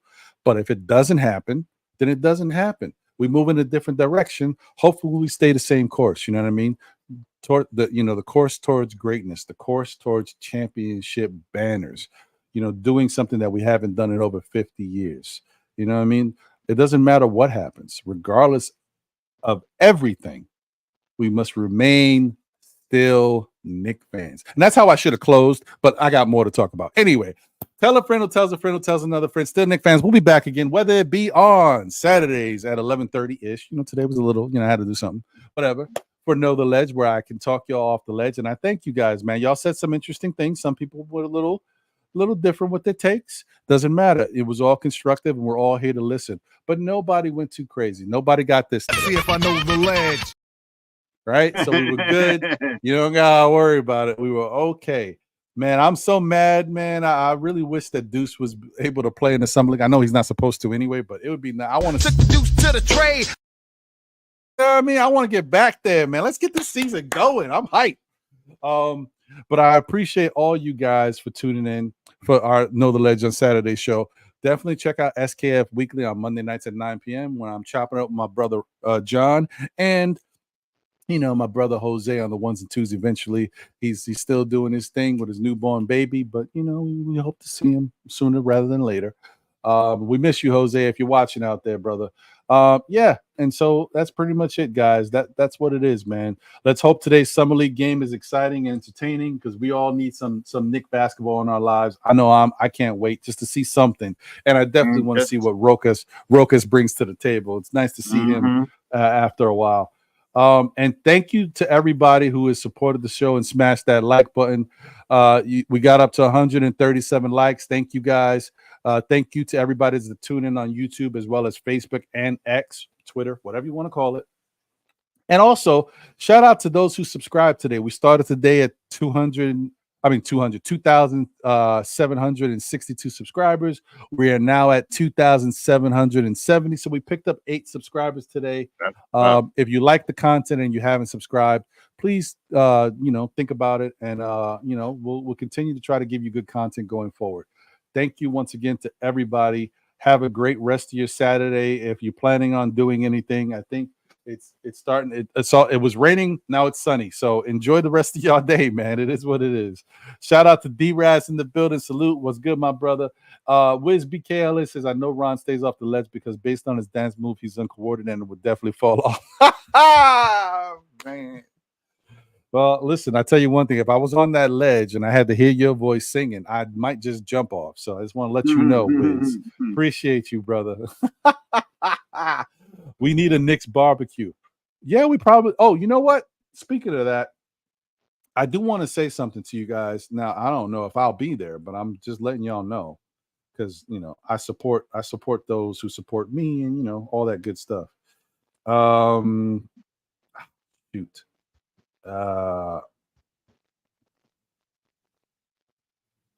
Yes, I'm a part of the Real and True Diehard Knicks fans group on Facebook, as opposed to other groups. I'm also a part of the Knicks Real Talk group and 2 other groups, Knick Nation and whatever.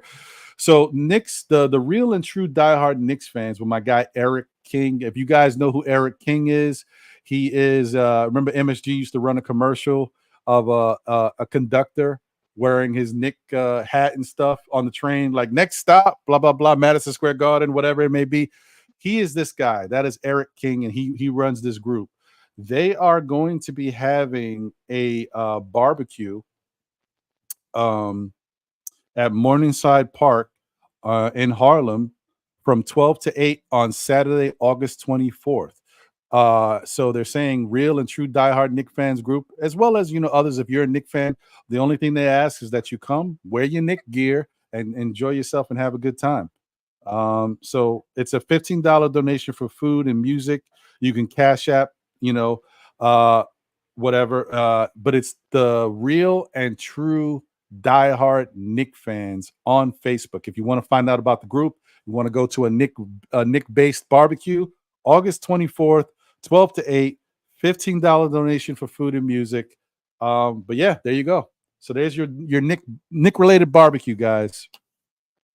And Knicks gear only. Or don't be coming in there with no Brooklyn Nets stuff. There's no tweeners. Anyway, thank you guys once again for always supporting the show, for being a part of this Knicks family that we have. This Knicks community is great, and it's going to continue to grow, especially now. The bandwagon is open. You're going to see a lot of people jumping on. So all I said before, you want to come over to be a Knicks fan? Hey, we'll welcome you, but you ain't leaving. Once you get over here, now you with us. So don't be trying to go nowhere else. All right, guys. Thank you for being here and rocking. Take care. We'll catch you on the next one. Let's go Knicks. In a little while, we got Knicks Summer League in about an hour. So get your stuff ready and let's sit down and see what this Knicks Summer League roster is going to look like. It's on ESPN2, right? Is it on ESPN2? Yeah, it's on there. Yeah, okay. Yeah, it's on ESPN2. Yeah. Yep. Yes, it is. All right. There we go, guys. So stay tuned. Enjoy the rest of your day. Let's go Knicks. We out.